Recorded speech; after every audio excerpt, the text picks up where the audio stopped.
Pirates of Venus by Edgar Rice Burroughs, narrated by Insomnia Audiobooks. Chapter 1. Carson Napier. If a female figure in a white shroud enters your bedchamber at midnight on the 13th day of this month, answer this letter, otherwise do not. Having read this far in the letter, I was about to consign it to the wastebasket, where all my crank letters go, but for some reason I read on.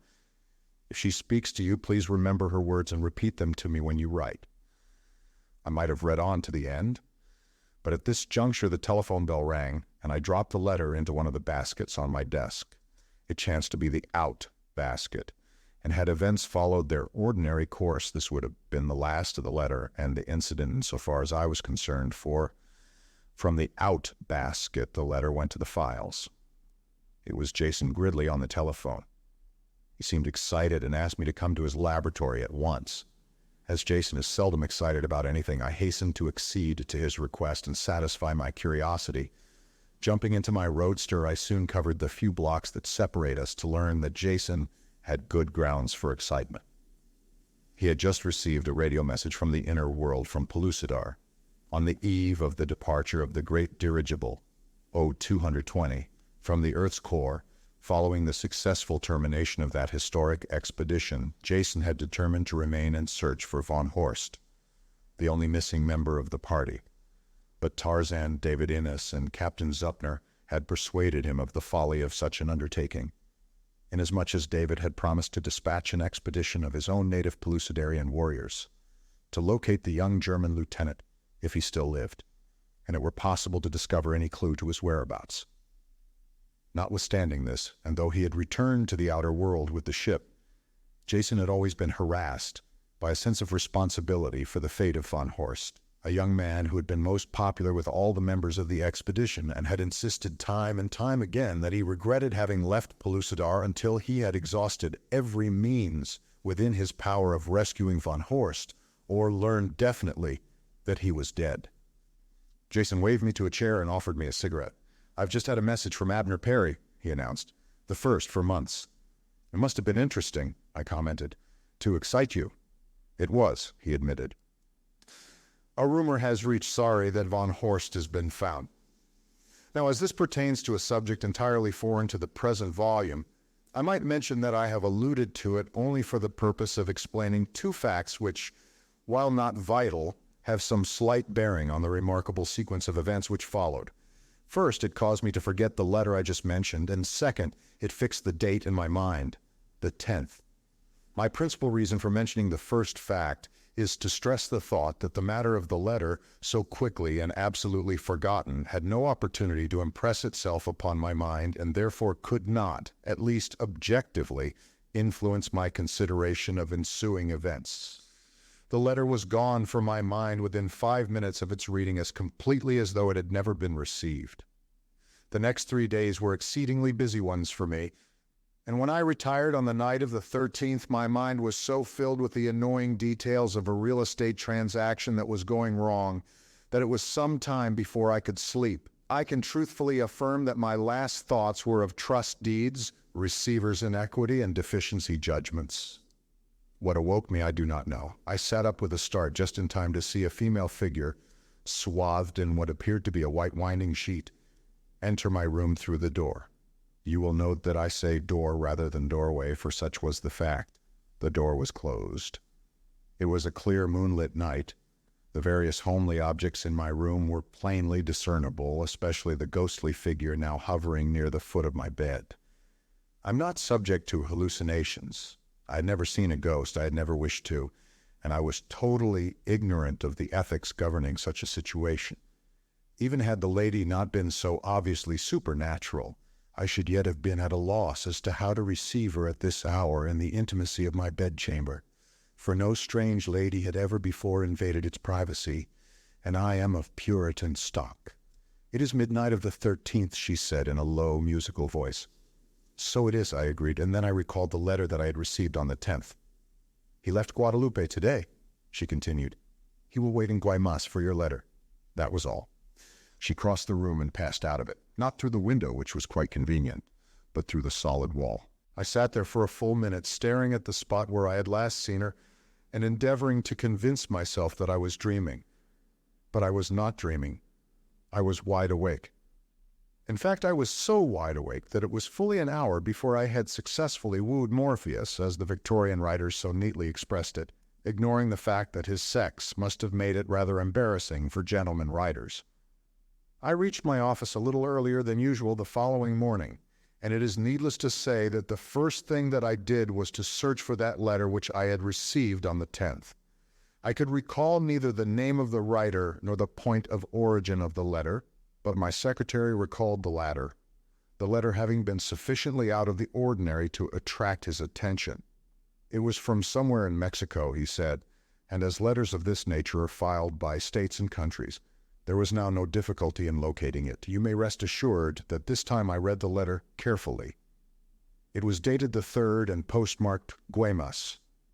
Guaymas is a seaport in Sonora on the Gulf of California. Here is the letter.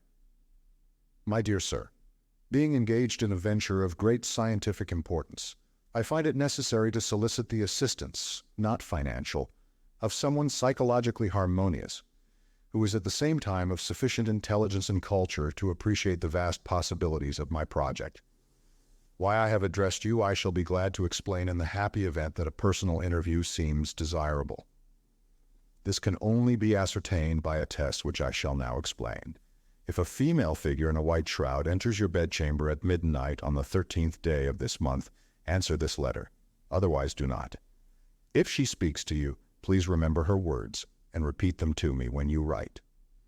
Assuring you of my appreciation of your earnest consideration of this letter, which I realize is rather unusual, and begging that you hold its contents in strictest confidence until future events shall have warranted its publication, I am, sir, very respectfully yours, Carson Napier.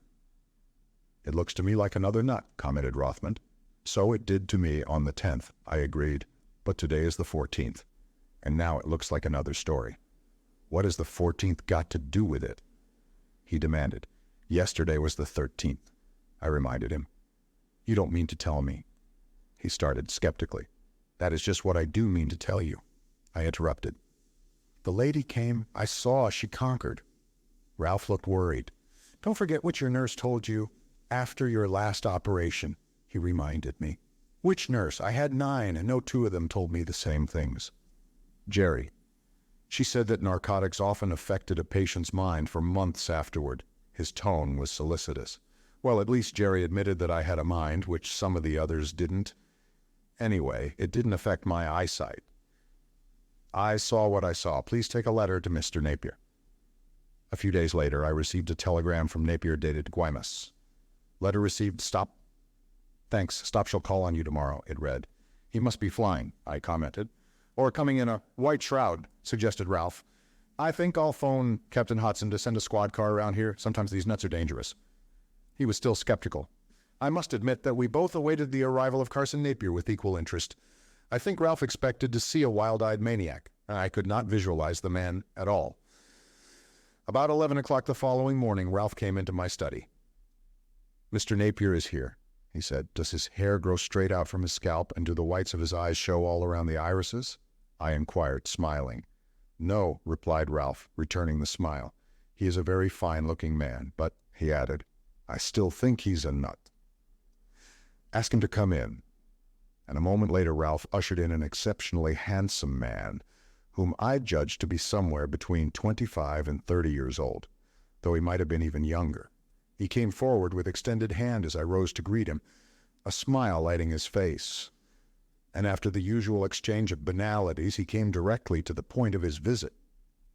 To get the whole picture clearly before you, he commenced, I shall have to tell you something about myself. My father was a British Army officer, my mother an American girl from Virginia. I was born in India, while my father was stationed there, and brought up under the tutorage of an old Hindu who was much attached to my father and mother.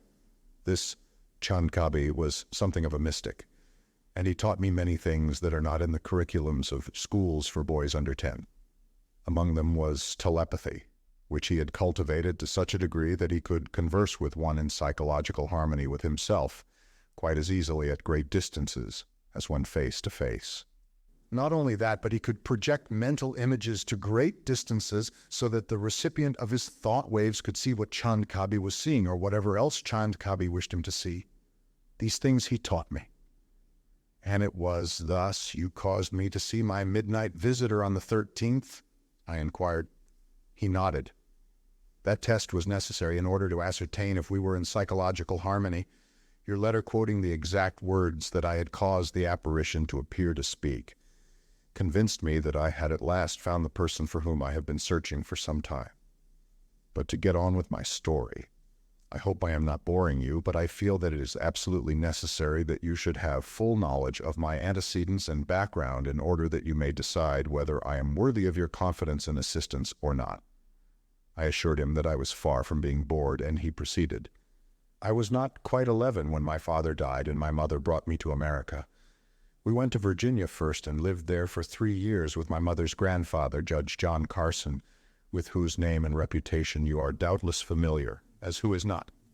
After the grand old man died, Mother and I came to California, where I attended public schools and later entered a small college at Claremont, which is noted for its high scholastic standing and the superior personnel of both its faculty and student body.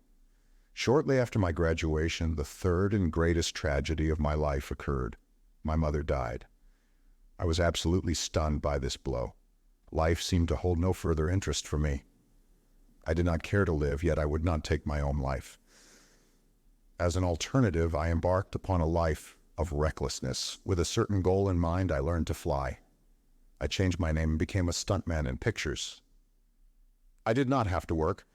Through my mother, I had inherited a considerable fortune from my great-grandfather, John Carson, so great a fortune that only a spendthrift could squander the income.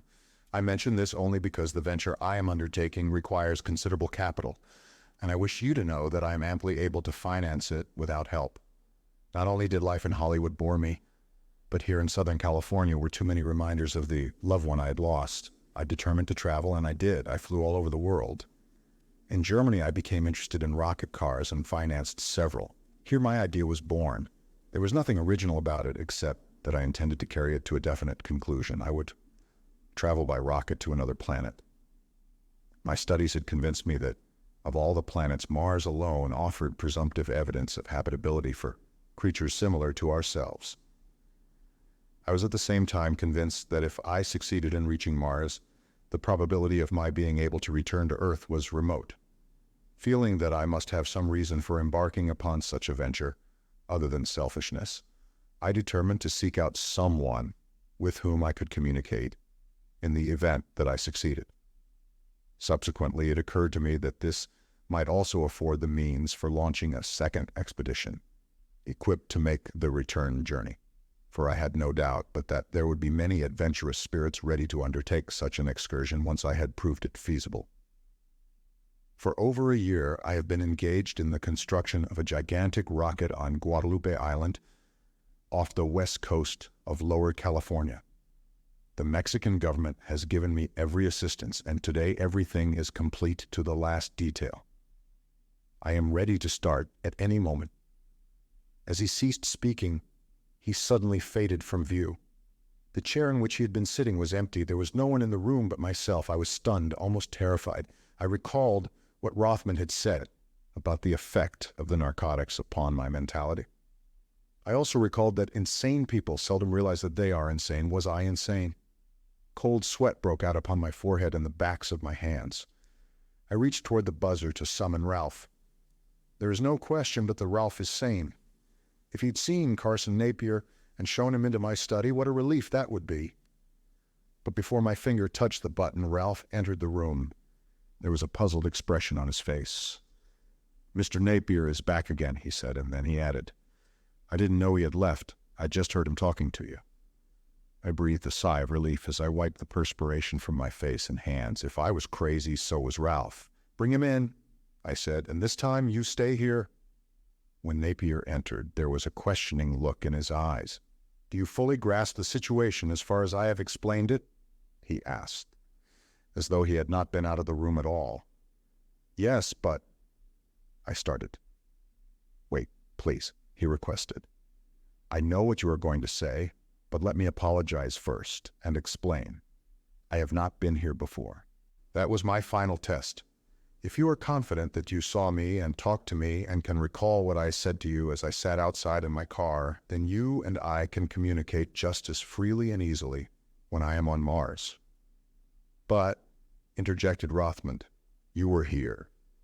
Didn't I shake hands with you when you came in and talked to you? You thought you did, replied Napier. Who's loony now? I inquired inelegantly, but to this day, Rothman insists that we played a trick on him. How do you know he's here now then? He asked. I don't, I admitted. I am this time, laughed Napier. Let's see. How far had I gotten? You were saying that you were all ready to start. Had your rocket set up on Guadalupe Island, I reminded him. Right, I see you got it all. Now, as briefly as possible, I'll outline what I hope you will find it possible to do for me. I've come to you for several reasons, the more important of which are your interest in Mars, your profession. The results of my experiment must be recorded by an experienced writer, and your reputation for integrity. I've taken the liberty of investigating you most thoroughly. I wish you to record and publish the messages you receive from me and to administer my estate during my absence. I shall be glad to do the former, but I hesitate to accept the responsibility of the latter assignment. I demurred. I have already arranged a trust that will give you ample protection, he replied in a manner that precluded further argument.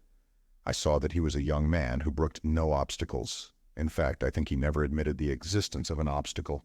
As for your remuneration, he continued, you may name your own figure. I waved a deprecatory hand. It will be a pleasure, I assured him. It may take a great deal of your time, interjected Ralph, and your time is valuable. Precisely, agreed Napier. Mr. Rothman and I will, with your permission, arrange the financial details later. That suits me perfectly, I said, for I detest business and everything connected with it. Now to get back to the more important and far more interesting phases of our discussion, what is your reaction to the plan as a whole? Mars is a long way from Earth, I suggested. Venus is 9 or 10 million miles closer, and 1,000,000 miles are 1,000,000 miles. Yes, and I would prefer going to Venus, he replied. Enveloped in clouds, its surface forever invisible to man.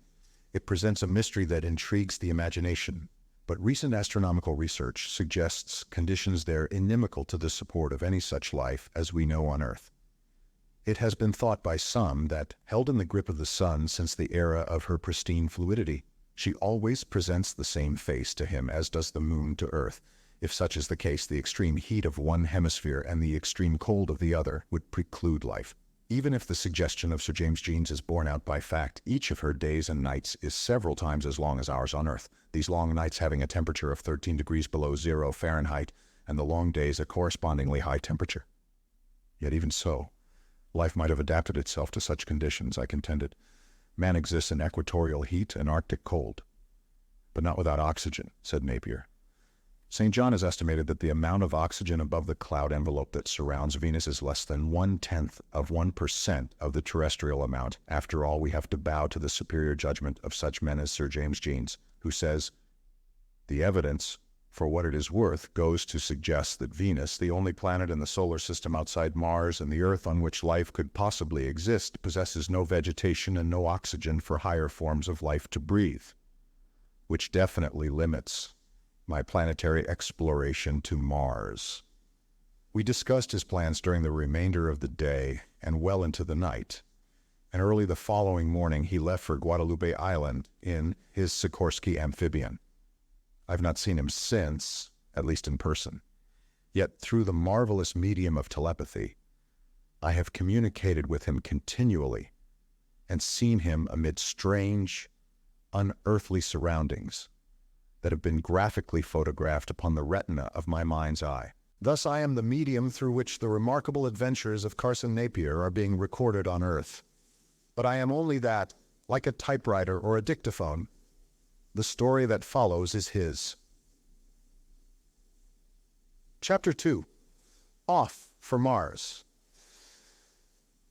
As I set my ship down in the sheltered cove along the shore of desolate Guadalupe, a trifle over 4 hours after I left Tarzana, the little Mexican steamer I had chartered to transport my men, materials, and supplies from the mainland rode peacefully at anchor in the tiny harbor, while on the shore, waiting to welcome me, were grouped the laborers, mechanics, and assistants who had worked with such wholehearted loyalty for long months in preparation for this day. Towering head and shoulders above the others loomed Jimmy Welsh, the only American among them. I taxied in close to shore and moored the ship to a buoy while the men launched a dory and rowed out to get me. I had been absent less than a week, most of which had been spent in Guaymas, awaiting the expected letter from Tarzana. But so exuberantly did they greet me, one might have thought me a long-lost brother returned from the dead. So dreary and desolate and isolated is Guadalupe to those who must remain upon her lonely shores for even a brief interval between contacts with the mainland. Perhaps the warmth of their greeting may have been enhanced by a desire to conceal their true feelings. We had been together constantly for months. Warm friendships had sprung up between us, and tonight we were to separate with little likelihood that they and I should ever meet again. This was to be my last day on Earth. After today, I should be as dead to them as though 3 feet of earth covered my inanimate corpse. It is possible that my own sentiments colored my interpretation of theirs, for I am frank to confess that I had been apprehending this last moment as the most difficult of the whole adventure. I have come in contact with the peoples of many countries, but I recall none with more lovable qualities than Mexicans who have not been contaminated by too close contact with the intolerance and commercialism of Americans. And then there was Jimmy Welsh. It was going to be like parting with a brother when I said goodbye to him. For months he had been begging to go with me, and I knew that he would continue to beg up to the last minute. But I could not risk a single life unnecessarily. We all piled into the trucks that we had used to transport supplies and materials from the shore to the camp, which lay inland a few miles, and bumped over our makeshift road to the little tableland where the giant torpedo lay upon its mile-long track. "Everything is ready," said Jimmy. "We polished off the last details this morning. Every roller on the track has been inspected by at least a dozen men. We towed the old crate back and forth over the full length of the track 3 times with the truck, and then repacked all the rollers with grease. 3 of us have checked over every item of equipment and supplies individually. We've done about everything but fire the rockets, and now we're ready to go. You are going to take me along, aren't you, Carr?" I shook my head. "Please don't, Jimmy," I begged. "I have a perfect right to gamble with my own life, but not with yours, so forget it. But I am going to do something for you," I added, "just as a token of my appreciation of the help you've given me and all that sort of rot. I'm going to give you my ship to remember me by." He was grateful, of course, but still he could not hide his disappointment in not being allowed to accompany me, which was evidenced by an invidious comparison he drew between the ceiling of the Sikorsky and that of the old crate, as he had affectionately dubbed the great torpedo-like rocket that was to bear me out into space in a few hours. "A 35-million-mile ceiling," he mourned dolefully. "Think of it, Mars for a ceiling. And may I hit the ceiling!" I exclaimed fervently. The laying of the track upon which the torpedo was to take off had been the subject of a year of calculation and consultation. The day of departure had been planned far ahead, and the exact point at which Mars would rise above the eastern horizon on that night calculated, as well as the time. Then it was necessary to make allowances for the rotation of the Earth and the attraction of the nearer heavenly bodies. The track was then laid in accordance with these calculations. It was constructed with a very slight drop in the first 3/4 of a mile, and then rose gradually at an angle of 2½ degrees from horizontal. A speed of 4½ miles per second at the takeoff would be sufficient to neutralize gravity. To overcome it, I must attain a speed of 6.93 miles per second. To allow a sufficient factor of safety, I had powered the torpedo to attain a speed of 7 miles per second at the end of the runway, which I purposed stepping up to 10 miles per second while passing through the Earth's atmosphere. What my speed would be through space was problematical, but I based all my calculations on the theory that it would not deviate much from the speed at which I left the Earth's atmosphere until I came within the influence of the gravitational pull of Mars.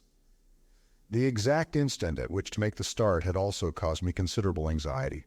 I had calculated it again and again, but there were so many factors to be taken into consideration that I had found it expedient to have my figures checked and rechecked by a well-known physicist and an equally prominent astronomer. Their deductions tallied perfectly with mine. The torpedo must start upon its journey toward Mars some time before the red planet rose above the eastern horizon. The trajectory would be along a constantly flattening arc, influenced considerably at first by the Earth's gravitational pull, which would decrease inversely as the square of the distance attained. As the torpedo left the Earth's surface on a curved tangent, its departure must be so nicely timed that when it eventually escaped the pull of the Earth, its nose would be directed toward Mars. On paper, these figures appeared most convincing. But as the moment approached for my departure, I must confess to a sudden realization that they were based wholly upon theory, and I was struck with the utter folly of my mad venture. For a moment, I was aghast. The enormous torpedo, with its 60 tons lying there at the end of its mile-long track, loomed above me, the semblance of a gargantuan coffin. My coffin, in which I was presently to be dashed to earth or to the bottom of the Pacific or cast out into space to wander there to the end of time. I was afraid, I admit it, but it was not so much the fear of death as the effect of the sudden realization of the stupendousness of the cosmic forces against which I had pitted my puny powers that temporarily unnerved me. Then Jimmy spoke to me. "Let's have a last look at things inside the old crate before you shove off," he suggested, and my nervousness and my apprehensions vanished beneath the spell of his quiet tones and his matter-of-fact manner. I was myself again. Together we inspected the cabin where are located the controls, a wide and comfortable berth, a table, a chair, writing materials, and a well-stocked bookshelf. Behind the cabin is a small galley, and just behind the galley a storeroom containing canned and dehydrated food sufficient to last me a year. Back of this is a small battery room containing storage batteries for lighting, heating, and cooking, a dynamo, and a gas engine. The extreme stern compartment is filled with rockets and the intricate mechanical device by which they are fed to the firing chambers by means of the controls in the cabin. Forward of the main cabin is a large compartment in which are located the water and oxygen tanks, as well as a quantity of odds and ends necessary either to my safety or comfort. Everything, it is needless to say, is fastened securely against the sudden and terrific stress that must accompany the takeoff. Once out in space, I anticipate no sense of motion, but the start is going to be rather jarring. To absorb as much as possible the shock of the takeoff, the rocket consists of 2 torpedoes, a smaller torpedo within a larger one, the former considerably shorter than the latter, and consisting of several sections, each one comprising one of the compartments I have described. Between the inner and outer shells, and between each 2 compartments, is installed a system of ingenious hydraulic shock absorbers designed to more or less gradually overcome the inertia of the inner torpedo during the takeoff. I trust that it functions properly. In addition to these precautions against disaster at the start, the chair in which I shall sit before the controls is not only heavily overstuffed, but is secured to a track or framework that is equipped with shock absorbers. Furthermore, there are means whereby I may strap myself securely into the chair before taking off. I have neglected nothing essential to my safety, upon which depends the success of my project. Following our final inspection of the interior, Jimmy and I clambered to the top of the torpedo for a last inspection of the parachutes, which I hope will sufficiently retard the speed of the rocket after it enters the atmosphere of Mars to permit me to bail out with my own parachute in time to make a safe landing. The main parachutes are in a series of compartments running the full length of the top of the torpedo. To explain them more clearly, I may say that they are a continuous series of batteries of parachutes, each battery consisting of a number of parachutes of increasing diameter from the uppermost, which is the smallest. Each battery is in an individual compartment, and each compartment is covered at the will of the operator by controls in the cabin. Each parachute is anchored to the torpedo by a separate cable. I expect about 1/2 of them to be torn loose while checking the speed of the torpedo sufficiently to permit the others to hold, and further retarded to a point where I may safely open the doors and jump with my own parachute and oxygen tank. The moment for departure was approaching. Jimmy and I had descended to the ground, and the most difficult ordeal now faced me, that of saying goodbye to these loyal friends and co-workers. We did not say much. We were too filled with emotion, and there was not a dry eye among us. Without exception, none of the Mexican laborers could understand why the nose of the torpedo was not pointed straight up in the air if my intended destination were Marte. Nothing could convince them that I would not shoot out a short distance and make a graceful nosedive into the Pacific, that is, if I started at all, which many of them doubted. There was a hand clasp all around, and then I mounted the ladder leaning against the side of the torpedo and entered it. As I closed the door of the outer shell, I saw my friends piling into the trucks and pulling away, for I had given orders that no one should be within a mile of the rocket when I took off, fearing, as I did, the effect upon them of the terrific explosions that must accompany the takeoff. Securing the outer door with its great vault-like bolts, I closed the inner door and fastened it. Then I took my seat before the controls and buckled the straps that held me to the chair. I glanced at my watch. It lacked 9 minutes of the 0 hour. In 9 minutes, I should be on my way out into the great void, or in 9 minutes I should be dead. If all did not go well, the disaster would follow within a fraction of a split second after I touched the first firing control. 7 minutes! My throat felt dry and parched. I wanted a drink of water, but there was no time. 4 minutes. 35 million miles are a lot of miles, yet I planned on spanning them in between 40 and 45 days. 2 minutes. I inspected the oxygen gauge and opened the valve a trifle wider. 1 minute. I thought of my mother and wondered if she were way out there somewhere waiting for me. 30 seconds. My hand was on the control. 15 seconds. 10, 5, 4, 3, 2, 1. I turned the pointer. There was a muffled roar. The torpedo leaped forward. I was off. I knew that the takeoff was a success. I glanced through the port at my side at the instant that the torpedo started, but so terrific was its initial speed that I saw only a confused blur as the landscape rushed past. I was thrilled and delighted by the ease and perfection with which the takeoff had been accomplished, and I must admit that I was not a little surprised by the almost negligible effects that were noticeable in the cabin. I had had this sensation as of a giant hand pressing me suddenly back against the upholstery of my chair, but that had passed almost at once. And now there was no sensation different from that which one might experience sitting in an easy chair in a comfortable drawing room on terra firma. There was no sensation of motion after the first few seconds that were required to pass through the Earth's atmosphere, and now that I had done all that lay within my power to do, I could only leave the rest to momentum, gravitation, and fate. Releasing the straps that held me to the chair, I moved about the cabin to look through the various ports, of which there were several in the sides, keel, and top of the torpedo. Space was a black void dotted with countless points of light. The Earth I could not see, for it lay directly astern. Far ahead was Mars. All seemed well. I switched on the electric lights and, seating myself at the table, made the first entries in the log. Then I checked over various computations of time and distances. My calculations suggested that in about 3 hours from the takeoff, the torpedo would be moving almost directly toward Mars. And from time to time, I took observations through the wide-angle telescopic periscope that is mounted flush with the upper surface of the torpedo shell, but the results were not entirely reassuring. In 2 hours, Mars was dead ahead. The arc of the trajectory was not flattening as it should. I became apprehensive. What was wrong? Where had our careful computations erred? I left the periscope and gazed down through the main keel port.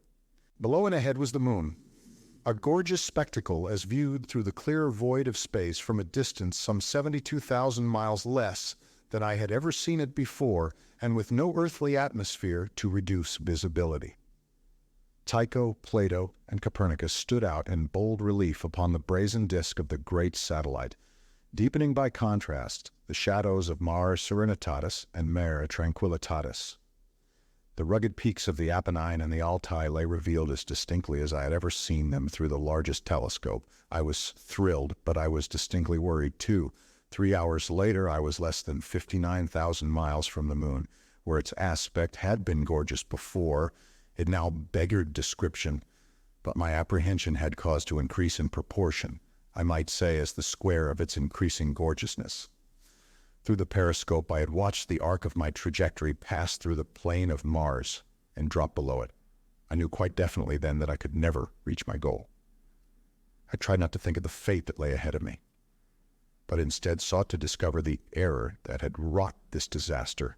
For an hour I checked over various calculations, but could discover nothing that might shed light on the cause of my predicament. Then I switched off the lights and looked down through the keel port to have a closer view of the moon. It was not there. Stepping to the port side of the cabin, I looked through one of the heavy circular glasses out into the void of space. For an instant I was horror-stricken. Apparently, just off the port bow loomed an enormous world. It was the moon, less than 23,000 miles away, and I was hurtling toward it at the rate of 36,000 miles an hour. I leaped to the periscope, and in the next few seconds I accomplished some lightning mental calculating that must constitute an all-time record. I watched the deflection of our course in the direction of the moon, following it across the lens of the periscope. I computed the distance to the moon and the speed of the torpedo, and I came to the conclusion that I had better than a fighting chance of missing the great orb. I had little fear of anything but a direct hit, since our speed was so great that the attraction of the moon could not hold us if we missed her even by a matter of feet. But it was quite evident that it had affected our flight, and with this realization came the answer to the question that had been puzzling me. To my mind flashed the printer's story of the first perfect book. It had been said that no book had ever before been published containing not a single error. A great publishing house undertook to publish such a book. The galley proofs were read and reread by a dozen different experts. The page proofs received the same careful scrutiny. At last, the masterpiece was ready for the press, errorless. It was printed and bound and sent out to the public, and then it was discovered that the title had been misspelled on the title page. With all our careful calculation, with all our checking and rechecking, we had overlooked the obvious. We had not taken the moon into consideration at all. Explain it if you can. I cannot. It was just one of those things, as people say when a good team loses to a poor one. It was a break, and a bad one. How bad it was I did not even try to conjecture at the time. I just sat at the periscope watching the moon racing toward us. As we neared it, it presented the most gorgeous spectacle that I have ever witnessed. Each mountain peak and crater stood out in vivid detail. Even the great height of summits over 25,000 feet appeared distinguishable to me, though imagination must have played a major part in the illusion, since I was looking down upon them from above. Suddenly I realized that the great sphere was passing rapidly from the field of the periscope, and I breathed a sigh of relief. We were not going to score a clean hit. We were going to pass by. I returned then to the porthole. The moon lay just ahead and a little to the left. It was no longer a great sphere. It was a world that filled my whole range of vision. Against its black horizon I saw titanic peaks. Below me, huge craters yawned. I stood with God on high and looked down upon a dead world. Our transit of the moon required a little less than 4 minutes. I timed it carefully that I might check our speed. How close we came, I may only guess. Perhaps 5,000 feet above the tallest peaks, but it was close enough. The pull of the moon's gravitation had definitely altered our course, but owing to our speed, we had eluded her clutches. Now we were racing away from her, but to what? The nearest star? Alpha Centauri is 25.5 million miles from Earth. Write that on your typewriter. 25,500 billion miles. But why trifle with short distances like this?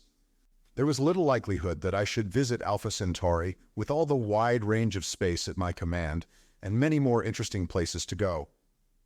I knew that I had ample room in which to wander, since science has calculated the diameter of space to be 84,000 million light-years, which, when one reflects that light travels at the rate of 186,000 miles a second, should satisfy the wanderlust of the most inveterate roamer. However, I was not greatly concerned with any of these distances, as I had food and water for only a year, during which time the torpedo might travel slightly more than 315 million miles.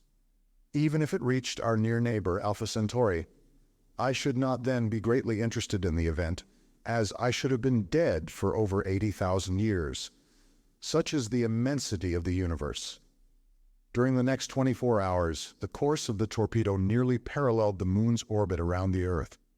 Not only had the pull of the moon deflected its course, but now it seemed evident that the Earth had seized us, and that we were doomed to race through eternity around her, a tiny, second satellite, but I did not wish to be a moon, certainly not an insignificant moon that in all probability might not be picked up by even the largest telescope. The next month was the most trying of my life. It seems the height of egotism even to mention my life in the face of the stupendous cosmic forces that engulfed it. But it was the only life I had, and I was fond of it. And the more imminent seemed the moment when it should be snuffed out, the better I liked it. At the end of the second day, it was quite apparent that we had eluded the grip of the Earth. I cannot say that I was elated at the discovery. My plan to visit Mars was ruined. I should have been glad to return to Earth. If I could have landed safely on Mars, I certainly could have landed safely on Earth. But there was another reason why I should have been glad to have returned to Earth, a reason that loomed large and terrible ahead: the sun. We were heading straight for the sun now. Once in the grip of that mighty power, nothing could affect our destiny. We were doomed. For 3 months I must await the inevitable end before plunging into that fiery furnace. Furnace is an inadequate word by which to suggest the sun's heat, which is reputedly from 30 to 60 million degrees at the center, a fact which should not have concerned me greatly, since I did not anticipate reaching the center. The days dragged on, or I should say the long night. There were no days, other than the record that I kept of the passing hours. I read a great deal. I made no entries in the log. Why write something that was presently to be plunged into the sun and consumed? I experimented in the galley attempting fancy cooking. I ate a great deal. It helped to pass the time away, and I enjoyed my meals. On the 30th day I was scanning space ahead when I saw a gorgeous shimmering crescent far to the right of our course, but I must confess that I was not greatly interested in sights of any sort. In 60 days I should be in the sun. Long before that, however, the increasing heat would have destroyed me. The end was approaching rapidly. Chapter 3. Rushing Toward Venus. The psychological effects of an experience such as that through which I had been passing must be considerable, and even though they could be neither weighed nor measured, I was yet conscious of changes that had taken place in me because of them. For 30 days I had been racing alone through space toward absolute annihilation, toward an end that would probably not leave a single nucleus of the atoms that composed me an electron to carry on with. I had experienced the ultimate in solitude, and the result had been to deaden my sensibilities. Doubtless a wise provision of nature. Even the realization that the splendid crescent, looming enormously off the starboard bow of the torpedo, was Venus, failed to excite me greatly. What if I were to approach Venus more closely than any other human being of all time? It meant nothing. Were I to see God himself, even that would mean nothing. It became apparent that the value of what we see is measurable only by the size of our prospective audience. Whatever I saw, who might never have an audience, was without value. Nevertheless, more to pass away the time than because I was particularly interested in the subject, I began to make some rough calculations. These indicated that I was about 865,000 miles from the orbit of Venus, and that I should cross it in about 24 hours. I could not, however, compute my present distance from the planet accurately. I only knew that it appeared very close. When I say close, I mean relatively. The Earth was some 25 million miles away, the Sun about 68 million, so that an object as large as Venus at a distance of 1 or 2 million miles appeared close. As Venus travels in her orbit at the rate of nearly 22 miles per second, or over 1,600,000 miles in a terrestrial day, it appeared evident to me that she would cross my path sometime within the next 24 hours. It occurred to me that, passing closely, as was unavoidable, she might deflect the course of the torpedo and save me from the sun, but I knew this to be a vain hope. Undoubtedly, the path of the torpedo would be bent, but the sun would not relinquish his prey. With these thoughts, my apathy returned, and I lost interest in Venus. Selecting a book, I lay down on my bed to read. The interior of the cabin was brightly illuminated. I am extravagant with electricity. I have the means of generating it for 11 more months. But I shall not need it after a few weeks, so why should I be parsimonious? I read for a few hours, but as reading in bed always makes me sleepy, I eventually succumbed. When I awoke, I lay for a few minutes in luxurious ease. I might be racing toward extinction at the rate of 36,000 miles an hour, but I myself was unhurried. I recalled the beautiful spectacle that Venus had presented when I had last observed her, and decided to have another look at her. Stretching languorously, I arose and stepped to one of the starboard portholes. The picture framed by the casing of that circular opening was gorgeous, beyond description. Apparently less than half as far away as before, and twice as large loomed the mass of Venus, outlined by an aureole of light where the sun behind her illuminated her cloudy envelope and lighted to burning brilliance a thin crescent along the edge nearest me. I looked at my watch. 12 hours had passed since I first discovered the planet, and now at last I became excited. Venus was apparently half as far away as it had been 12 hours ago, and I knew that the torpedo had covered half the distance that had separated us from her orbit at that time. A collision was possible. It even seemed within the range of probability that I should be dashed to the surface of this inhospitable, lifeless world. Well, what of it? Am I not already doomed? What difference can it make to me if the end comes a few weeks sooner than I had anticipated? Yet I was excited. I cannot say that I felt fear. I have no fear of death. That left me when my mother died. But now that the great adventure loomed so close, I was overwhelmed by contemplation of it and the great wonder that it induced. What would follow? The long hours dragged on. It seemed incredible to me, accustomed though I am to thinking in units of terrific speed, that the torpedo and Venus were racing toward the same point in her orbit at such inconceivable velocities, the one at the rate of 36,000 miles per hour, the other at over 67,000. It was now becoming difficult to view the planet through the side port as she moved steadily closer and closer to our path. I went to the periscope. She was gliding majestically within its range. I knew that at that moment, the torpedo was less than 36,000 miles, less than an hour from the path of the planet's orbit, and there could be no doubt now but that she had already seized us in her grasp. We were destined to make a clean hit. Even under the circumstances, I could not restrain a smile at the thought of the marksmanship that this fact revealed. I had aimed at Mars and was about to hit Venus, unquestionably the all-time cosmic record for poor shots. Even though I did not shrink from death, even though the world's best astronomers have assured us that Venus must be unfitted to support human life, that where her surface is not unutterably hot, it is unutterably cold, even though she be oxygenless, as they aver, yet the urge to live that is born with each of us compelled me to make the same preparations to land that I should have had. I successfully reached my original goal, Mars. Slipping into a fleece-lined suit of coveralls, I donned goggles and a fleece-lined helmet. Then I adjusted the oxygen tank that was designed to hang in front of me, lest it foul the parachute, and which can be automatically jettisoned in the event that I reach an atmosphere that will support life, for it would be an awkward and dangerous appendage to be cumbered with while landing.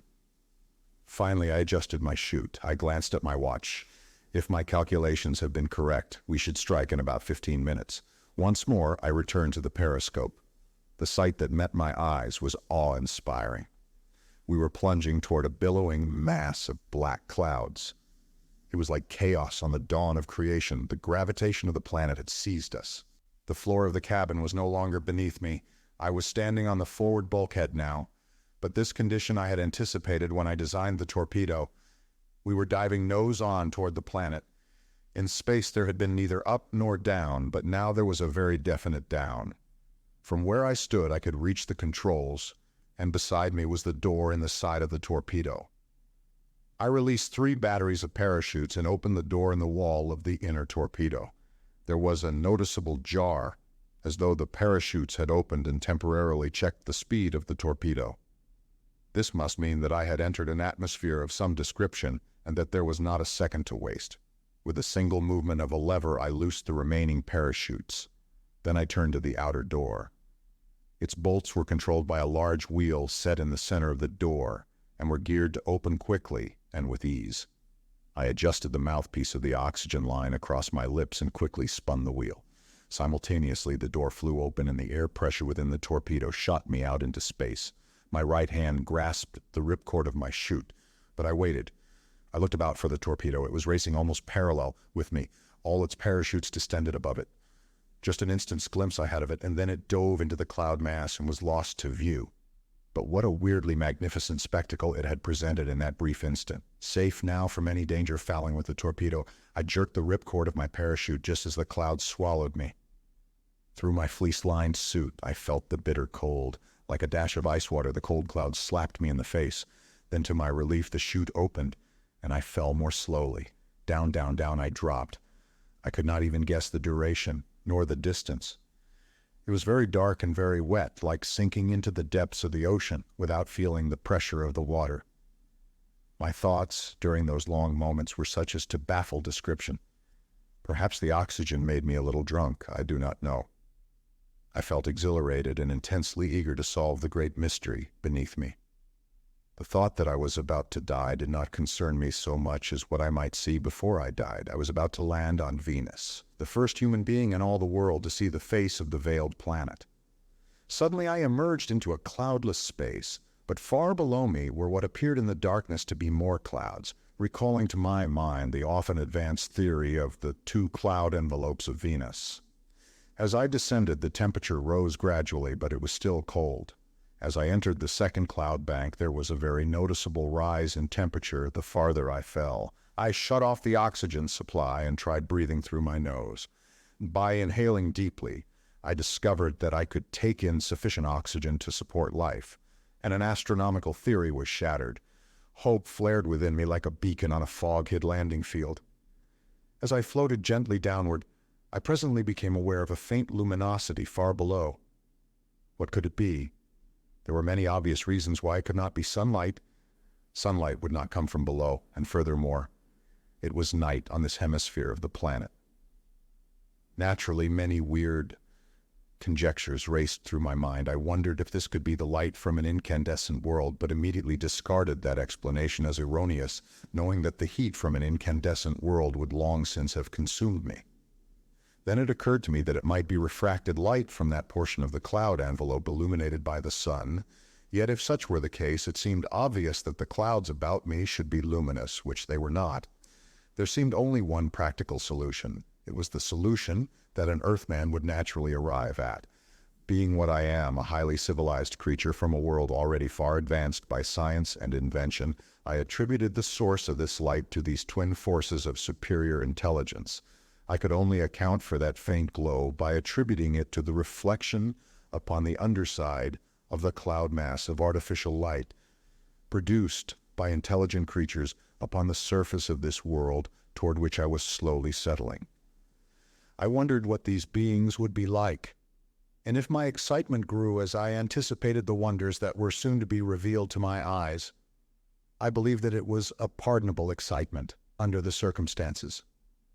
Upon the threshold of such an adventure, who would not have been moved to excitement by contemplation of the experiences awaiting him? Now I removed the mouthpiece of the oxygen tube entirely and found that I could breathe easily. The light beneath me was increasing gradually. About me I thought I saw vague dark shapes among the cloud masses. Shadows, perhaps, but of what? I detached the oxygen tank and let it fall. I distinctly heard it strike something an instant after I had released it. Then a shadow loomed darkly beneath me, and an instant later my feet struck something that gave beneath them. I dropped into a mass of foliage and grasped wildly for support. A moment later, I began to fall more rapidly and guessed what had happened. The parachute had been up-tilted by contact with the foliage. I clutched at leaves and branches fruitlessly, and then I was brought to a sudden stop. Evidently the chute had fouled something. I hoped that it would hold until I found a secure resting place. As I groped about in the dark, my hand finally located a sturdy branch, and a moment later I was astride it, my back to the bole of a large tree. Another theory gone the ignoble path of countless predecessors. It was evident that there was vegetation on Venus.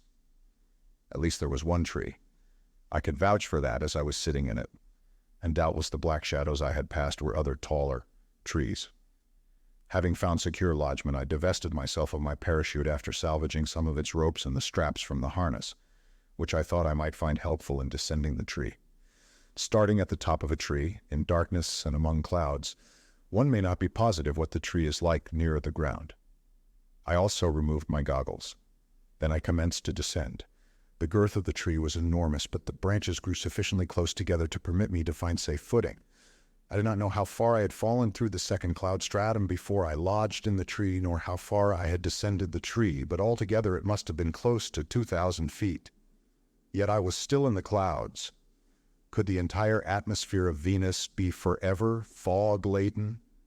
I hoped not, for it was a dreary prospect. The light from below had increased a little as I descended, but not much. It was still dark about me. I continued to descend. It was tiresome work, and not without danger, this climbing down an unfamiliar tree in a fog at night toward an unknown world. But I could not remain where I was, and there was nothing above to entice me upward, so I continued to descend. What a strange trick fate had played me.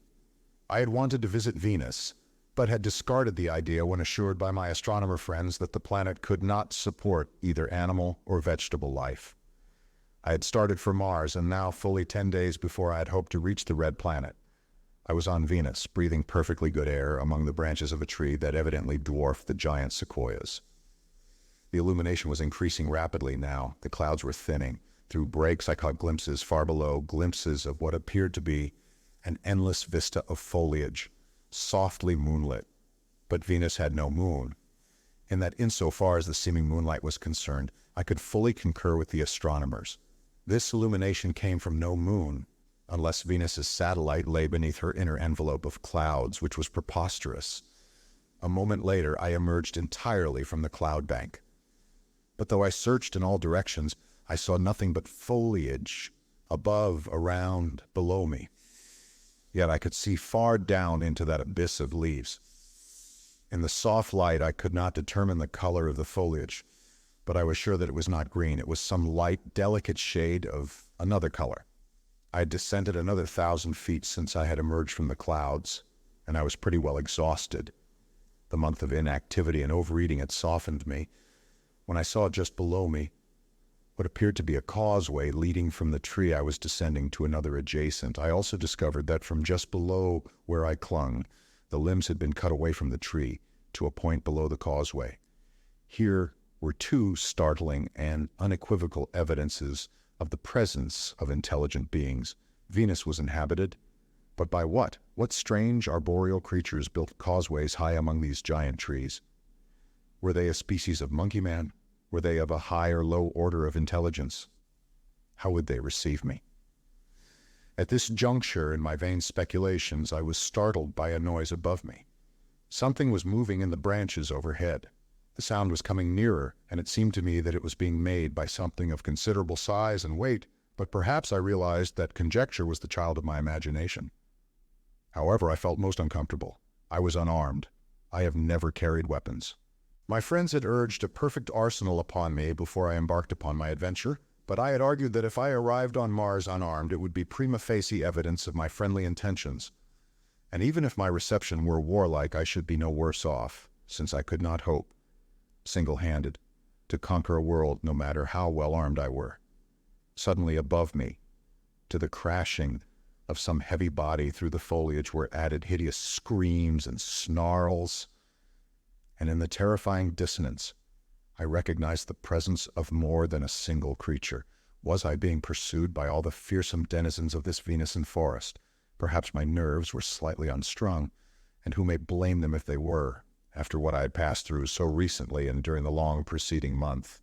They were not entirely shattered, however, and I could still appreciate the fact that night noises often multiply themselves in a most disconcerting way.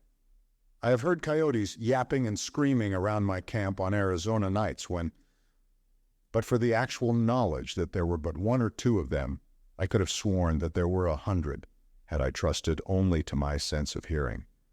But in this instance, I was quite positive that the voices of more than a single beast were mingling to produce the horrid din that, together with the sound of their passage, was definitely and unquestionably drawing rapidly nearer me. Of course, I did not know that the owners of those awesome voices were pursuing me, though a still small voice within seemed to be assuring me that such was the fact. I wished that I might reach the causeway below me. I should feel better standing squarely on 2 feet. But it was too far to drop, and there were no more friendly branches to give me support. Then I thought of the ropes I had salvaged from the abandoned parachute. Quickly uncoiling them from about my waist, I looped one of them over the branch upon which I sat, grasped both strands firmly in my hands, and prepared to swing from my porch. Suddenly the screams and snarling growls ceased, and then, close above me now, I heard the noise of something descending toward me and saw the branches shaking to its weight. Lowering my body from the branch, I swung downward and slid the 15 or more feet to the causeway, and as I alighted, the silence of the great forest was again shattered by a hideous scream just above my head. Looking up quickly, I saw a creature launching itself toward me, and just beyond it a snarling face of utter hideousness. I caught but the briefest glimpse of it, just enough to see that it was a face, with eyes and a mouth. Then it was withdrawn amidst the foliage. Perhaps I only sensed that hideous vision subconsciously at the time, for the whole scene was but a flash upon the retina of my eye, and the other beast was in midair above me at the instant. But it remained indelibly impressed upon my memory, and I was to recall it upon a later day under circumstances so harrowing that the mind of mortal Earthman may scarce conceive them. As I leaped back to avoid the creature springing upon me, I still clung to one strand of the rope down which I had lowered myself to the causeway. My grasp upon the rope was unconscious and purely mechanical. It was in my hand, and my fist was clenched, and as I leaped away, I dragged the rope with me. A fortuitous circumstance, no doubt, but a most fortunate one. The creature missed me, alighting on all fours a few feet from me, and there it crouched, apparently slightly bewildered, and fortunately for me, it did not immediately charge, giving me the opportunity to collect my wits and back slowly away, at the same time mechanically coiling the rope in my right hand. The little simple things one does in moments of stress or excitement often seem entirely beyond reason and incapable of explanation, but I have thought that they may be dictated by a subconscious mind reacting to the urge of self-preservation. Possibly they are not always well directed and may as often fail to be of service as not, but then it may be possible that subconscious minds are no less fallible than the objective mind, which is wrong far more often than it is right. I cannot but seek for some explanation of the urge that caused me to retain that rope, since all unknown to me, it was to be the slender thread upon which my life was to hang. Silence had again descended upon the weird scene. Since the final scream of the hideous creature that had retreated into the foliage after this thing had leaped for me, there had been no sound. The creature that crouched facing me seemed slightly bewildered. I am positive now that it had not been pursuing me, but that it itself had been the object of pursuit by the other beast that had retreated. In the dim half-light of the Venusian night, I saw confronting me a creature that might be conjured only in the half-delirium of some horrid nightmare. It was about as large as a full-grown puma, and stood upon 4 hand-like feet that suggested that it might be almost wholly arboreal. The front legs were much longer than the hind, suggesting, in this respect, the hyena, but here the similarity ceased, for the creature's furry pelt was striped longitudinally with alternate bands of red and yellow, and its hideous head bore no resemblance to any earthly animal. No external ears were visible, and in the low forehead was a single large round eye at the end of a thick antenna, about 4 inches long. The jaws were powerful and armed with long, sharp fangs, while from either side of the neck projected a powerful cella. Never have I seen a creature so fearsomely armed for offense as was this nameless beast of another world. With those powerful crab-like pincers, it could easily have held an opponent far stronger than a man and dragged it to those terrible jaws. For a time it eyed me with that single, terrifying eye that moved to and fro at the end of its antenna, and all the time its chelae were waving slowly, opening and closing. In that brief moment of delay, I looked about me, and the first thing that I discovered was that I stood directly in front of an opening cut in the bole of the tree, an opening about 3 feet wide and over 6 feet high. But the most remarkable thing about it was that it was closed by a door. Not a solid door, but one suggesting a massive wooden grill. As I stood contemplating it and wondering what to do, I thought that I saw something moving behind it. Then a voice spoke to me out of the darkness beyond the door. It sounded like a human voice, though it spoke in a language that I could not understand. The tones were peremptory. I could almost imagine that it said, "Who are you? And what do you want here in the middle of the night?" "I am a stranger," I said. "I come in peace and friendship." Of course I knew that whatever it was behind that door, it could not understand me, but I hoped that my tone would assure it of my peaceful designs. There was a moment's silence, and then I heard other voices. Evidently the situation was being discussed. Then I saw that the creature facing me upon the causeway was creeping toward me, and turned my attention from the doorway to the beast. I had no weapons, nothing but a length of futile rope, but I knew that I must do something. I could not stand there supinely and let the creature seize and devour me without striking a blow in my own defense.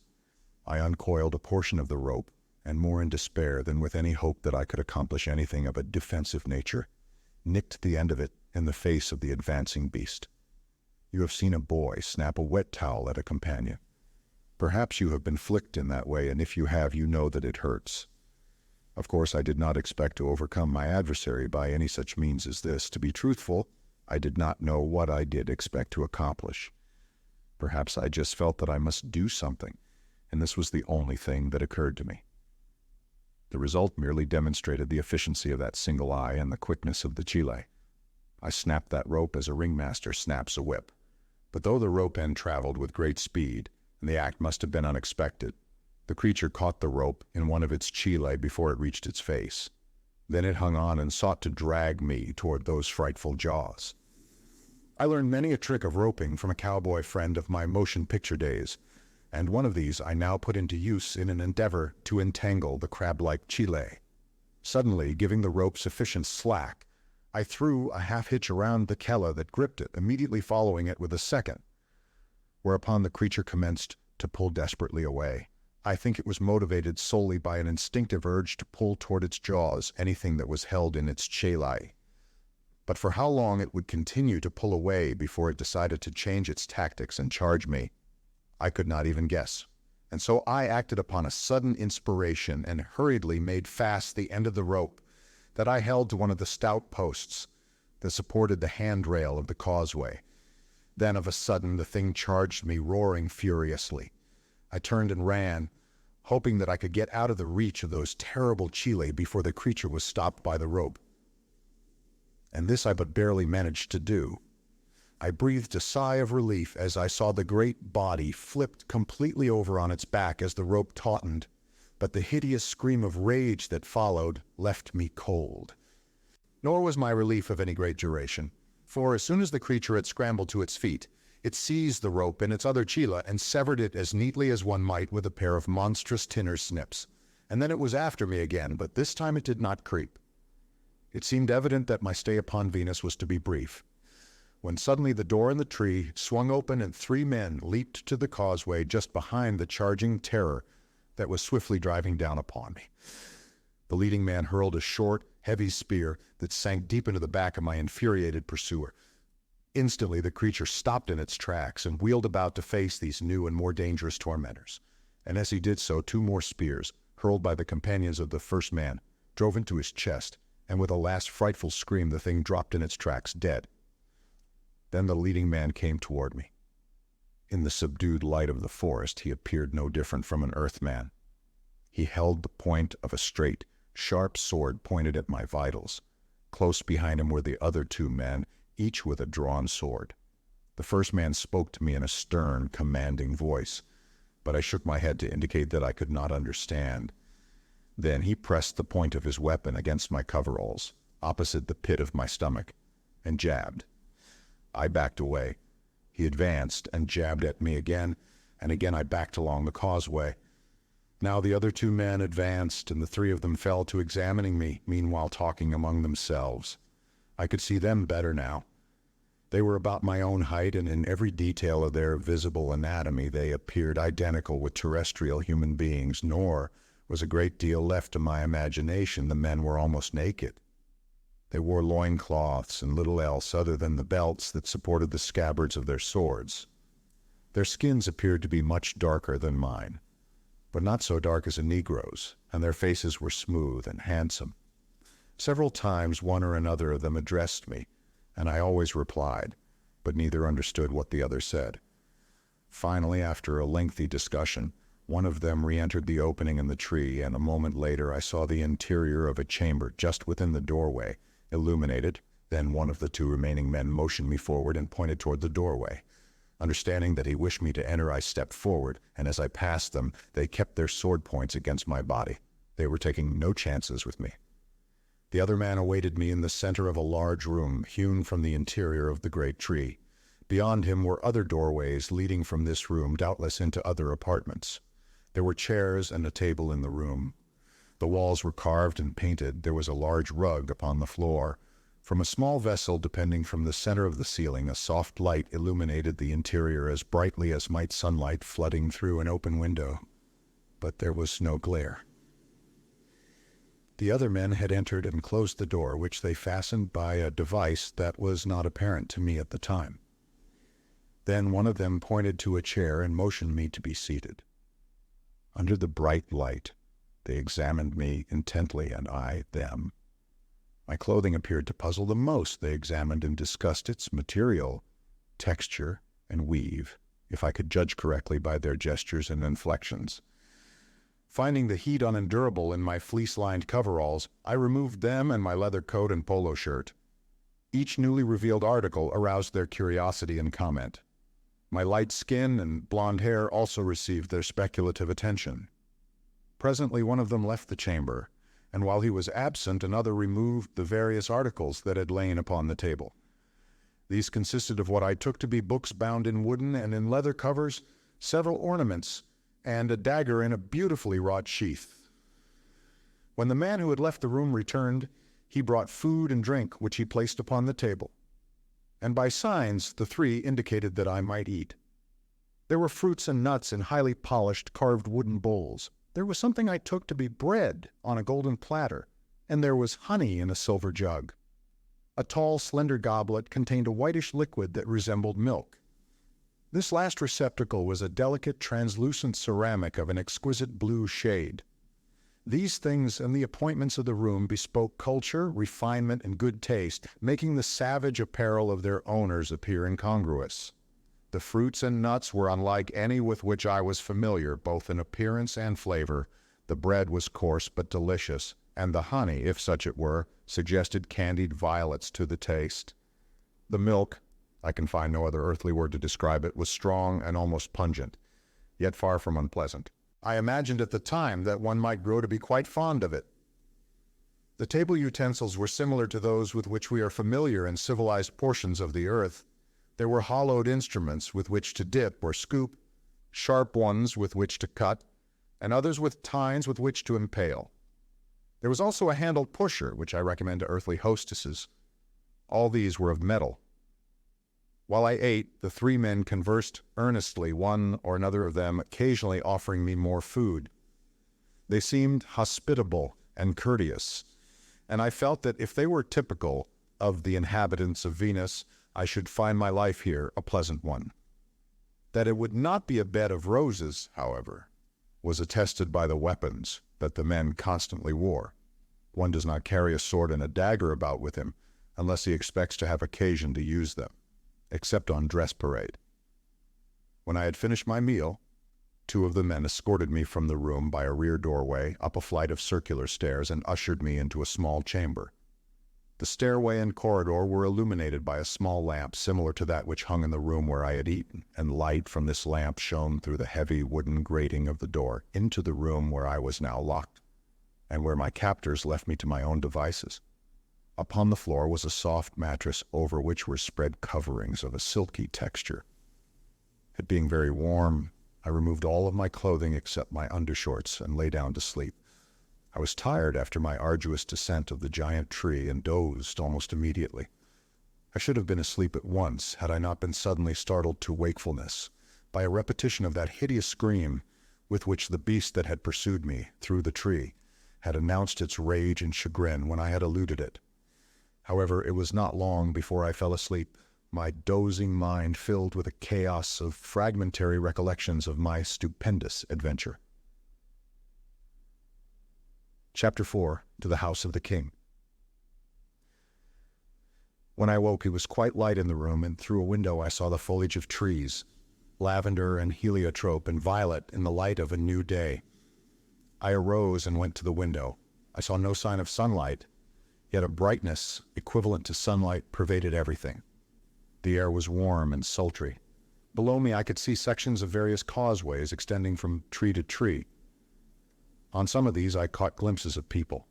All the men were naked except for loincloths, nor did I wonder at their scant apparel in the light of my experience of the temperatures on Venus. There were both men and women, and all the men were armed with swords and daggers, while the women carried daggers only. All those whom I saw seemed to be of the same age. There were neither children nor old people among them. All appeared comely. From my barred window, I sought a glimpse of the ground, but as far down as I could see, there was only the amazing foliage of the trees, lavender, heliotrope, and violet. And what trees? From my window I could see several enormous boles, fully 200 feet in diameter. I had thought the tree I descended a giant, but compared with these, it was only a sapling. As I stood contemplating the scene before me, there was a noise at the door behind me. Turning, I saw one of my captors entering the room. He greeted me with a few words which I could not understand, and a pleasant smile that I could. I returned his smile and said, "Good morning." He beckoned me to follow him from the room, but I made signs indicating that I wished to don my clothes first. I knew I should be hot and uncomfortable in them. I was aware that no one I had seen here wore any clothing, yet so powerful are the inhibitions of custom and habit that I shrank from doing the sensible thing and wearing only my undershorts. At first, when he realized what I wished to do, he motioned me to leave my clothes where they were and come with him as I was. But eventually he gave in with another of his pleasant smiles. He was a man of fine physique, a little shorter than I. By daylight I could see that his skin was about that shade of brown that a heavy sun tan imparts to people of my own race. His eyes were dark brown, his hair black. His appearance formed a marked contrast to my light skin, blue eyes, and blonde hair. When I had dressed, I followed him downstairs to a room adjoining the one I had first entered the previous night. Here the man's two companions and two women were seated at a table on which were a number of vessels containing food. As I entered the room, the women's eyes were turned upon me curiously. The men smiled and greeted me as had their fellow, and one of them motioned me to a chair.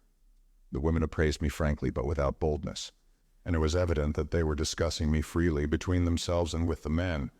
They were both uncommonly good-looking, their skins being a shade lighter than those of the men, while their eyes and hair were of about the same color as those of their male companions. Each wore a single garment of a silken material, similar to that of which my bed cover had been made, and in the form of a long sash, which was wrapped tightly around the body below the armpits, confining the breasts.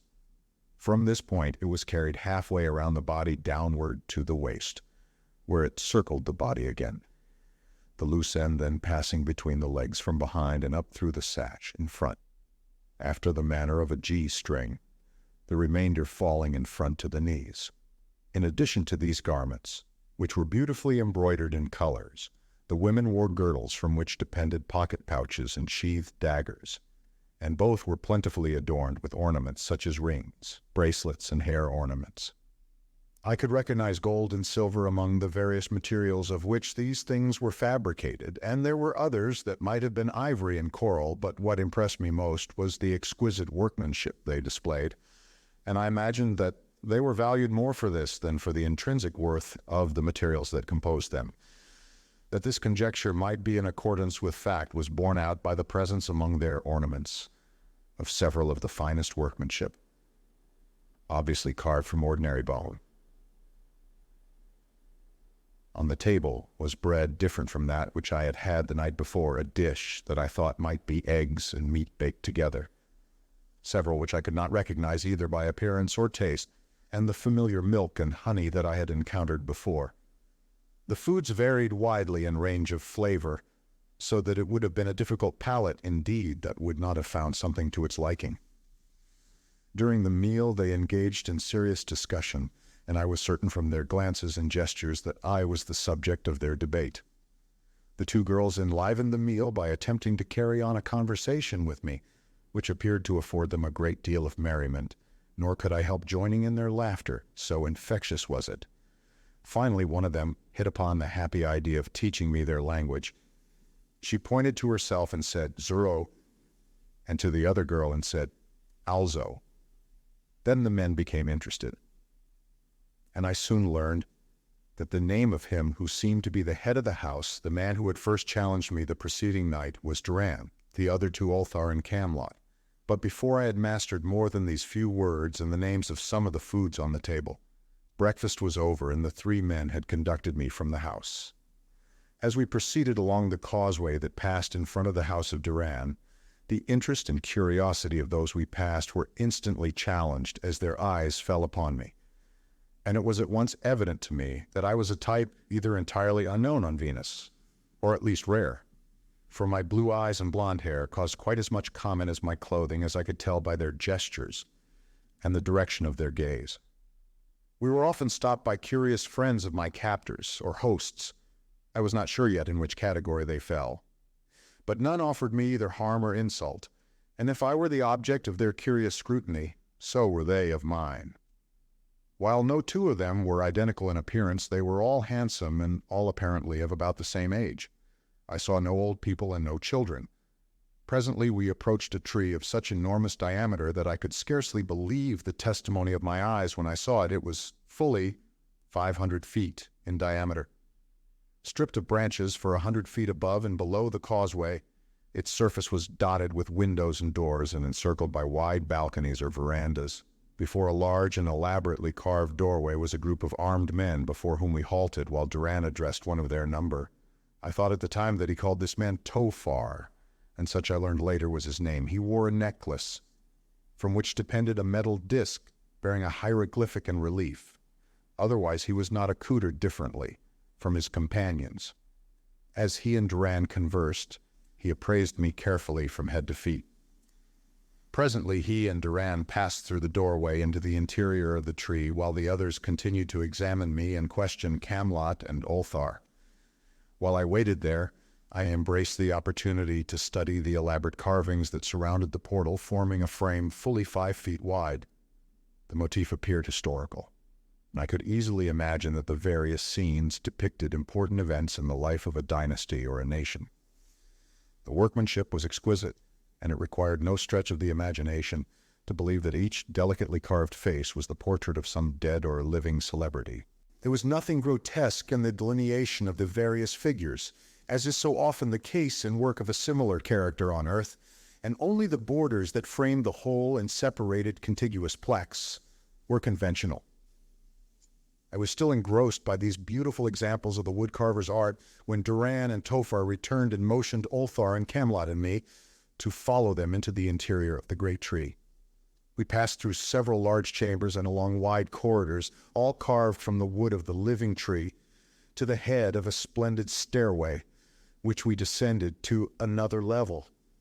The chambers near the periphery of the tree received their light through windows, while the interior chambers and corridors were illuminated by lamps similar to those I had already seen in the house of Duran.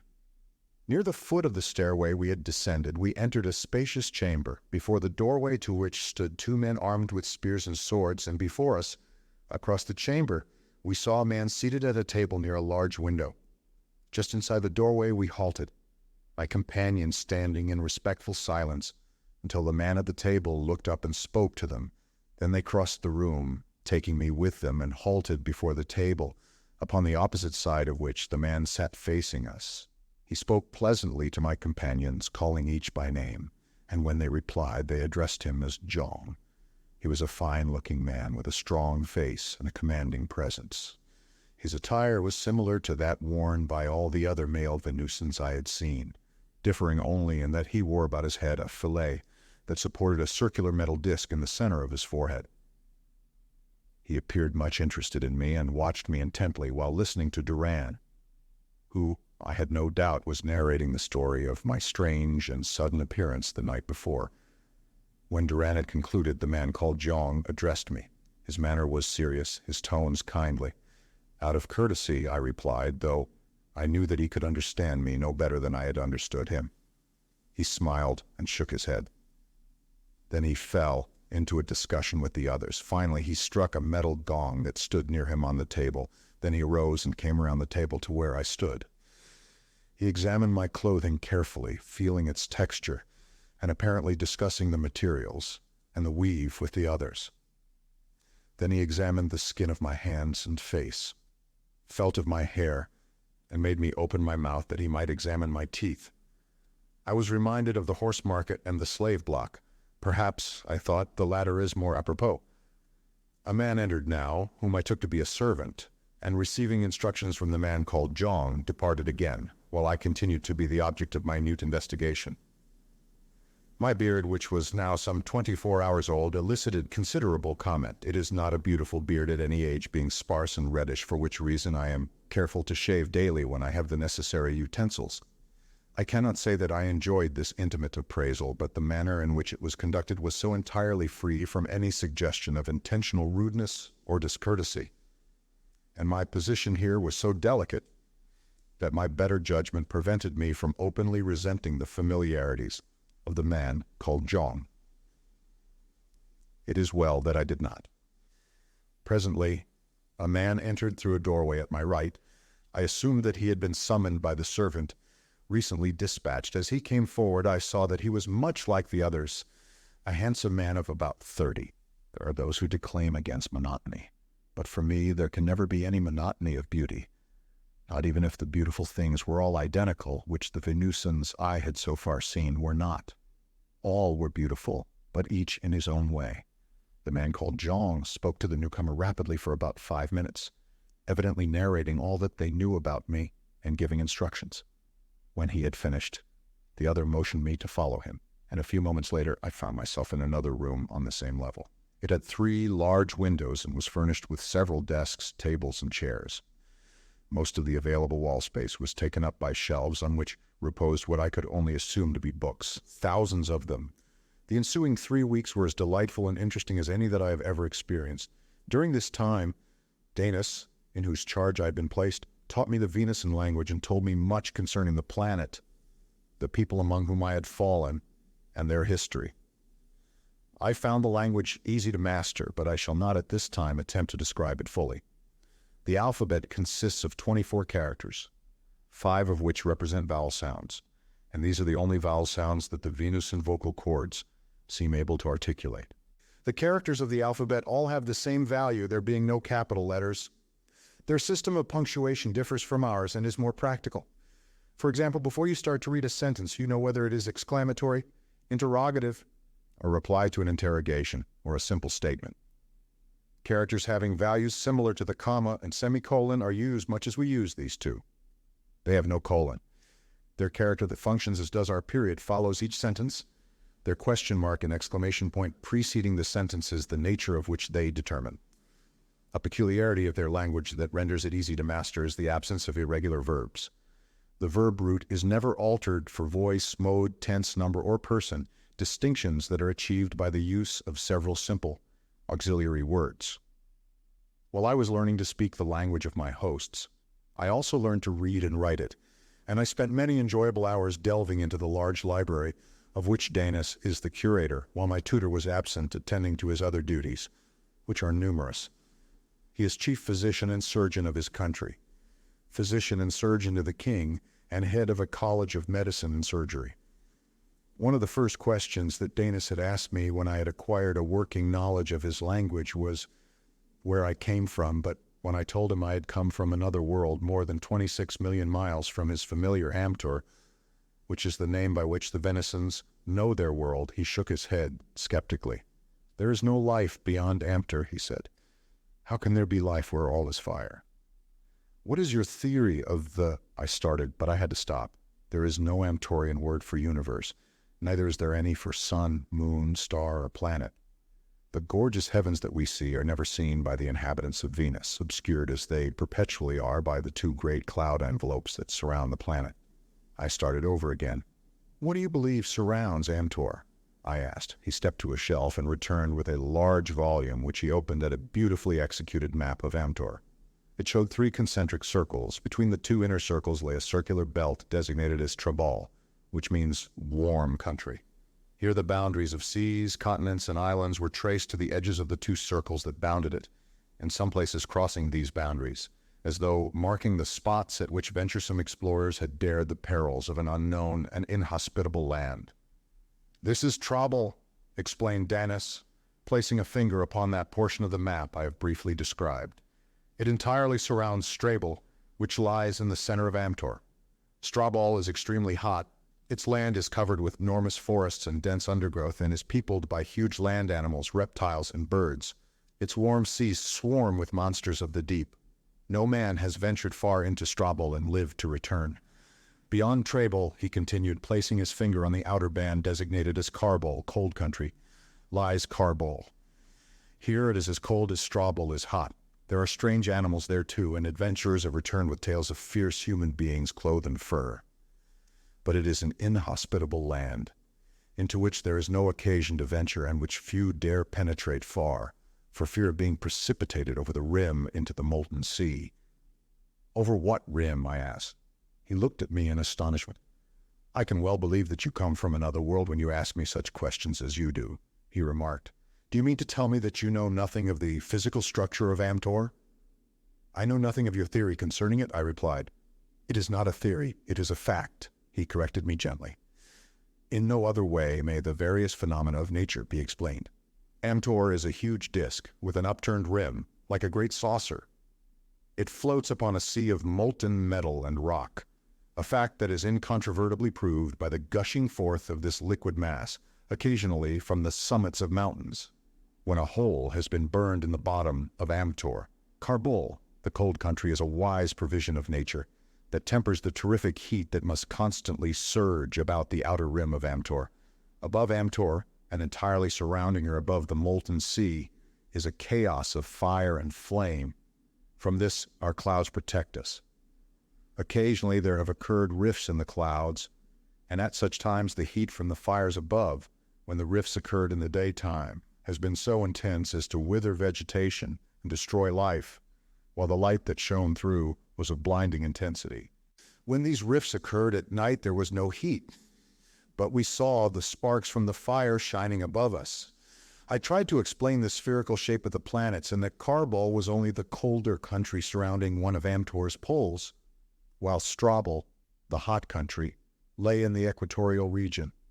That Trabel was merely one of two temperate zones, the other one being beyond the equatorial region, which was a band around the middle of a globe, and not, as he supposed, a circular area in the center of a disk. He listened to me politely, but only smiled and shook his head when I had finished. At first I could not comprehend that a man of such evident intelligence, education, and culture should cling to such a belief as his. But when I stopped to consider the fact that neither he nor any of his progenitors had ever seen the heavens, I began to realize that there could not be much foundation for any other theory, and even theories must have foundations.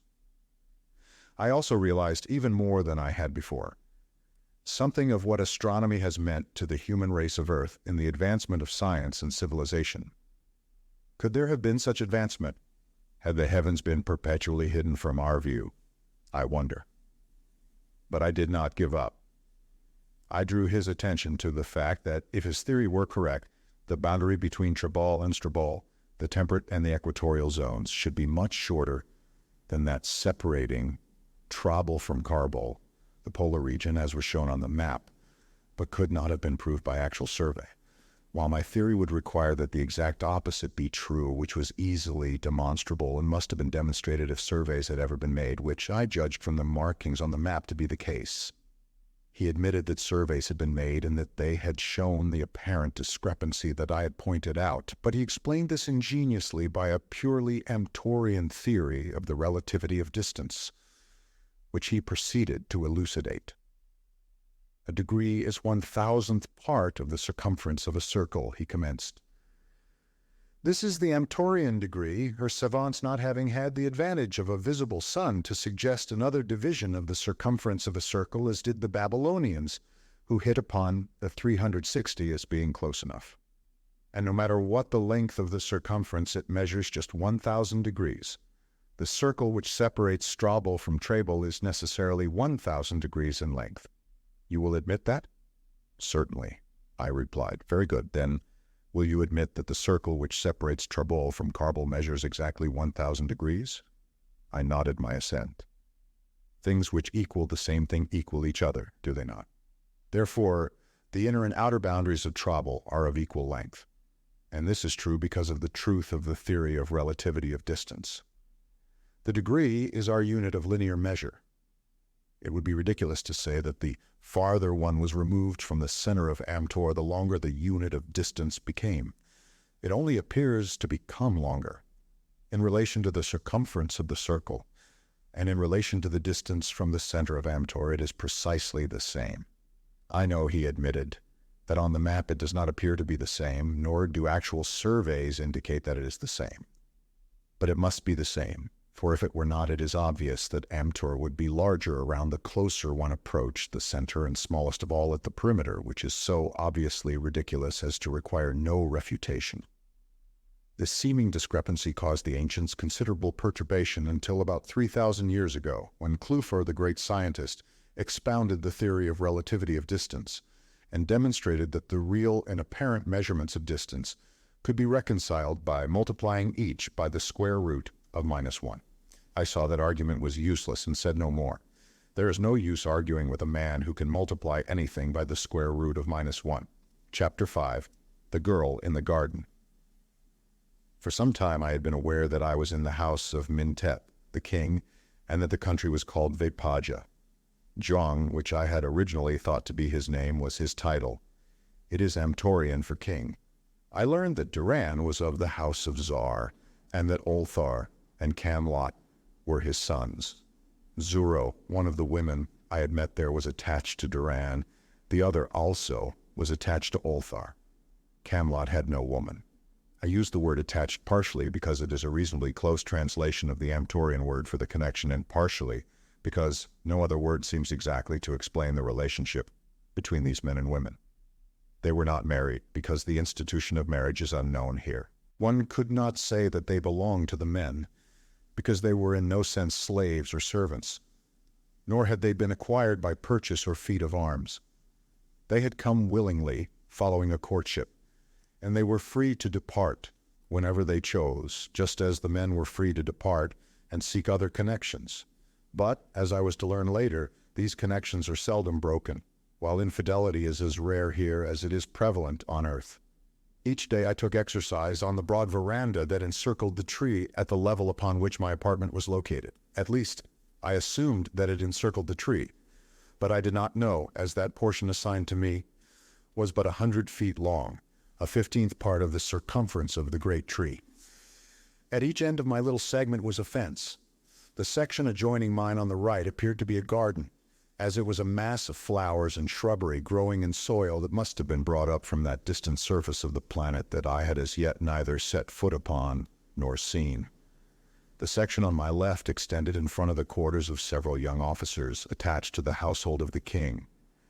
I call them young because Danis told me they were young, but they appear to be about the same age as all the other Amtorians I have seen. They were pleasant fellows, and after I learned to speak their language, we occasionally had friendly chats together. But in the section at my right, I had never seen a human being. And then one day, when Danis was absent and I was walking alone, I saw a girl among the flowers there. She did not see me, and I only caught the briefest glimpse of her. But there was something about her that made me want to see her again, and thereafter I rather neglected the young officers on my left. Though I haunted the end of my veranda next to the garden for several days, I did not again see the girl during all that time. The place seemed utterly deserted until one day I saw the figure of a man among the shrubbery.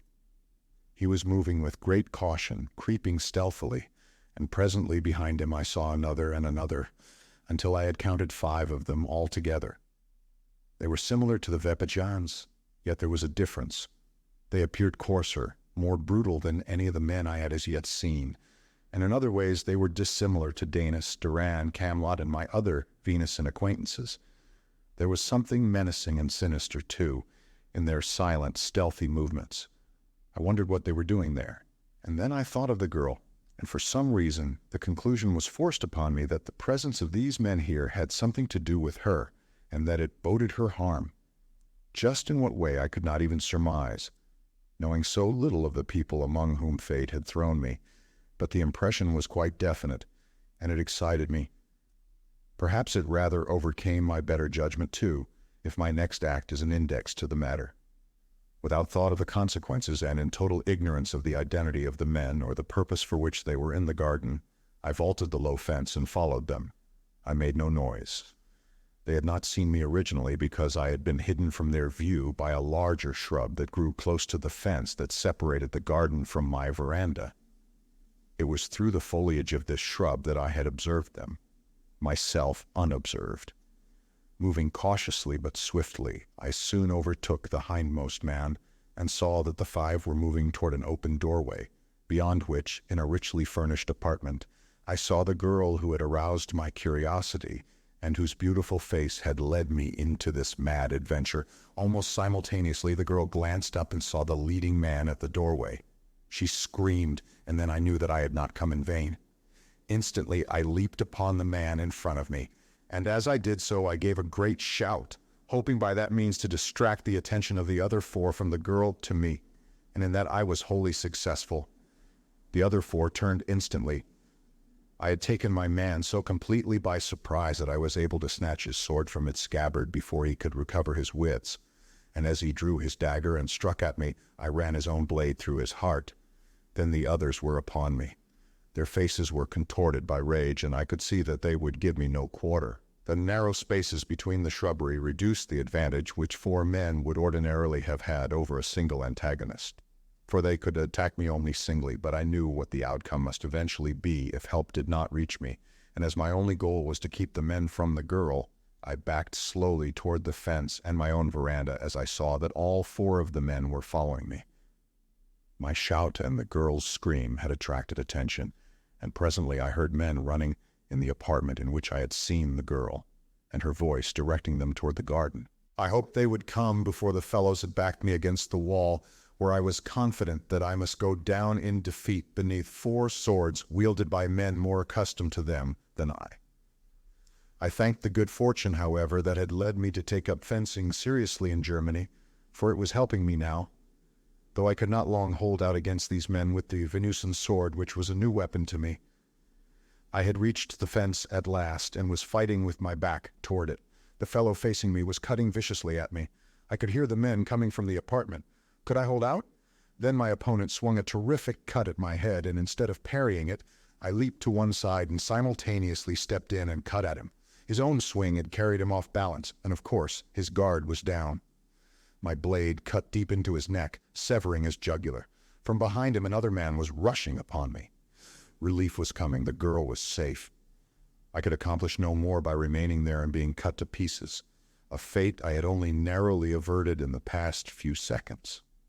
I hurled my sword, point first at the oncoming venison, and as it tore into his breast, I turned and vaulted the fence into my own veranda. Then, as I looked back, I saw a dozen Vepigan warriors overwhelm the two remaining intruders, butchering them like cattle.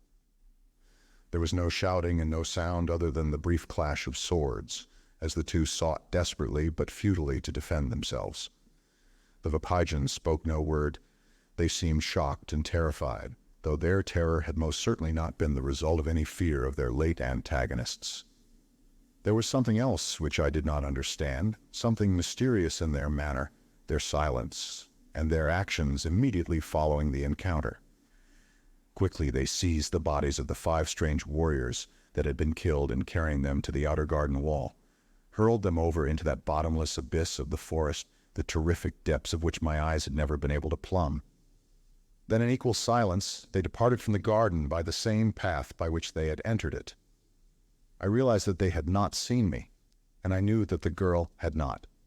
I wondered a little how they accounted for the deaths of the 3 men I had disposed of, but I never learned. The whole affair was a mystery to me, and was only explained long after in the light of ensuing events. I thought that Danis might mention it, and thus give me an opportunity to question him, but he never did, and something kept me from broaching the subject to him, modesty perhaps. In other respects, however, my curiosity concerning these people was insatiable, and I fear that I bored Danis to the verge of distraction with my incessant questioning, but I excused myself on the plea that I could only learn the language by speaking it and hearing it spoken. And Danis, that most delightful of men, insisted that it was not only a pleasure to inform me, but his duty as well, the Jong having requested him to inform me fully, concerning the life, customs, and history of the Vepajans. One of the many things that puzzled me was why such an intelligent and cultured people should be living in trees, apparently without servants or slaves and with no intercourse, as far as I had been able to discover, with other peoples. So one evening I asked him. "It is a long story," replied Danis. "Much of it you will find in the histories here upon my shelves, but I can give you a brief outline that will at least answer your question. Hundreds of years ago, the kings of Vipaja ruled a great country. It was not this forest island where you now find us, but a broad empire that embraced 1,000 islands and extended from Strabol to Karbol. It included broad land masses and great oceans. It was graced by mighty cities and boasted a wealth and commerce unsurpassed through all the centuries before or since. The people of Vipaja in those days were numbered in the millions. There were millions of merchants and millions of wage earners and millions of slaves. And there was a smaller class of brain workers. This class included the learned professions of science, medicine, and law of letters, and the creative arts. The military leaders were selected from all classes. Over all was the hereditary Gyong. The lines between the classes were neither definitely nor strictly drawn. A slave might become a free man might become anything he chose within the limits of his ability, short of Gyong. In social intercourse, the four principal classes did not intermingle with each other, due to the fact that members of one class had little in common with members of the other classes, and not through any feeling of superiority or inferiority. When a member of a lower class had won by virtue of culture, learning, or genius to a position in a higher class, he was received upon an equal footing, and no thought was given to his antecedents. Vipaja was prosperous and happy, yet there were malcontents. These were the lazy and incompetent. Many of them were of the criminal class. They were envious of those who had won to positions which they were not mentally equipped to attain. Over a long period of time, they were responsible for minor discord and dissension, but the people either paid no attention to them or laughed them down. Then they found a leader. He was a laborer named Thor, a man with a criminal record. This man founded a secret order known as Thoris and preached a gospel of class hatred called Thorism. By means of lying propaganda, he gained a large following, and as all his energies were directed against a single class, he had all the vast millions of the other three classes to draw from. Though naturally he found few converts among the merchants and employers, which also included the agrarian class. The sole end of the Thorist leaders was personal power and aggrandizement. Their aims were wholly selfish, yet, because they worked solely among the ignorant masses, they had little difficulty in deceiving their dupes, who finally rose under their false leaders in a bloody revolution that sounded the doom of the civilization and advancement of a world. Their purpose was the absolute destruction of the cultured class. Those of the other classes who opposed them were to be subjugated or destroyed. The Zhuang and his family were to be killed. These things accomplished, the people would enjoy absolute freedom. There would be no masters, no taxes, no laws. They succeeded in killing most of us and a large proportion of the merchant class. Then the people discovered what the agitators already knew, that someone must rule, and the leaders of Thorism were ready to take over the reins of government. The people had exchanged the beneficent rule of an experienced and cultured class for that of greedy incompetents and theorists. Now they are all reduced to virtual slavery. An army of spies watches over them, and an army of warriors keeps them from turning against their masters. They are miserable, helpless, and hopeless. Those of us who escaped with our Zhong sought out this distant, uninhabited island. Here we constructed tree cities, such as this, far above the ground from which they cannot be seen. We brought our culture with us, and little else. But our wants are few, and we are happy. We would not return to the old system if we might. We have learned our lesson that a people divided amongst themselves cannot be happy. Where there are even slight class distinctions, there are envy and jealousy. Here there are none. We are all of the same class. We have no servants. Whatever there is to do, we do better than servants ever did it. Even those who serve the Zhong are not servants in the sense that they are menials, for their positions are considered posts of honor, and the greatest among us take turns in filling them. But I still do not understand why you choose to live in trees far above the ground, I said. For years, the Thoris hunted us down to kill us, he explained, and we were forced to live in hidden, inaccessible places. This type of city was the solution of our problem. The Thoris still hunt us, and there are still occasional raids, but now they are for a very different purpose. Instead of wishing to kill us, they now wish to capture as many of us as they can. Having killed or driven away the brains of the nation, their civilization has deteriorated. Disease is making frightful inroads upon them which they are unable to check. Old age has reappeared and is taking its toll. So they seek to capture the brains and the skill and the knowledge which they have been unable to produce and which we alone possess. Old age is reappearing. What do you mean? I asked. Have you not noticed that there are no signs of old age among us? He inquired. Yes, of course, I replied, nor any children. I have often meant to ask you for an explanation. These are not natural phenomena, he assured me. They are the crowning achievements of medical science. 1,000 years ago, the serum of longevity was perfected. It is injected every 2 years and not only provides immunity from all diseases, but ensures the complete restoration of all wasted tissue. But even in good, there is evil. As none grew old and none died, except those who met with violent death, we were faced with the grave dangers of overpopulation.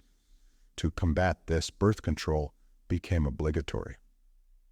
Children are permitted now only in sufficient numbers to replace actual losses in population.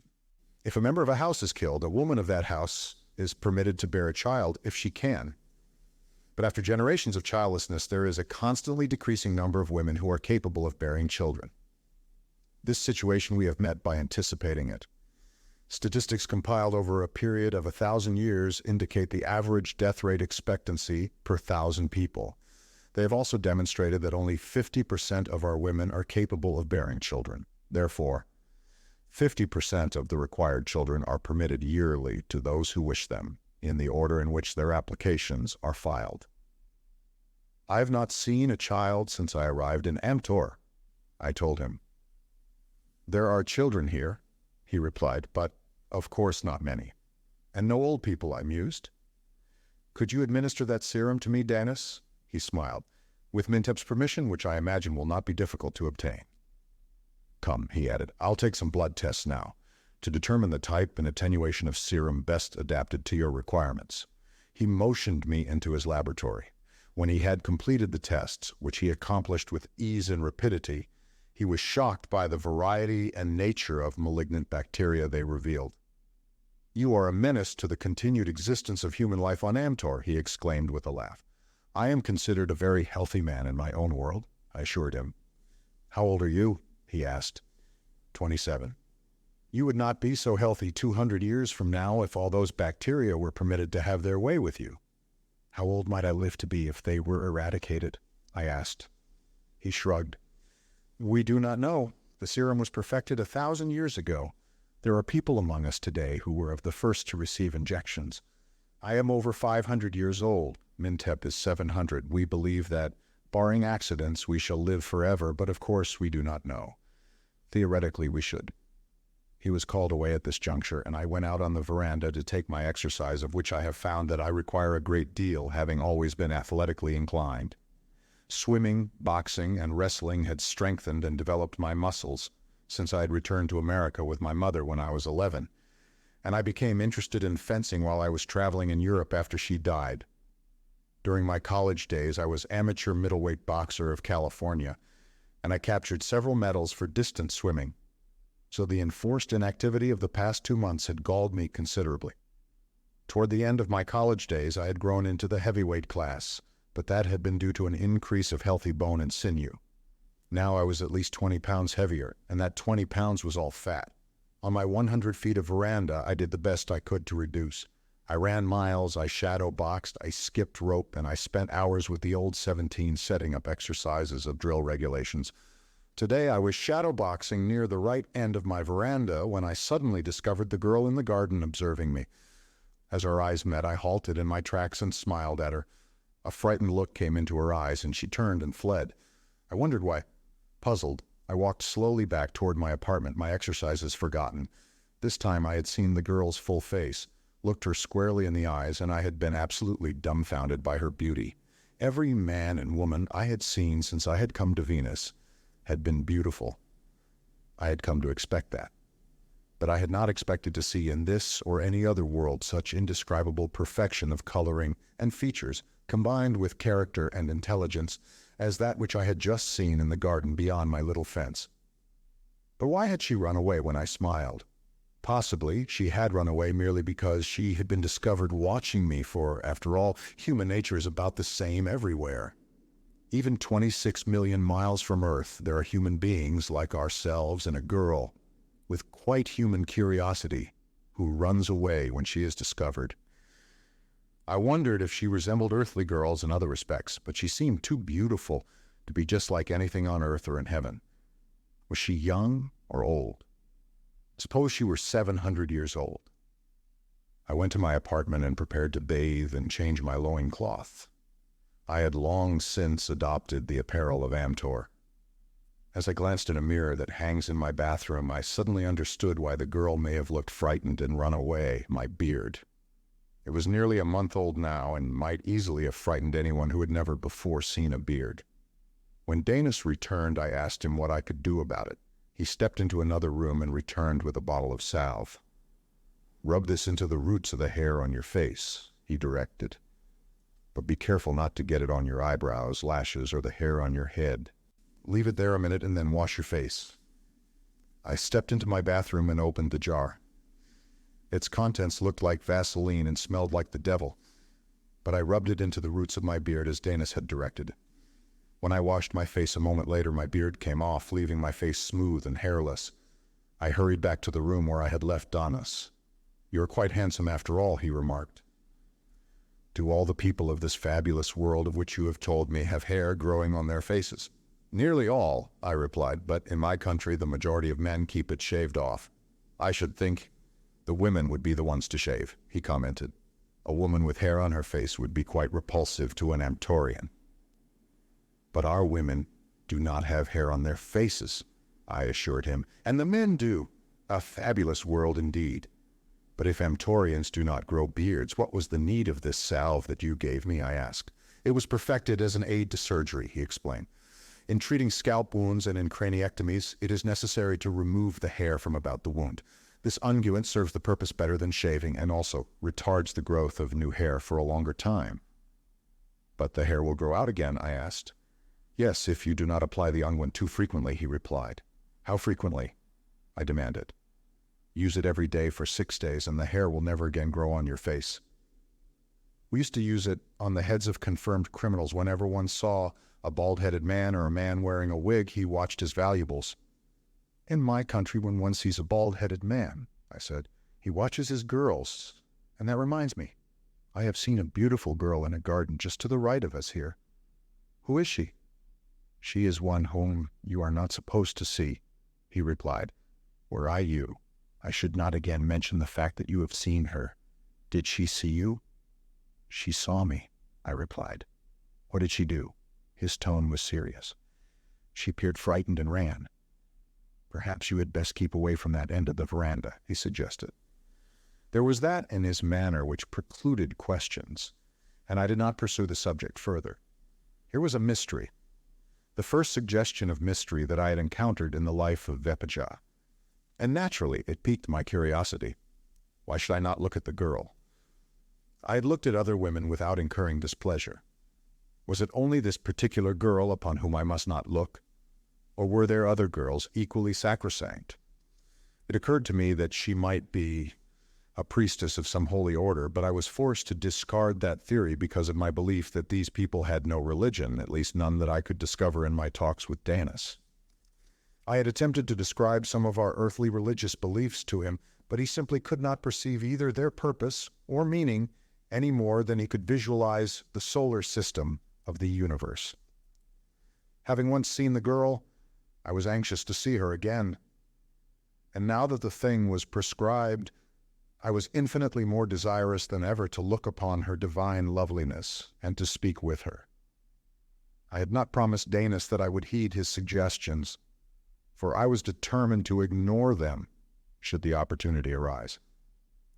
I was commencing to tire of the virtual imprisonment that had been my lot ever since my advent upon Amtor, for even a kindly jailer and a benign prison regime are not satisfactory substitutes for freedom. I had asked Danis what my status was and what they planned for me in the future, but he had evaded a more direct answer by saying that I was the guest of Mintep, the Jong, and that my future would be a matter of discussion when Mintep granted me an audience. Suddenly now I felt more than before the restrictions of my situation, and they galled me. I had committed no crime. I was a peaceful visitor to Vipaja. I had neither the desire nor the power to harm anyone. These considerations decided me. I determined to force the issue. A few minutes ago I had been contented with my lot, willing to wait the pleasure of my hosts. Now I was discontented. What had induced this sudden change? Could it be the mysterious alchemy of personality that had transmuted the lead of lethargy to the gold of ambitious desire? Had the aura of a vision of feminine loveliness thus instantly reversed my outlook upon life? I turned toward Danis. "You have been very kind to me," I said, "and my days here have been happy, but I am of a race of people who desire freedom above all things. As I have explained to you, I am here through no intentional fault of my own. But I am here, and being here I expect the same treatment that would be accorded. Were you to visit my country under similar circumstances?" "And what treatment would that be?" he asked. "The right to life, liberty, and the pursuit of happiness, freedom," I explained. I did not think it necessary to mention chambers of commerce dinners, Rotary and Kiwanis luncheons, triumphal parades and ticker tape, keys to cities, press representatives and photographers, nor newsreel cameramen, the price that he would undoubtedly have had to pay for life, liberty, and the pursuit of happiness. "But my dear friend, one would think from your words that you are a prisoner here," he exclaimed. "I am Danis," I replied, "and none knows it better than you." He shrugged. "I am sorry that you feel that way about it, Carson. How much longer is it going to last?" I demanded. "The Jong is the Jong," he replied. "He will send for you in his own time. Until then, let us continue the friendly relations that have marked our association up to now." "I hope they will never be changed, Danis," I told him. "But you may tell Mintep, if you will, that I cannot accept his hospitality much longer. If he does not send for me soon, I shall leave on my own accord." "Do not attempt that, my friend," he warned me. "And why not?" "You would not live to take a dozen steps from the apartments that have been assigned you," he assured me seriously. "Who would stop me?" "There are warriors posted in the corridors," he explained. "They have their orders from the Jong." "And yet I am not a prisoner," I exclaimed with a bitter laugh. "I'm sorry that you raised the question," he said, "as otherwise you might never have known." Here indeed was the iron hand in the velvet glove. I hoped it was not wielded by a wolf in sheep's clothing. My position was not an enviable one. Even had I the means to escape, there was no place that I could go. But I did not want to leave Vipaja. I'd seen the girl in the garden. Chapter 6. Gathering Tarl. A week passed, a week during which I permanently discarded my reddish whiskers and received an injection of the longevity serum. The latter event suggested that possibly Mintep would eventually liberate me, for why bestow immortality upon a potential enemy who is one's prisoner? But then I knew that the serum did not confer absolute immortality. Mintep could have me destroyed if he wished, by which thought was suggested the possibility that the serum had been administered for the purpose of lulling me into a sense of security which I did not in reality enjoy. I was becoming suspicious. While Danis was injecting the serum, I asked him if there were many doctors in Vipaja. "Not so many in proportion to the population as there were 1,000 years ago," he replied. "All the people are now trained in the care of their bodies and taught the essentials of health and longevity. Even without the serums we use to maintain resistance to disease constantly in the human body, our people would live to great ages. Sanitation, diet, and exercise can accomplish wonders by themselves. But we must have some doctors. Their numbers are limited now to about 1 to each 5,000 citizens. And in addition to administering the serum, the doctors attend those who are injured by the accidents of daily life, in the hunt, and in duels and war. Formerly, there were many more doctors than could eke out an honest living, but now there are various agencies that restrict their numbers. Not only is there a law restricting these, but the 10 years of study required, the long apprenticeship thereafter, and the difficult examinations that must be passed have all tended to reduce the numbers who seek to follow this profession. But another factor probably achieved more than all else, to rapidly reduce the great number of doctors that threatened the continuance of human life on Amtor in the past. This was a regulation that compelled every physician and surgeon to file a complete history of each of his cases with the chief medical officer of his district. From diagnosis to complete recovery or death, each detail of the handling of each case had to be recorded and placed on record for the public to consult. When a citizen requires the services of a physician or surgeon now, he may easily determine those who have been successful and those who have not. Fortunately today, there are few of the latter. The law has proved a good one. This was interesting, for I had had experience with physicians and surgeons on Earth. "How many doctors survived the operation of this new law?" I asked. "About 2%, he replied. "There must have been a larger proportion of good doctors on Amtor than on Earth," I commented. Time hung heavily upon my hands. I read a great deal, but an active young man cannot satisfy all his varied life interests with books alone. And then there was the garden at my right. I had been advised to avoid that end of my veranda, but I did not, at least not when Danis was absent. When he was away, I haunted that end of the veranda, but it seemed deserted. And then one day I caught a glimpse of her. She was watching me from behind a flowering shrub. I was close to the fence that separated my runway from her garden. It was not a high fence, perhaps slightly under 5 feet. She did not run this time, but stood looking straight at me, possibly thinking that I could not see her because of the intervening foliage. I could not see her plainly enough. That is true, and God, how I wanted to see her. What is that inexplicable, subtle attraction that some woman holds for every man? For some men, there is only one woman in the world who exercises this influence upon him, or perhaps, if there are more, the others do not cross his path. For other men, there are several. For some, none. For me, there was this girl of an alien race, upon an alien planet. Perhaps there were others, but if there were, I had never met them. In all my life before, I had never been moved by such an irresistible urge. What I did upon the strength of an impulse as uncontrollable as a law of nature. Perhaps it was a law of nature that motivated me. I vaulted the fence. Before the girl could escape me, I stood before her. There were consternation and horror in her eyes. I thought that she was afraid of me. "Do not be afraid," I said. "I have not come to harm you, only to speak to you." She drew herself up proudly. "I am not afraid of you," she said. She hesitated, and then started over. "If you are seen here, you will be destroyed. Go back to your quarters at once, and never dare such a rash act again." I thrilled to the thought that the fear that I had seen so clearly reflected in her eyes was for my safety. "How may I see you?" I asked. "You may never see me," she replied, "but I have seen you, and I intend seeing you again. I'm going to see a lot of you or die in the attempt." "Either you do not know what you are doing or you are mad," she said, and turned her back on me as she started to walk away. I seized her arm. "Wait," I begged. She wheeled on me like a tigress and slapped my face, and then she whipped the dagger from the scabbard at her girdle. "How dared you," she cried, "lay a hand upon me? I should kill you."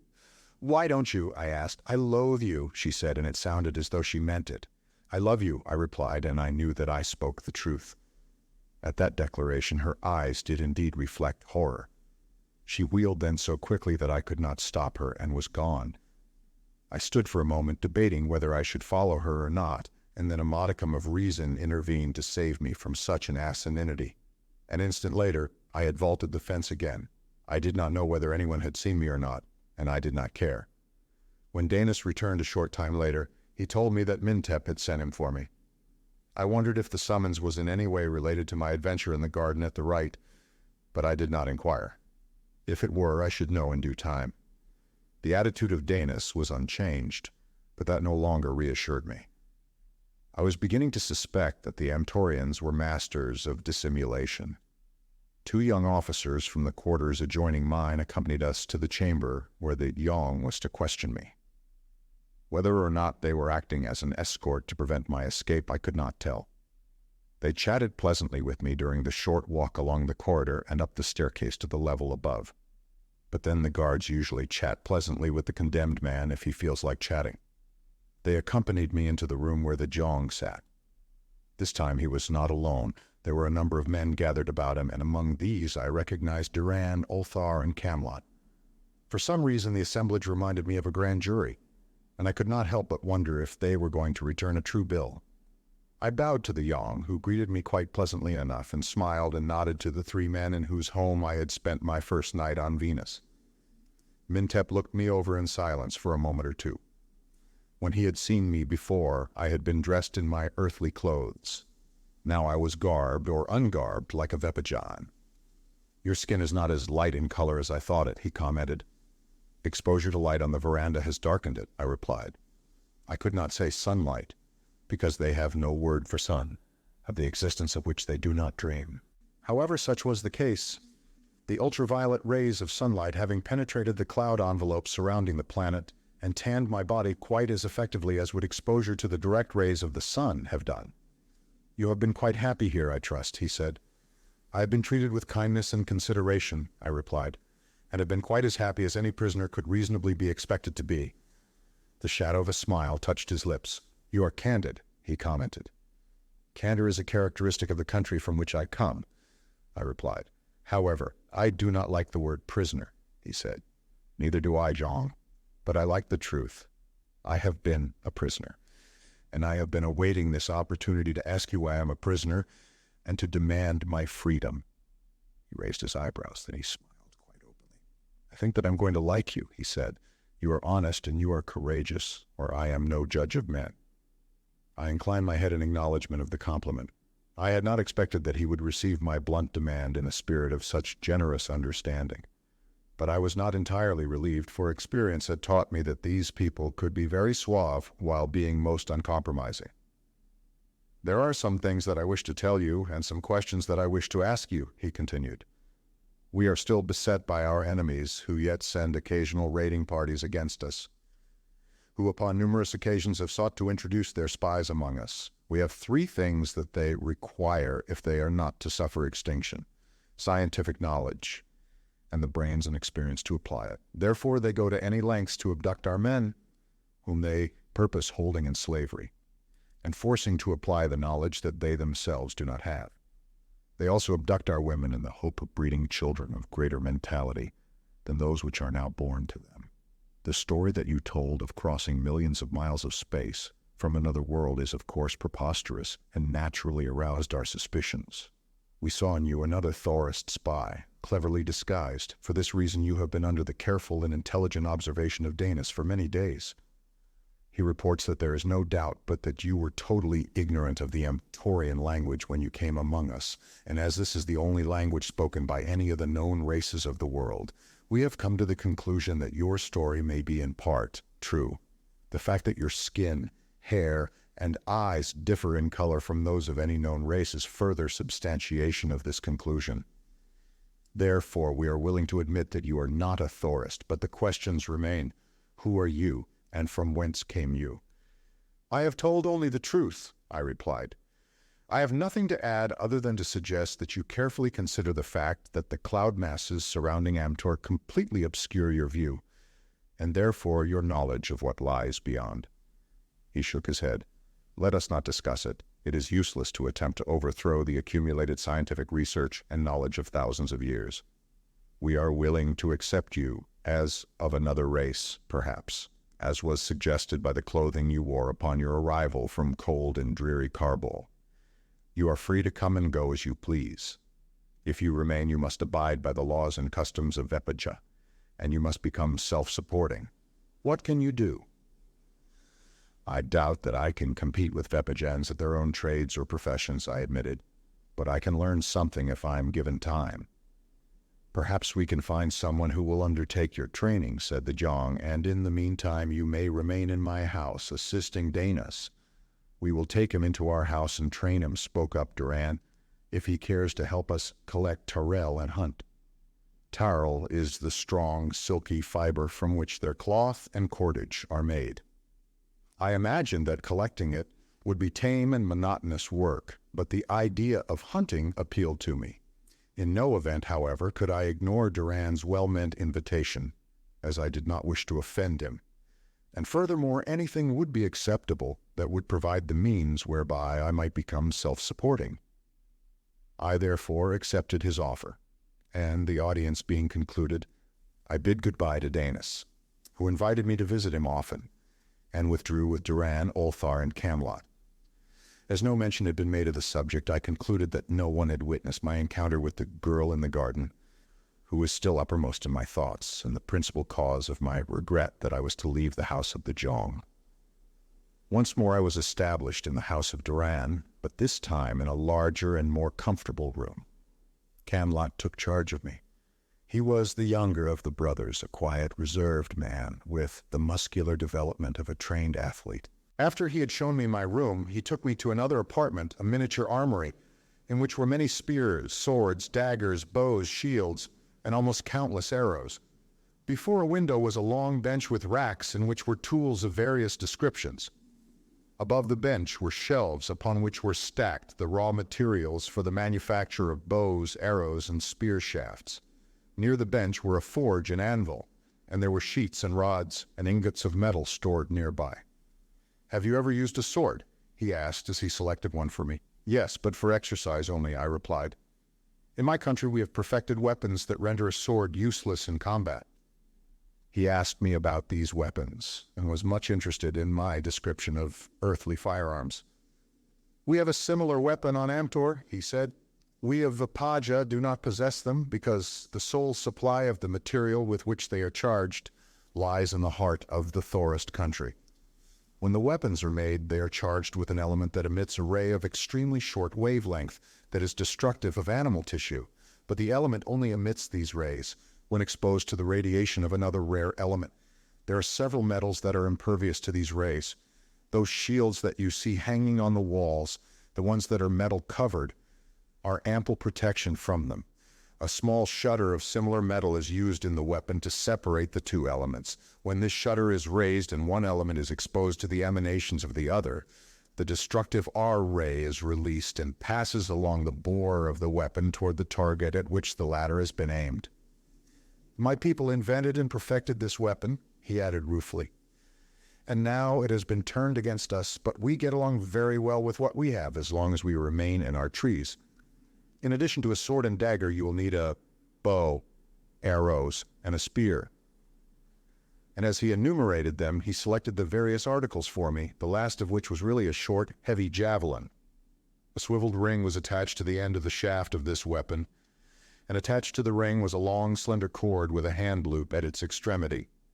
This cord, which was no heavier than ordinary wrapping twine, Camelot coiled in a peculiar way and tucked into a small opening in the side of the shaft. "What is the purpose of that cord?" I asked, examining the weapon. "We hunt high in the trees," he replied, "and if it were not for the cord, we should lose many spears." "But that cord is not heavy enough for that, is it?" I asked. "It is of peril," he replied, "and could support the weight of 10 men. You will learn much of the properties and value of peril before you have been with us long. Tomorrow we shall go out together and gather some. It has been rather scarce of late." At the evening meal that day, I met Zuro and Alzo again, and they were most gracious to me. In the evening they all joined in teaching me the favorite Vepajan game, Torque, which is played with pieces that are much like those used in Mahjong and bears a startling resemblance to poker. I slept well that night in my new quarters, and when daylight broke, I arose, for Camelot had warned me that we should start early upon our expedition. I cannot say that I looked forward with any considerable degree of enthusiasm to spending the day gathering Terrell.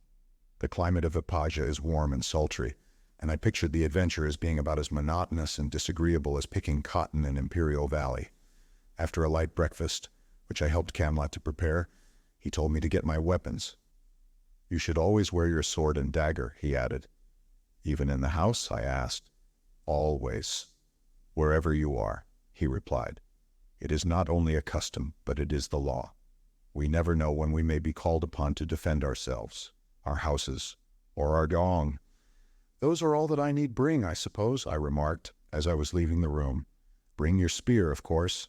We are going to gather tarl," he replied. Why I should need a spear to gather tarl I could not imagine. But I brought all the weapons that he had mentioned, and when I returned he handed me a bag with a strap that went around my neck to support it at my back. "Is this for the tarl?" I asked.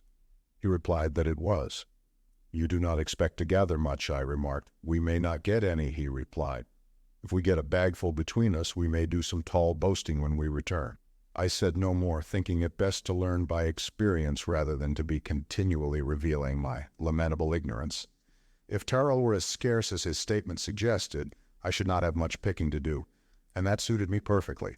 I am not lazy, but I like work that keeps my mind on the alert. When we were both ready, Camlot led the way upstairs, a procedure which mystified me but did not tempt me into asking any more questions. We passed the 2 upper levels of the house and entered a dark spiral staircase that led still farther upward into the tree.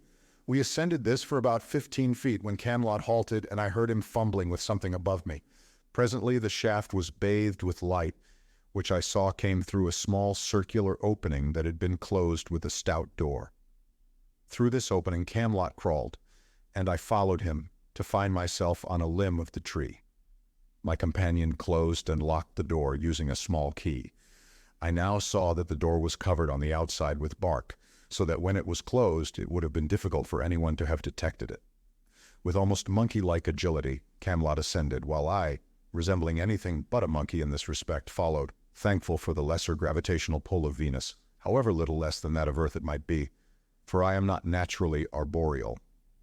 After ascending about 100 feet, Camlot crossed to an adjacent tree, the branches of which interlocked with those of the one we had been ascending, and again the upward climb commenced. Occasionally the Vipajans stopped to listen as we passed from tree to tree or clambered to higher levels. After we had traveled for an hour or more, he stopped again and waited until I had overtaken him. A finger on his lips enjoined me to silence. "Tarl," he whispered, pointing through the foliage in the direction of an adjacent tree. I wondered why he had to whisper it, as my eyes followed the direction of his index finger. 20 feet away I saw what appeared to be a huge spider web, partially concealed by the intervening foliage. "Be ready with your spear," whispered Camlot. "Put your hand through the loop. Follow me, but not too closely. You may need room to cast your spear. Do you see him?" "No," I admitted. I saw nothing but the suggestion of a spider web. What else I was supposed to see I did not know. "Neither do I, but he may be hiding. Look up occasionally so that he can't take you by surprise from above." This was more exciting than picking cotton in Imperial Valley, though as yet I did not know just what there was to be excited about. Camlot did not appear excited. He was very cool, but he was cautious. Slowly he crept toward the great web, his javelin ready in his hand, and I followed. When we were in full sight of it, we saw that it was empty. Camlot drew his dagger. "Start cutting it away," he said. "Cut close to the branches and follow the web around. I will cut in the other direction until we meet. Be careful that you do not get enmeshed in it, especially if he happens to return." "Can we go around it?" I asked. Camlot looked puzzled. "Why should we go around it?" he demanded a little shortly, I thought. "To get the tarl," I replied. "What do you suppose this is?" he demanded. "A spider's web." "It is tarl." I subsided. I had thought that the tarl he pointed at was beyond the web, although I had seen nothing. But then, of course, I had not known what tarl was or what it looked like. We had been cutting away for a few minutes when I heard a noise in a tree near us. Camlot heard it at the same time. "He is coming," he said. "Be ready." He slipped his dagger into a sheath and grasped his spear. I followed his example. The sound stopped, but I could see nothing through the foliage. Presently there was a rustling among the foliage, and a face appeared some 15 yards from us. It was a hideous face, the face of a spider, tremendously enlarged. When the thing saw that we had discovered it, it emitted the most frightful scream I'd ever heard, save once before. Then I recognized them, the voice and the face. It had been a creature such as this that had pursued my pursuer the night that I had dropped to the causeway in front of the house of Duran. "Be ready," cautioned Camlot. "He will charge." The words had scarcely crossed the lips of the Vipajan when the hideous creature rushed toward us. Its body and legs were covered with long black hair, and there was a yellow spot the size of a saucer above each eye. It screamed horribly as it came, as though to paralyze us with terror. Camlot's spear hand flew back and forward, and the heavy javelin, rushing to meet the maddened creature, buried itself deeply in the repulsive carcass. But it did not stop the charge. The creature was making straight for Camelot as I hurled my javelin, which struck it in the side. But even this did not stop it, and to my horror I saw it seize my companion as he fell back upon the great limb upon which he had stood, with the spider on top of him. The footing was secure enough for Camelot and the spider, for they were both accustomed to it, but to me it seemed very precarious. Of course, the tree limbs were enormous, and often the branches were laced together, yet I felt anything but secure. However, I had no time to think of that now. If not already dead, Camelot was being killed. Drawing my sword, I leaped to the side of the huge arachnid and struck viciously at its head, whereupon it abandoned Camelot and turned upon me. But it was badly wounded now and moved with difficulty. As I struck at that hideous face, I was horrified to see the Camelot lay as though dead. He did not move, but I had only time for that single brief glance. If I were not careful, I too should soon be dead. The thing confronting me seemed endowed with unsapable vitality. It was oozing sticky blood from several wounds, at least 2 of which I thought should have been almost instantly lethal. Yet still it struggled to reach me with the powerful claws that terminated its forelegs, that it might draw me to those hideous jaws. The Vepigen blade is a keen 2-edged affair, a little wider and thicker near the point than at the haft, and while not well balanced to my way of thinking, is a deadly cutting weapon. I found it so in this, my first experience with it, for as a great claw reached out to seize me, I severed it with a single blow. At this, the creature screamed more horribly than ever, and with its last remaining vitality sprang upon me, as you have seen spiders spring upon their prey. I cut at it again as I stepped back, and then thrust my point directly into that hideous visage, as the weight of the creature overbore me and I went down beneath it. As it crashed upon me, my body toppled from the great branch upon which I had been standing, and I felt myself falling. Fortunately, the interlacing, smaller branches gave me some support. I caught at them and checked my fall, bringing up upon a broad, flat limb 10 or 15 feet below. I had clung to my sword, and being unhurt, clambered back as quickly as I could to save Camelot from further attack, but he needed no protection. The great Targo, as the creature is called, was dead. Dead also was Camelot. I could find no pulse nor detect any beating of the heart. My own sank within my breast. I had lost a friend, I who had so few here, and I was as utterly lost as one may be. I knew that I could not retrace our steps to the Vepigen city, even though my life depended upon my ability to do so, as it doubtless did. I could descend, but whether I was still over the city or not I did not know. I doubted it. So this was gathering Tyrell. This was the occupation that I had feared would bore me with its monotony. Chapter 7. By Camelot's Grave. Having set out to gather Tyrell, I finished the work that Camelot and I had nearly completed when the Targo attacked us. If I succeeded in finding the city, I should at least bring something to show for our efforts. But what about Camelot? The idea of leaving the body here was repugnant to me. Even in the brief association I had had with the man, I had come to like him and to look upon him as my friend. His people had befriended me. The least that I could do would be to take his body back to them. I realized, of course, that that was going to be something of a job, but it must be done. Fortunately, I am extraordinarily muscular, and then, too, the gravitational pull of Venus favored me more than would that of Earth, giving me an advantage of over 20 pounds in the dead weight I should have to carry, and even a little better than that in the amount of my own live weight, for I am heavier than Camelot.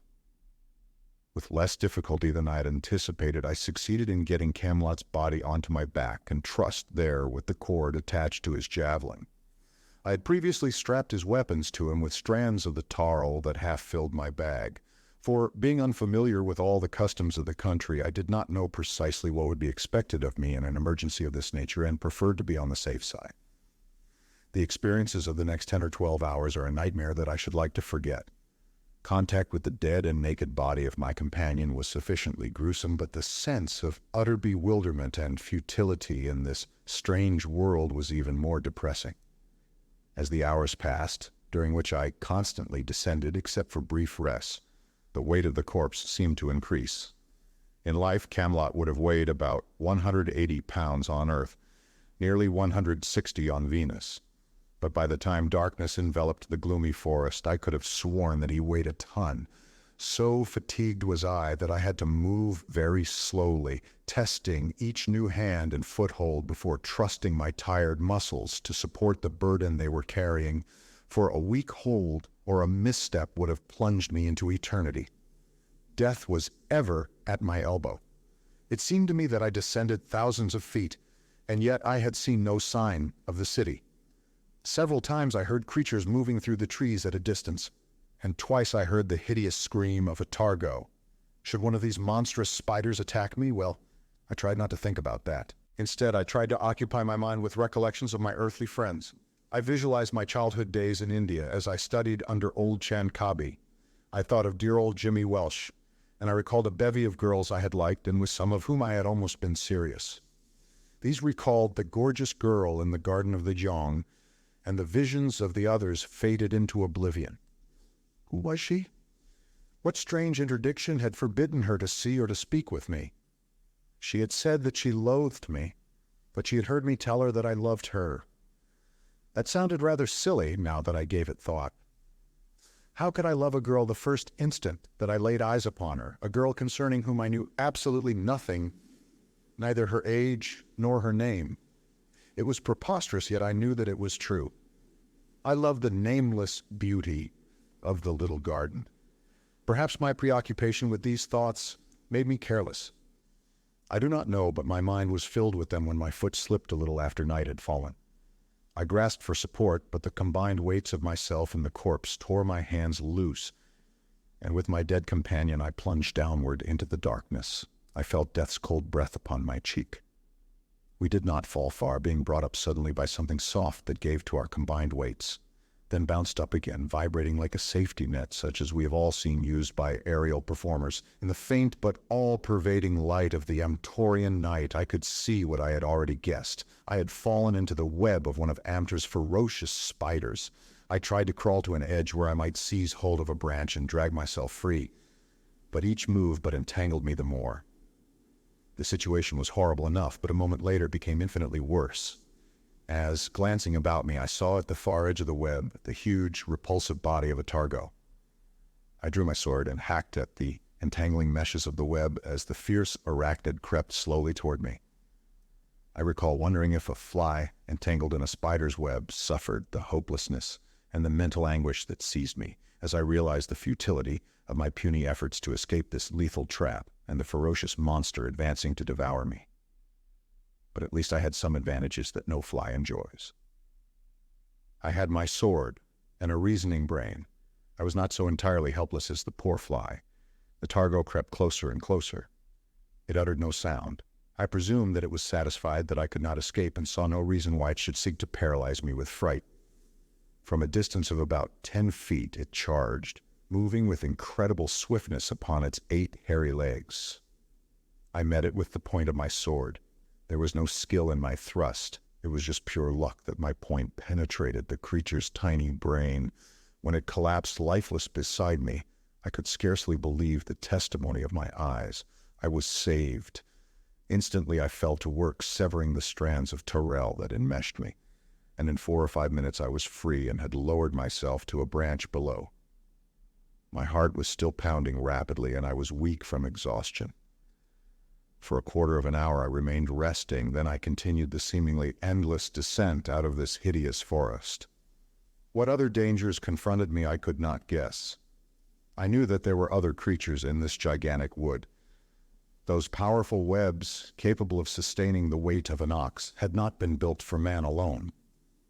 During the preceding day I had caught occasional glimpses of huge birds, which might themselves, if carnivorous, prove as deadly menaces as the targo. But it was not them that I feared now, but the nocturnal prowlers that haunt every forest by night. Down and down I descended, feeling that each next moment must witness the final collapse of my endurance. The encounter with the targo had taken terrific toll of my great strength, already sapped by the arduous experiences of the day, yet I could not stop. I dared not. Yet how much longer could I drive exhausted nature on toward the brink of utter collapse? I had about reached the end of my endurance when my feet struck solid ground. At first I could not believe the truth, but glancing down and about me I saw that I had indeed reached the floor of the forest. After a month on Venus, I had at last placed foot upon her surface. I could see little or nothing, just the enormous boles of great trees in whatever direction I looked. Beneath my feet lay a thick matting of fallen leaves, turned white in death. I cut the cords that bound the corpse of Camelot to my back, and lowered my poor comrade to the ground. Then I threw myself down beside him and was asleep almost immediately. When I awoke, it was daylight again. I looked about me, but could see nothing but the counterpane of whitened leaves spread between the boles of trees of such gargantuan girth that I almost hesitate to suggest the size of some of them, lest I discredit the veracity of this entire story of my experiences on Venus. But indeed, they must needs be huge to support their extraordinary height, for many of them towered over 6,000 feet above the surface of the ground, their lofty pinnacles enshrouded forever in the eternal fog of the inner cloud envelope. To suggest an idea of the size of some of these monsters of the forest, I may say that I walked around the bole of one, counting over 1,000 paces in the circuit, which gives roughly a diameter of 1,000 feet, and there were many such. A tree 10 feet in diameter appeared a frail and slender sapling, and there can be no vegetation upon Venus. What little knowledge of physics I had and a very slight acquaintance with botany argued that trees of such height could not exist, but there must be some special adaptive forces operating on Venus that permit the seemingly impossible. I have attempted to figure it out in terms of earthly conditions, and I have arrived at some conclusions that suggest possible explanations for the phenomenon. If vertical osmosis is affected by gravity, then the lesser gravity of Venus would favor the growth of taller trees, and the fact that their tops are forever in the clouds would permit them to build up an ample supply of carbohydrates from the abundant water vapor, provided there was the requisite amount of carbon dioxide in the atmosphere of Venus to promote this photosynthetic process. I must admit, however, that at the time I was not greatly interested in these intriguing speculations. I had to think about myself and poor Camelot. What was I to do with the corpse of my friend? I had done my best to return him to his people, and failed. I doubted now that I could ever find his people. There remained but a single alternative. I must bury him.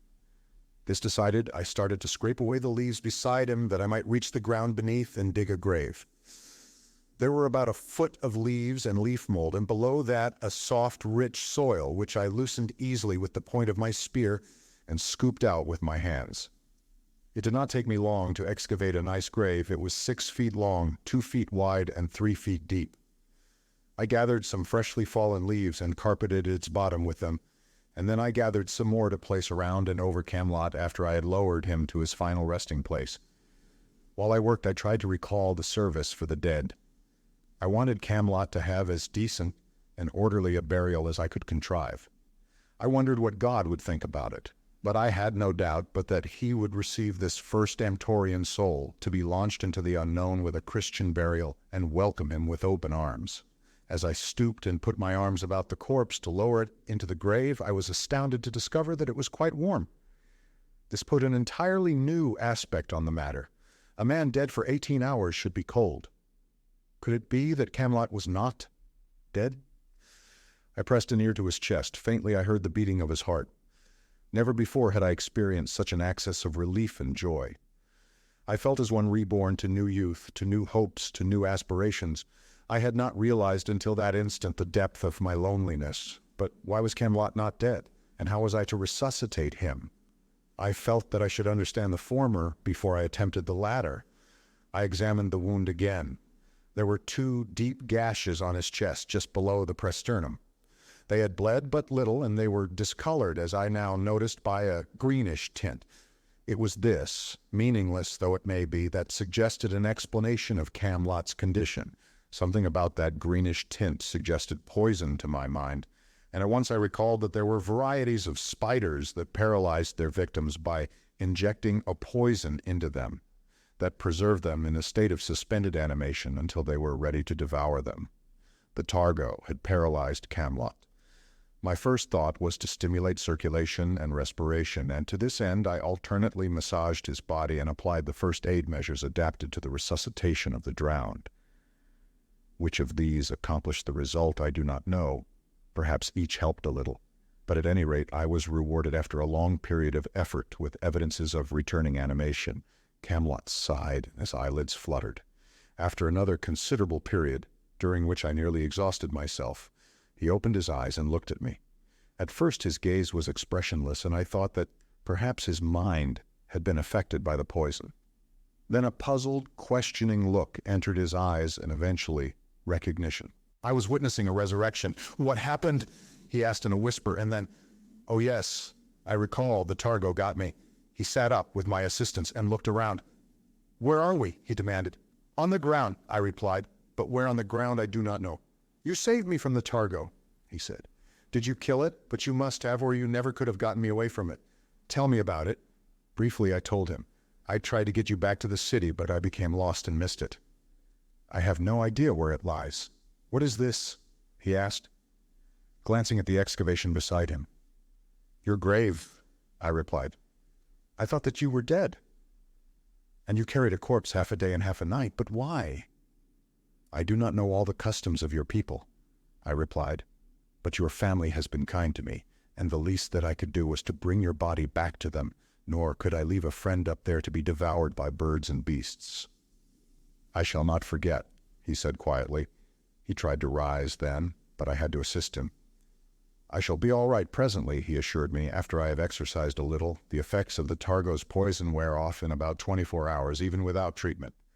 What you have done for me has helped to dissipate them sooner, and a little exercise will quickly eradicate the last vestiges of them. He stood looking about as though in an effort to orient himself, and as he did so, his eyes fell upon his weapons, which I had intended burying with him and which lay on the ground beside the grave. You even brought these, he exclaimed. You are a jong among friends. After he had buckled his sword belt about his hips, he picked up his spear, and together we walked through the forest, searching for some sign that would indicate that we had reached a point beneath the city. Camelot having explained that trees along the important trails leading to the location of the city were marked in an inconspicuous and secret manner, as were certain trees leading upward to the hanging city. We come to the surface of Amtor but seldom, he said, though occasionally trading parties descend and go to the coast to meet vessels from the few nations with which we carry on a surreptitious commerce. The curse of Thorism has spread far, however, and there are few nations of which we have knowledge that are not subject to its cruel and selfish domination. Once in a while we descend to hunt the basto for its hide and flesh. What is a basto? I inquired. It is a large, omnivorous animal with powerful jaws armed with 4 great fangs in addition to its other teeth. On its head grow 2 heavy horns. At the shoulder it is as tall as a tall man. I have killed them that weighed 3,600 tob. A tob is the Amtorian unit of weight and is the equivalent of 1/3 of an English pound. All weights are computed in tobs or decimals thereof. As they use the decimal system exclusively in their tables of weights and measures, it seems to me much more practical than the confusing earthly collection of grains, grams, ounces, pounds, tons, and the other designations in common use among the various nations of our planet. From Camelot's description, I visualized the basto as an enormous boar with horns, or a buffalo with the jaws and teeth of a carnivore, and judged that its 1,200 pounds of weight would render it a most formidable beast. I asked him with what weapons they hunted the animal. Some prefer arrows, others spears, he explained, and it is always handy to have a low-branched tree nearby, he added with a grin. They are bellicose? I asked. Very. When a basto appears upon the scene, man is as often the hunted as the hunter, but we are not hunting bastos now. What I should most like to find is a sign that would tell me where we are. We moved on through the forest, searching for the tiny road signs of the vepajans, which Camelot had described to me, as well as explaining the location in which they are always placed. The sign consists of a long, sharp nail with a flat head bearing a number in relief. These nails are driven into trees at a uniform height from the ground. They are difficult to find, but it is necessary to have them so, lest the enemies of the vepajans find and remove them or utilize them in their search for the cities of the latter. The method of the application of these signs to the requirements of the vepajans is clever. They would really be of little value to any but a vepajan as guidepost, yet each nail tells a remarkable story to the initiated. Briefly, it tells him precisely where he is on the island that comprises the kingdom of Mintep, the Zhong. Each nail is placed in position by a surveying party, and its exact location is indicated on a map of the island, together with the number on the head of the nail. Before a Vepigin is permitted to descend to the ground alone or to lead others there, he must memorize the location of every sign nail in Vipaja. Camelot had done so. He told me that if we could find but a single nail, he would immediately know the direction of and distance to those on either side of it, our exact position upon the island, and the location of the city. But he admitted that we might wander a long time before we discovered a single nail. The forest was monotonously changeless. There were trees of several species, some with branches that trailed the ground, others bare of branches for hundreds of feet from their bases. There were boles as smooth as glass and as straight as a ship's mast, without a single branch as far up as the eye could see. Camelot told me that the foliage of these grew in a single enormous tuft far up among the clouds. I asked him if he had ever been up there, and he said he had climbed, he believed, to the top of the tallest tree, but that he had nearly frozen to death in the attempt. "We get our water supply from these trees," he remarked. "They drink in the water vapor among the clouds and carry it down to their roots. They are unlike any other tree. A central porous core carries the water from the clouds to the roots, from whence it rises again in the form of sap that carries the tree's food upward from the ground. By tapping one of these trees, anywhere you may obtain a copious supply of clear, cool water. A fortunate provision of—" "Something is coming, Camelot," I interrupted. "Do you hear it?" He listened intently for a moment. "Yes," he replied. "We had better take to a tree, at least until we see what it is." As he climbed into the branches of a nearby tree, I followed him, and there we waited. Distinctly, I could hear something moving through the forest as it approached us. The soft carpet of leaves beneath its feet gave forth but little sound, just a rustling of the dry leaves. Nearer and nearer it came, apparently moving leisurely. Then, suddenly, its great head came into view from behind the bole of a tree, a short distance from us. "A basto," whispered Camelot. But from his previous description of the beast, I had already guessed its identity. It looked like a basto, only more so. From the eyes up, its head resembled that of an American bison, with the same short, powerful horns. Its poll and forehead were covered with thick, curly hair. Its eyes were small and red-rimmed. Its hide was blue and of about the same texture as that of an elephant, with sparsely growing hairs, except upon the head and at the tip of the tail. It stood highest at the shoulders and sloped rapidly to its rump. Its front legs were short and stocky and ended in broad, three-toed feet. Its hind legs were longer and the hind feet smaller, a difference necessitated by the fact that the forelegs and feet carried fully 3/4 of the beast's weight. Its muzzle was similar to that of a boar, except that it was broader and carried heavy curved tusks. "Here comes our next meal," remarked Camelot in an ordinary tone of voice. The basto stopped and looked about as he heard my companion's voice. "They are mighty good eating," added Camelot, "and we have not eaten for a long while. There is nothing like a basto steak grilled over a wood fire." My mouth commenced to water. "Come on," I said, and started to climb down from the tree, my spear ready in my hand. "Come back," called Camelot. "You don't know what you are doing." The basto had located us and was advancing, uttering a sound that would have put to shame the best efforts of a full-grown lion. I do not know whether to describe it as a bellow or a roar. It started with a series of grunts, and then rose in volume until it shook the ground. "He seems to be angry," I remarked. "But if we are going to eat him, we must kill him first. And how are we to kill him if we remain in the tree?" "I am not going to remain in the tree," replied Camelot, "but you are. You know nothing about hunting these beasts, and you would probably not only get yourself killed, but me into the bargain. You stay where you are. I will attend to the basto." This plan did not suit me at all, but I was forced to admit Camelot's superior knowledge of things Amtorian and his greater experience, and defer to his wishes. But nevertheless I held myself ready to go to his assistance, should occasion require. To my surprise, he dropped his spear to the ground and carried in its stead a slender leafy branch which he cut from the tree, before descending to engage the bellowing basto. He did not come down to the floor of the forest directly in front of the beast, but made his way part way around the tree before descending, after asking me to keep the basto's attention diverted, which I did by shouting and shaking a branch of the tree. Presently, to my horror, I saw Camelot out in the open a dozen paces in rear of the animal, armed only with his sword and the leafy branch which he carried in his left hand. His spear lay on the ground not far from the enraged beast, and his position appeared utterly hopeless should the Basto discover him before he could reach the safety of another tree. Realizing this, I redoubled my efforts to engage the creature's attention, until Camelot shouted to me to desist. I thought that he must have gone crazy and should not have heeded him had not his voice attracted the attention of the Basto and frustrated any attempt that I might have made to keep the beast's eyes upon me. The instant the Camelot called to me, the great head turned ponderously in his direction, and the savage eyes discovered him.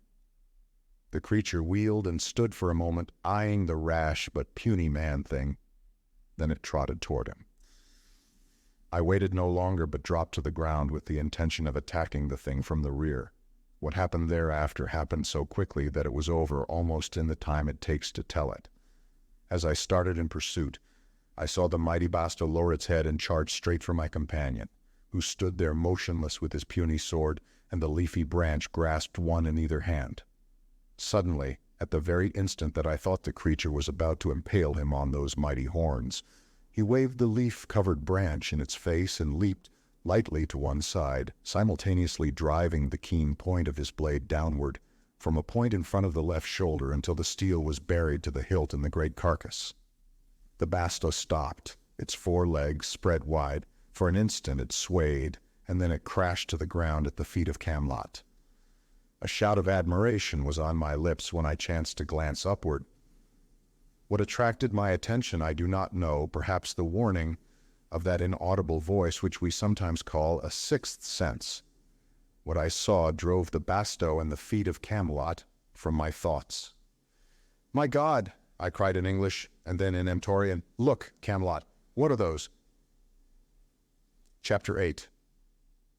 On board the Sophil hovering just above us, I saw what at first appeared to be 5 enormous birds, but which I soon recognized, despite my incredulity, as winged men. They were armed with swords and daggers, and each carried a long rope, at the end of which dangled a wire noose. "Vous, clang on!" shouted Camelot. "The birdmen." Even as he spoke, a couple of wire nooses settled around each of us. We struggled to free ourselves, striking at the snares with our swords, but our blades made no impression upon the wires, and the ropes to which they were attached were beyond our reach.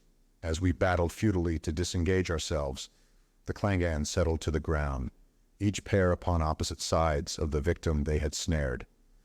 Thus they held us so that we were helpless as two cowboys hold a roped steer, while the fifth Angan approached us with drawn sword and disarmed us.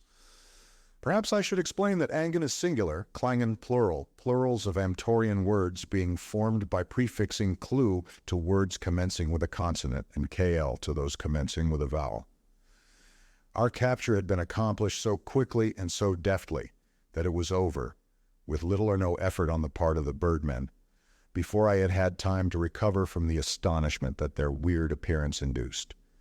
I now recalled having heard Dana speak of Vu Clanagan upon 1 or 2 occasions, but I had thought that he referred to poultry breeders or something of that sort. How little could I have dreamed of the reality. "I guess we are in for it," remarked Camelot gloomily. "What will they do with us?" I inquired. "Ask them," he replied. "Who are you?" demanded one of our captors. For some reason I was astonished to hear him speak, although I do not know why anything should have astonished me now. "I'm a stranger from another world," I told him. "My friend and I have no quarrel with you. Let us go." "You are wasting your breath," Camelot advised me. "Yes, he is wasting his breath," agreed the Angan. "You are Vepigens, and we have orders to bring Vepigens to the ship. You do not look like a Vepigan," he added, surveying me from head to feet. "But the other does." "Anyway, you are not a Thorist, and therefore you must be an enemy," interjected another. They removed the nooses from about us and tied ropes around our necks and other ropes about our bodies beneath our arms.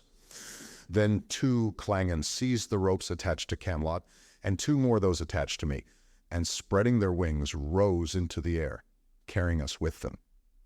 Our weight was supported by the ropes beneath our arms, but the other ropes were a constant suggestion to us of what might happen if we did not behave ourselves. As they flew, winding their way among the trees, Our bodies were suspended but a few feet above the ground, for the forest lanes were often low-ceiled by overhanging branches.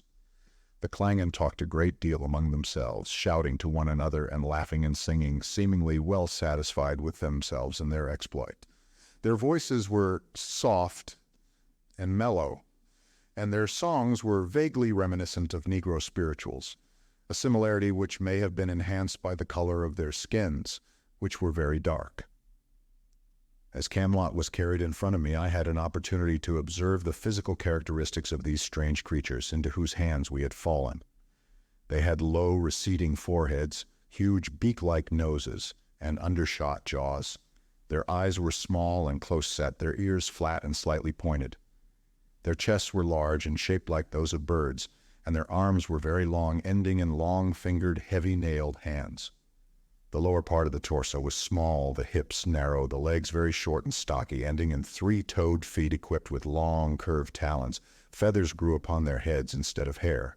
When they were excited, as when they attacked us, these feathers stand erect, but ordinarily they lie flat.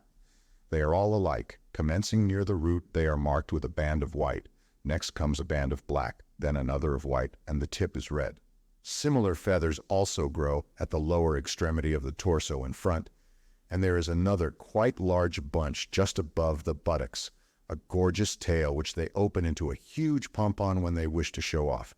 Their wings, which consist of a very thin membrane supported on a light framework, are similar in shape to those of a bat and do not appear adequate to the support of the apparent weight of the creatures' bodies. But I was to learn later that this apparent weight is deceptive, since their bones, like the bones of true birds, are hollow. The creatures carried us a considerable distance, though how far I do not know. We were in the air fully 8 hours, and where the forest permitted, they flew quite rapidly. They seemed utterly tireless, though Camelot and I were all but exhausted long before they reached their destination. The ropes beneath our arms cut into our flesh, and this contributed to our exhaustion, as did our efforts to relieve the agony by seizing the ropes above us and supporting the weight of our bodies with our hands. But, as all things must, this hideous journey ended at last. Suddenly we broke from the forest and winged out across a magnificent landlocked harbor, and for the first time I looked upon the waters of a Venusian sea. Between 2 points that formed the harbor's entrance, I could see it stretching away as far as the eye could reach, mysterious, intriguing, provocative. What strange lands and stranger people lay off there, beyond the beyond? Would I ever know? Suddenly now my attention and my thoughts were attracted to something in the left foreground that I had not before noticed. A ship lay at anchor on the quiet waters of the harbor, and just beyond it a second ship. Toward one of them our captors were winging. As we approached the nearer and smaller, I saw a craft that differed but little in the lines of its hull from earthly ships. It had a very high bow, its prow was sharp and sloped forward in a scimitar-like curve. The ship was long and narrow of beam. It looked as though it might have been built for speed. But what was its motive power? It had no masts, sails, stacks, nor funnels. Aft were 2 oval houses, a smaller one resting upon the top of a larger. On top of the upper house was an oval tower surmounted by a small crow's nest. There were doors and windows in the 2 houses, and the tower. As we came closer, I could see a number of open hatches in the deck and people standing on the walkways that surrounded the tower and the upper house, and also upon the main deck. They were watching our approach. As our captors deposited us upon the deck, we were immediately surrounded by a horde of jabbering men. A man whom I took to be an officer ordered the ropes removed from us, and while this was being done, he questioned the Klangen who had brought us. All the men that I saw were similar in color and physique to the Vepajans, but their countenances were heavy and unintelligent. Very few of them were good-looking, and only 1 or 2 might have been called handsome. I saw evidences of age among them and of disease, the first I'd seen on Amtor. After the ropes had been removed, the officer ordered us to follow him, after detailing 4 villainous-looking fellows to guard us, and conducted us aft and up to the tower that surmounted the smaller house. Here he left us outside the tower, which he entered. The 4 men guarding us eyed us with surly disfavor. "Vepajans, eh?" sneered one. "Think you're better than ordinary men, don't you? But you'll find out you ain't, not in the free land of Thora. There everybody's equal. I don't see no good in bringing your kind into the country anyway. If I had my way, you'd get a dose of this." And he tapped a weapon that hung in a holster at his belt. The weapon, or the grip of it, suggested a pistol of some kind, and I supposed that it was one of those curious firearms discharging deadly rays that Camelot had described to me. I was about to ask the fellow to let me see it when the officer emerged from the tower and ordered the guard to bring us in. We were escorted into a room in which sat a scowling man with a most unprepossessing countenance. There was a sneer on his face as he appraised us, the sneer of the inferior man for his superior that tries to hide but only reveals the inferiority complex that prompts it. I knew that I was not going to like him. "Two more Klugenfall," he exclaimed. Augenfall is a criminal. "Two more of the beasts that tried to grind down the workers, but you didn't succeed, did you? Now we are the masters. You'll find that out even before we reach Thora. Is either of you a doctor?" Camelot shook his head. "Not I," he said. The fellow, whom I took to be the captain of the ship, eyed me closely. "You are no Vepigen," he said. "What are you anyway? No one ever saw a man with yellow hair and blue eyes before." "As far as you are concerned," I replied, "I am a Vepijan. I've never been in any other country in Amtor." "What do you mean by saying 'as far as I'm concerned'?" he demanded. "Because it doesn't make any difference what you think about it," I snapped. I did not like the fellow, and when I do not like people, I have difficulty in hiding the fact. In this case, I did not try to hide it. He flushed and half rose from his chair. "It doesn't, eh?" he cried. "Sit down," I advised him. "You're here under orders to bring back Vepigens. Nobody cares what you think about them, but you'll get into trouble if you don't bring them back." Diplomacy would have curbed my tongue, but I am not particularly diplomatic, especially when I'm angry, and now I was both angry and disgusted, for there had been something in the attitude of all these people toward us that bespoke ignorant prejudice and bitterness. Furthermore, I surmised from scraps of information I had picked up from Danis, as well as from the remarks of the sailor who had announced that he would like to kill us, that I was not far wrong in my assumption that the officer I had thus addressed would be exceeding his authority if he harmed us. However, I realized that I was taking chances and awaited with interest the effect of my words.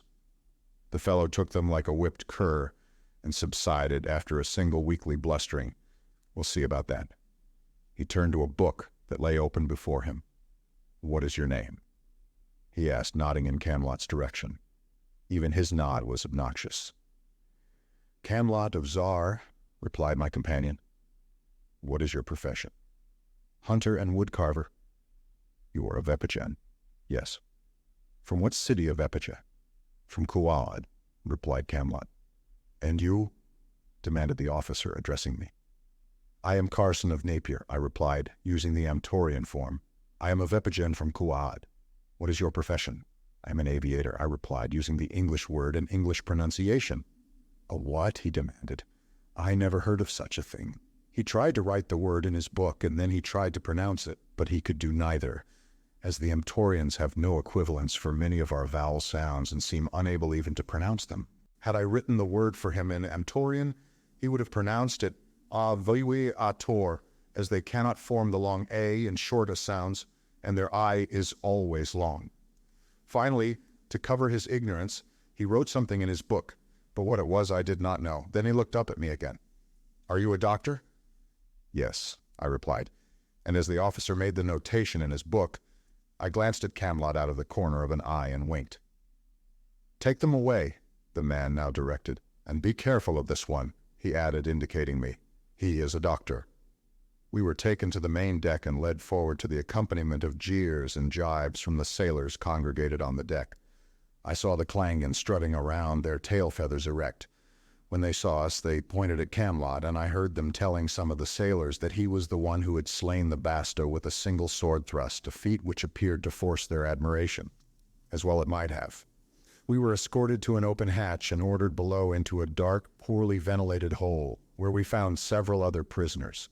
Some of them were Thorans undergoing punishment for infractions of discipline. Others were Vepijan captives, like ourselves, and among the latter was one who recognized Camelot and hailed him as we descended into their midst.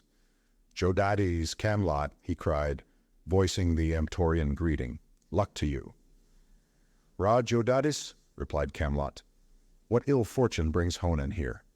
"Ill fortune does not describe it," replied Honan. "Catastrophe would be a better word. The Klangon were seeking women as well as men. They saw Dwar, pronounced Du-Ari, and pursued her. As I sought to protect her, they captured me." "Your sacrifice was not in vain," said Camelot. "Had you died in the performance of such a duty, it would not have been in vain." "But it was in vain. That is the catastrophe." "What do you mean?" demanded Camelot. "I mean that they got her," replied Honan dejectedly. "They captured Dwar," exclaimed Camelot in tones of horror. "By the life of the young, it cannot be." "I wish it were not," said Honan. "Where is she? On this ship?" demanded Camelot. "No, they took her to the other, the larger one." Camelot appeared crushed, and I could only attribute his dejection to the hopelessness of a lover who has irretrievably lost his beloved. Our association had not been either sufficiently close nor long to promote confidences, and so I was not surprised that I had never heard him mention the girl, Dware, and naturally under the circumstances I could not question him concerning her. I therefore respected his grief and his silence, and left him to his own sad thoughts. Shortly after dawn the following morning the ship got under way. I wished that I might have been on deck to view the fascinating sights of this strange world, and my precarious situation as a prisoner of the hated Thorists engendered less regret than the fact that I, the first Earthman to sail the seas of Venus, was doomed to be cooped up in a stuffy hole below deck where I could see nothing. But if I had feared being kept below for the duration of the voyage, I was soon disillusioned, for shortly after the ship got under way we were all ordered on deck and set to scrubbing and polishing. As we came up from below, the ship was just passing between the two headlands that formed the entrance to the harbor in the wake of the larger vessel, and I obtained an excellent view of the adjacent land, the shore that we were leaving, and the wide expanse of ocean stretching away to the horizon. The headlands were rocky promontories clothed with verdure of delicate hues and supporting comparatively few trees, which were of a smaller variety than the giants upon the mainland. These latter presented a truly awe-inspiring spectacle from the open sea to the eyes of an Earthman, their mighty boles rearing their weirdly colored foliage straight up for 5,000 feet, where they were lost to view among the clouds. But I was not permitted to gaze for long upon the wonders of the scene. I had not been ordered above for the purpose of satisfying the aesthetic longings of my soul. Camelot and I were set to cleaning and polishing guns. There were a number of these on either side of the deck, one at the stern and two on the tower deck. I was surprised when I saw them, for there had been no sign of armament when I came on board the preceding day. But I was not long in discovering the explanation. The guns were mounted on disappearing carriages, and when lowered, a sliding hatch, flush with the deck, concealed them. The barrels of these pieces were about 8 inches in diameter, while the bore was scarcely larger than my little finger. The sights were ingenious and complicated, but there was no breech block in evidence, nor any opening into a breech unless there was one hidden beneath a hoop that encircled the breech, to which it was heavily bolted. The only thing that I could discover that might have been a firing device projected from the rear of the breech and resembled the rotating crank that is used to revolve the breech block in some types of earthly guns. The barrels of the guns were about 15 feet long and of the same diameter from breech to muzzle. When in action, they can be extended beyond the rail of the ship about 2/3 of their length, thus affording a wider horizontal range and more deck room, which would be of value on a ship such as that on which I was a captive, which was of narrow beam. "What do these guns fire?" I asked Camelot, who was working at my side. "T-rays," he replied. "Do those differ materially from the R-rays you described when you were telling me about the small arms used by the Thorans?" "The R-ray destroys only animal tissue," he replied, "while there is nothing that the T-ray may not dissipate. It is a most dangerous ray to work with because even the material of the gun barrel itself is not wholly impervious to it, and the only reason that it can be used at all is that its greatest force is expended along the line of least resistance, which in this case naturally is the bore of the gun, but eventually it destroys the gun itself." "How is it fired?" I asked. He touched the crank at the end of the breech. "By turning this," A shutter is raised that permits radiations from element 93 to impinge on the charge, which consists of element 97, thus releasing the deadly T-ray. "Why couldn't we turn this gun about and rake the ship above deck?" I suggested, thus wiping out the Thorans and giving us our freedom. He pointed to a small, irregular hole in the end of the crankshaft. "Because we haven't the key that fits this," he replied. "Who has the key?" "The officers have keys to the guns they command," he replied. "In the captain's cabin are keys to all the guns, and he carries a master key that will unlock any of them. At least that was the system in the ancient Vepajan Navy, and it is doubtless the same today in the Thoran Navy." "I wish we could get hold of the master key," I said. "So do I," he agreed. "But that is impossible." "Nothing is impossible," I retorted. He made no answer, and I did not pursue this subject, but I certainly gave it a lot of thought. As I worked, I noted the easy, noiseless propulsion of the ship, and asked Camelot what drove it. His explanation was long and rather technical. Suffice it to say that the very useful element 93, Vic Rho, is here again employed upon a substance called lore, which contains a considerable proportion of the element Yor-San, 105. The action of Vic Rho upon Yor-San results in absolute annihilation of the lore, releasing all its energy. When you consider, that there is 18,000 million times as much energy liberated by the annihilation of a ton of coal than by its combustion, you will appreciate the inherent possibilities of this marvelous Venusian scientific discovery. Fuel for the life of the ship could be carried in a pint jar. I noticed as the day progressed that we cruised parallel to a coastline after crossing one stretch of ocean where no land was in sight, and thereafter for several days I noted the same fact. Land was almost always in sight. This suggested that the land area of Venus might be much greater in proportion to its seas, but I had no opportunity to satisfy my curiosity on that point, and of course I took no stock in the maps that Danis had shown me, since the Amtorians' conception of the shape of their world precluded the existence of any dependable maps. Camelot and I had been separated, he having been detailed to duty in the ship's galley, which was located in the forward part of the main deckhouse aft. I struck up a friendship with Honan, but we did not work together, and at night we were usually so tired that we conversed but little before falling asleep on the hard floor of our prison. One night, however, the sorrow of Camelot having been brought to my mind by my own regretful recollections of the nameless girl of the garden, I asked Honan who Dwari was. "She is the hope of Vepaja," he replied, "perhaps the hope of a world." Chapter 9. Soldiers of Liberty. Constant association breeds a certain camaraderie even between enemies. As the days passed, the hatred and contempt which the common sailors appeared to have harbored for us when we first came aboard the ship were replaced by an almost friendly familiarity, as though they had discovered that we were not half bad fellows after all, and for my part, I found much to like in these simple, though ignorant men. That they were the dupes of unscrupulous leaders is about the worst that may be said of them.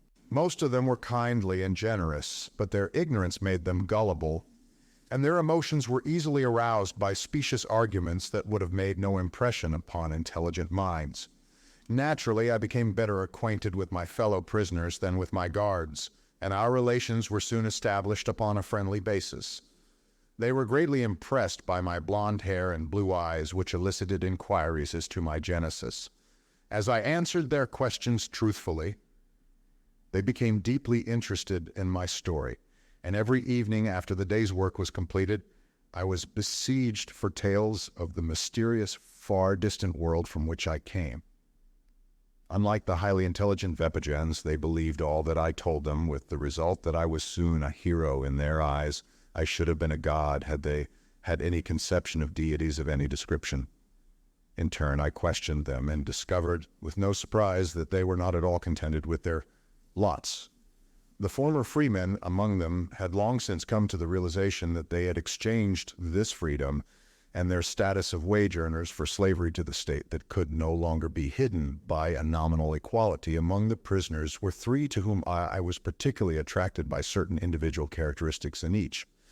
There was Gamfor, for instance, a huge, hulking fellow who had been a farmer in the old days under the Jongs. He was unusually intelligent, and although he had taken part in the revolution, he was now bitter in his denunciation of the Thoris.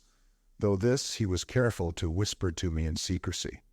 Another was Chiron, the soldier, a clean-limbed, handsome, athletic fellow who had served in the army of the Yong but mutinied with the others at the time of the revolution.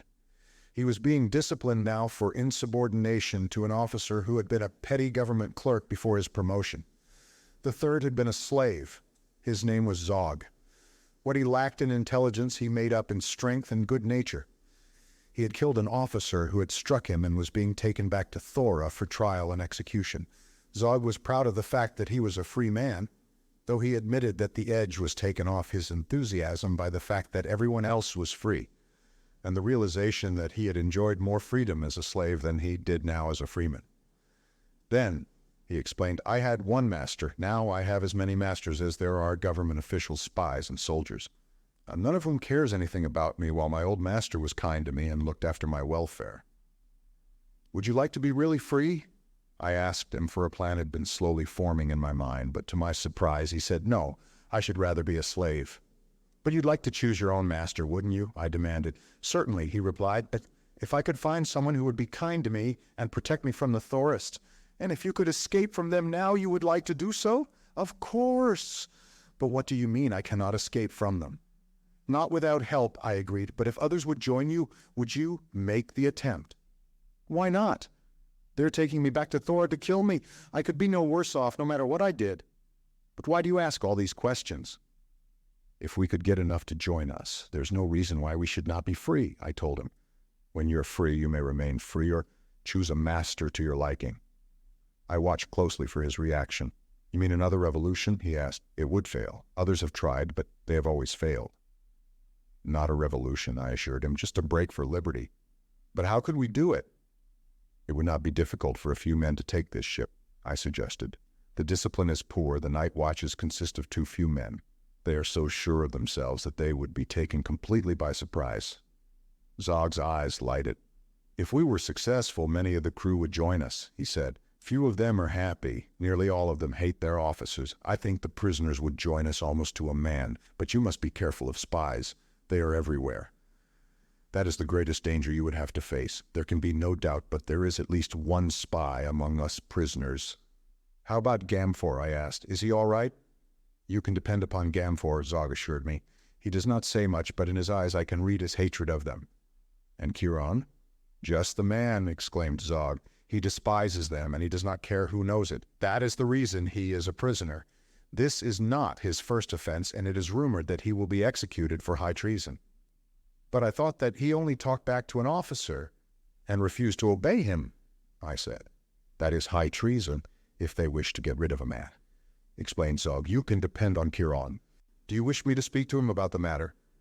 No, I told him. I will speak to him and to Gamfor. Then if anything goes wrong before we are ready to strike, if a spy gets wind of our plot, you will not be implicated. I do not care about that, he exclaimed. They can kill me for but one thing, and it makes no difference which thing it is they kill me for. Nevertheless, I shall speak to them, and if they will join us, we can then decide together how to approach others. Zog and I had been working together scrubbing the deck at the time, and it was not until night that I had an opportunity to speak with Gamfor and Chiron. Both were enthusiastic about the plan, but neither thought that there was much likelihood that it would succeed. However, each assured me of his support, and then we found Zog, and the four of us discussed details throughout half the night. We had withdrawn to a far corner of the room in which we were confined and spoke in low whispers with our heads close together. The next few days were spent in approaching recruits, a very ticklish business since they all assured me that it was almost a foregone conclusion that there was a spy among us. Each man had to be sounded out by devious means, and it had been decided that this work should be left to Gamfor and Chiron. I was eliminated because of my lack of knowledge concerning the hopes, ambitions, and the grievances of these people or their psychology. Zog was eliminated because the work required a much higher standard of intelligence than he possessed. Gamfor warned Chiron not to divulge our plan to any prisoner who too openly avowed his hatred of the Thoris. This is a time-worn trick that all spies adopt to lull the suspicions of those they suspect of harboring treasonable thoughts, and to tempt them into avowing their apostasy. Select men whom you know to have a real grievance, and who are moody and silent," he counseled. I was a little concerned about our ability to navigate the ship in the event that we succeeded in capturing her, and I discussed this matter with both Gamfor and Kieran. What I learned from them was illuminating, if not particularly helpful. The Amtorians have developed a compass similar to ours. According to Kieran, it points always toward the center of Amtor, that is, toward the center of the mythical circular area called Strable, or Hot Country.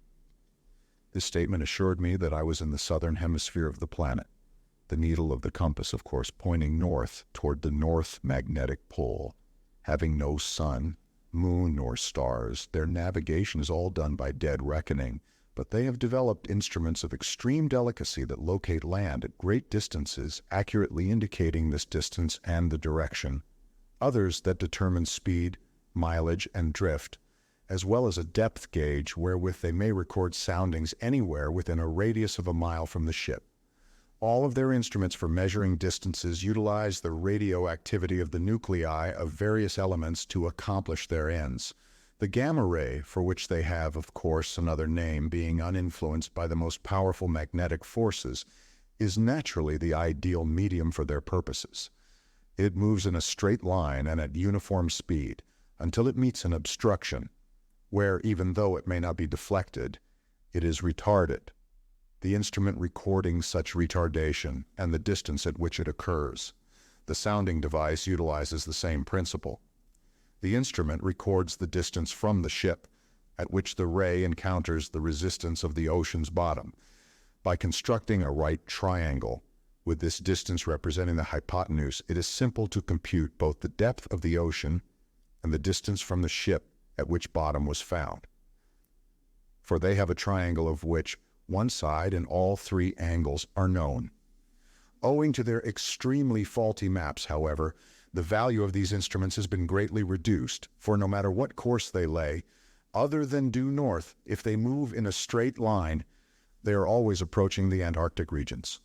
They may know that land is ahead and its distance, but they are never sure what land it is, except where the journey is a short and familiar one.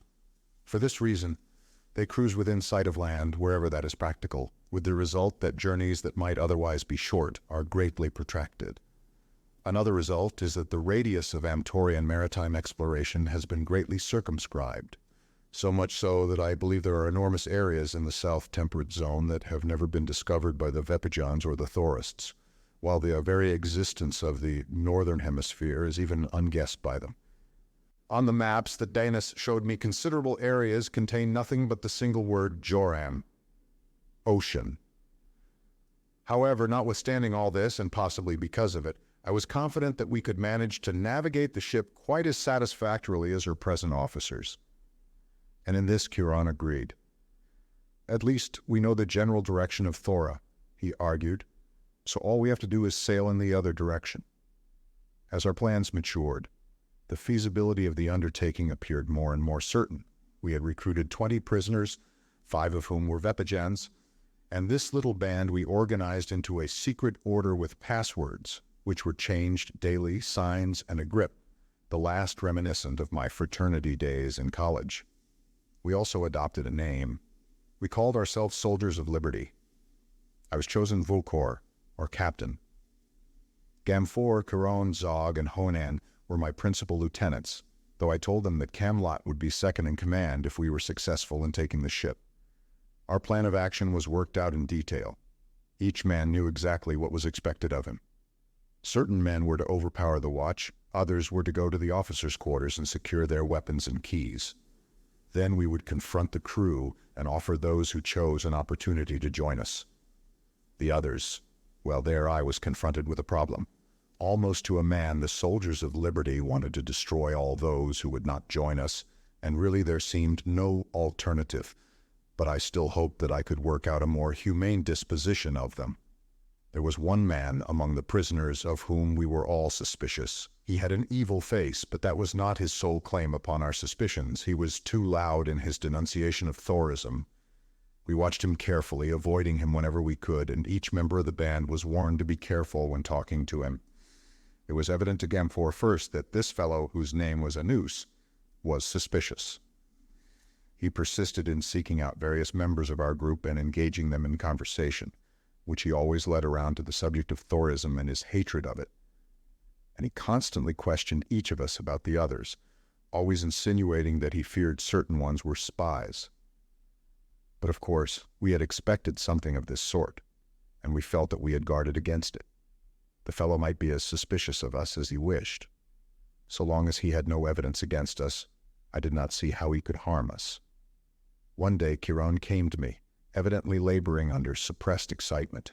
It was at the end of the day, and our food had just been issued to us for the evening meal: dried fish and a hard, dark-colored bread made of coarse meal.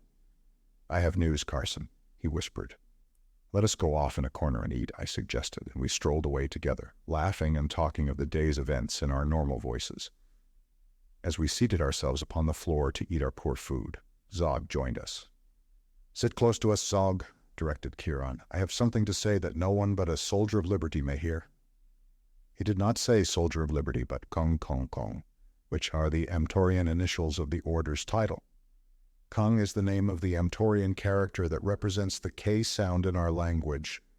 And when I first translated the initials, I was compelled to smile at the similarity they bore to those of a well-known secret order in the United States of America. "While I am talking," Chiron admonished us, "you must laugh often, as though I were telling a humorous tale. Then perhaps no one will suspect that I am not. Today I was working in the ship's armory cleaning pistols," he commenced. "The soldier who guarded me is an old friend of mine. We served together in the army of the Yong. He is as a brother to me, for either the other would die. We talked of old times under the banners of the Yong and compared those days with these. Especially we compared the officers of the old regime with those of the present. Like me and like every old soldier, he hates his officers, so we had a pleasant time together. Finally he said to me quite suddenly, 'What is this I hear of a conspiracy among the prisoners?' That almost took me off my feet, but I showed no emotion, for there are times when one must not trust even a brother. 'What have you heard?' I asked. 'I overheard one of the officers speaking to another,' he told me. He said that a man named Anus had reported the matter to the captain, and that the captain had told Anus to get the names of all the prisoners whom he knew to be involved in the conspiracy, and to learn their plans if he possibly could.' 'And what did Anus say?' I asked my friend. 'He said that if the captain would give him a bottle of wine, he believed that he could get one of the conspirators drunk and worm the story from him. So the captain gave him a bottle of wine. That was today. My friend looked at me very closely, and then he said, 'Chiron, we are more than brothers. If I can help you, you have but to ask.' I knew this, and knowing how close to discovery we already were, I decided to confide in him and enlist his aid. So I told him, 'I hope you do not feel that I did wrong, Carson.' 'By no means,' I assured him. 'We have been forced to tell others of our plans, whom we knew and trusted less well than you know and trust your friend.' 'What did he say when you had told him?'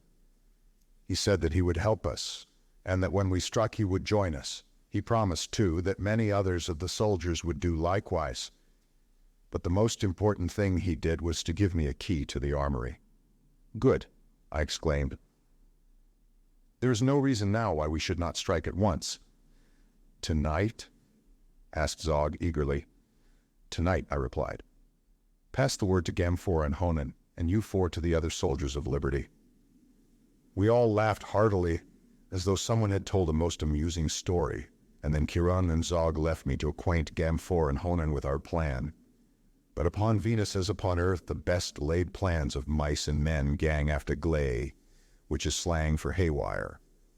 Every night since we had sailed from the harbor of Vipacha, the hatch had been left off our ill-smelling prison to afford us ventilation, a single member of the watch patrolling near to see that none of us came out. But tonight the hatch was closed. 'This,' growled Chiron, 'is the result of Anus's work.' 'We shall have to strike by daylight,' I whispered. 'But we cannot pass the word tonight. It is so dark down here that we should certainly be overheard by someone outside our own number if we attempted it.' 'Tomorrow, then,' said Chiron. I was a long time getting to sleep that night, for my mind was troubled by fears for our entire plan. It was obvious now that the captain was suspicious, and that while he might not know anything of the details of what we purposed, he did know that something was in the air. and he was taking no chances. During the night, as I lay awake trying to plan for the morrow, I heard someone prowling around the room, and now and again a whisper.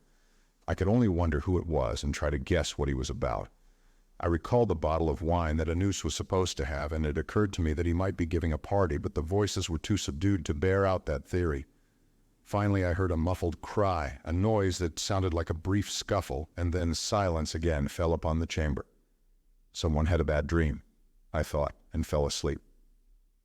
Morning came at last, and the hatch was removed, letting a little light in to dissipate the gloom of our prison.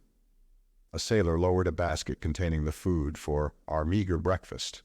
We gathered about it, and each took his share and moved away to eat it, when suddenly there was a cry from the far side of the room. "Look what's here," the man shouted. "Anus has been murdered." Chapter 10, Mutiny. Yes, Anus had been murdered, and there was a great hue and cry, much more of a hue and cry, it seemed to me, than the death of an ordinary prisoner should have aroused. Officers and soldiers swarmed in our quarters. They found Anus stretched out on his back, a bottle of wine at his side. His throat was discolored, where powerful fingers had crushed it.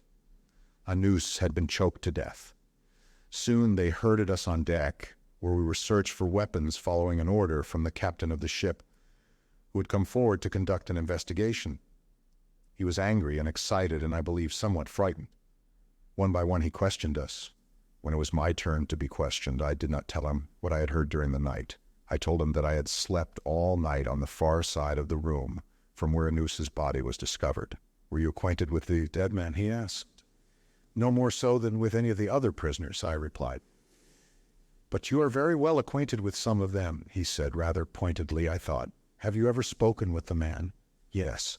He has talked to me on several occasions." "About what?" demanded the captain. "Principally about his grievances against the Thoris." "But he was a Thoris," exclaimed the captain. I knew that he was trying to pump me to discover if I harbored any suspicions concerning the actual status of Anus. But he was not clever enough to succeed. I certainly would never have suspected it from his conversation. I replied, "If he were a Thorist, he must have been a traitor to his country, for he continually sought to enlist my interest in a plan to seize the ship and murder all her officers. I think he approached others also." I spoke in a tone loud enough to be heard by all, for I wanted the soldiers of liberty to take the cue from me. If enough of us told the same story, it might convince the officers that Anus's tale of a conspiracy was hatched in his own brain and worked up by his own efforts in an attempt to reap commendation and reward from his superiors, a trick by no means foreign to the ethics of spies. "Did he succeed in persuading any of the prisoners to join him?" asked the captain. "I think not. They all laughed at him." "Have you any idea who murdered him?" "Probably some patriot who resented his treason," I lied glibly. As he questioned the other men along similar lines, I was pleased to discover that nearly every one of the soldiers of liberty had been approached by the perfidious Anus, whose traitorous overtures they had virtuously repulsed. Zog said that he had never talked with the man, which, to the best of my knowledge, was the truth. When the captain finished his investigation, he was farther from the truth than when he commenced it, for I am certain that he went aft, convinced that there had been no truth in the tales that Anus had carried to him.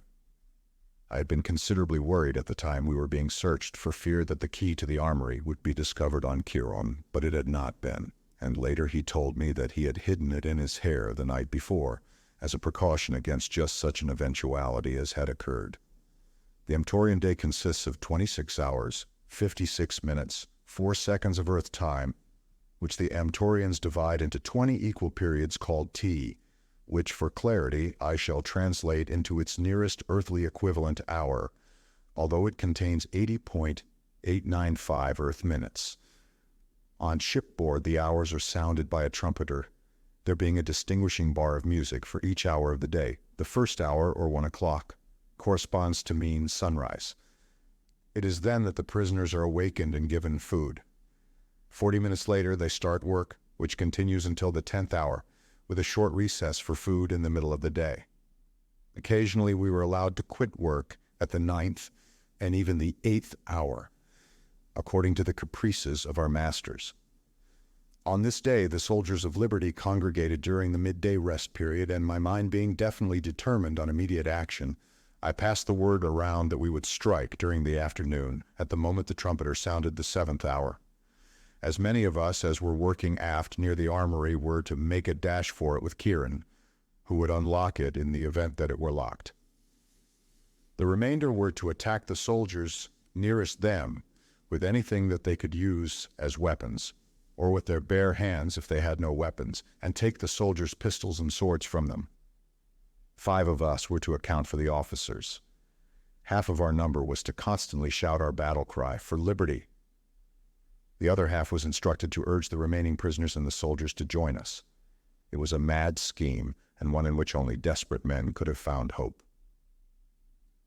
The 7th hour was chosen because at that time the officers were nearly all congregated in the wardroom, where a light meal and wine were served them daily.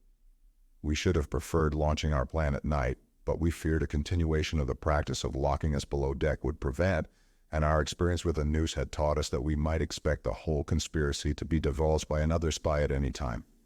Therefore, we dared not wait. I must confess to a feeling of increasing excitement as the hour approached. As from time to time I glanced at the other members of our little band, I thought that I could note signs of nervousness in some of them, while others worked on as placidly as though nothing unusual was about to occur. Zog was one of these. He was working near me.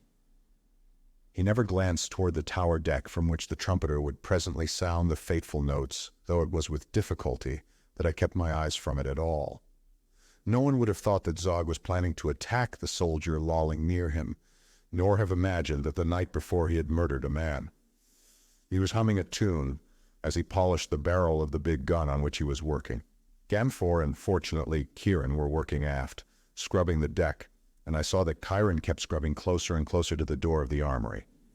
How I wished for Camelot as the crucial moment approached. He could have done so much to ensure the success of our coup, and yet he did not even know that such a stroke was contemplated, much less that it was so soon to be launched. As I glanced about, I met Zog's gaze. Very solemnly he closed his left eye. At last he had given a sign that he was alert and ready. It was a little thing, but it put new heart into me. For some reason during the past half hour I had felt very much alone. The time was approaching the 0 hour. I moved closer to my guard so that I stood directly in front of him with my back toward him. I knew precisely what I was going to do, and I knew that it would be successful. Little did the man behind me dream that in a minute, or perhaps a few seconds, he would be lying senseless on the deck, or that the man he guarded would be carrying his sword, his dagger, and his pistol, as the last notes of the 7th hour floated sweetly out across the calm waters of this Amtorian sea. My back was now toward the deckhouses. I could not see the trumpeter when he emerged from the tower to sound the hour, but I knew that it could not be long now before he stepped out onto the tower deck. Yet when the first note sounded, I was as startled as though I had expected it never to sound. I presume it was the reaction after the long period of nervous tension. My nervousness, however, was all mental. It did not affect my physical reactions to the needs of the moment. As the first note came softly down to my awaiting ears, I pivoted to a heel and swung my right for the chin of my unsuspecting guard. It was one of those blows that is often described as a haymaker, and it made hay. The fellow dropped in his tracks. As I stooped to recover his arms, pandemonium broke loose upon the deck. There were shrieks and groans and curses, and above all rose the war cry of the soldiers of liberty my band had struck, and it had struck hard. For the first time now, I heard the weird staccato hiss of Amtorian firearms. You have heard an X-ray machine in operation? It was like that, but louder and more sinister. I had wrenched the sword and pistol from the scabbard and holster of my fallen guard, not taking the time to remove his belt. Now I faced the scene for which I had so long waited. I saw the powerful Zog wrest the weapons from a soldier and then lift the man's body above his head and cast it overboard. Evidently Zog had no time for proselyting. At the door to the armory, a battle was being waged. Men were trying to enter and soldiers were shooting them down. I ran in that direction. A soldier leaped in front of me, and I heard the hiss of the death rays that must have passed close to my body as he tried to stop me. He must have been either nervous or a very poor shot, for he missed me. I turned my own weapon upon him and pressed the lever. The man slumped to the deck with a hole in his chest, and I ran on. The fight at the door of the armory was hand-to-hand with swords, daggers, and fists, for by now the members of the two factions were so intermingled that none dared use a firearm for fear of injuring a comrade. Into this melee I leaped. Tucking the pistol into the band of my G-string, I ran my sword through a great brute who was about to knife Honan. Then I grabbed another by the hair and dragged him from the door, shouting to Honan to finish him. It took too long to run a sword into a man and then pull it out again. What I wanted was to get into the armory to Kieron's side and help him. All the time I could hear my men shouting, "Oh, for liberty," or urging the soldiers to join us. As far as I had been able to judge, all the prisoners had already done so. Now another soldier barred my way. His back was toward me, and I was about to seize him and hurl him back to Honan and the others who were fighting at his side, when I saw him slip his dagger into the heart of a soldier in front of him, and as he did so, cry, "For liberty!" Here was one convert, at least. I did not know it then, but at that time there were already many such. When I finally got into the armory, I found Kieron issuing arms as fast as he could pass them out.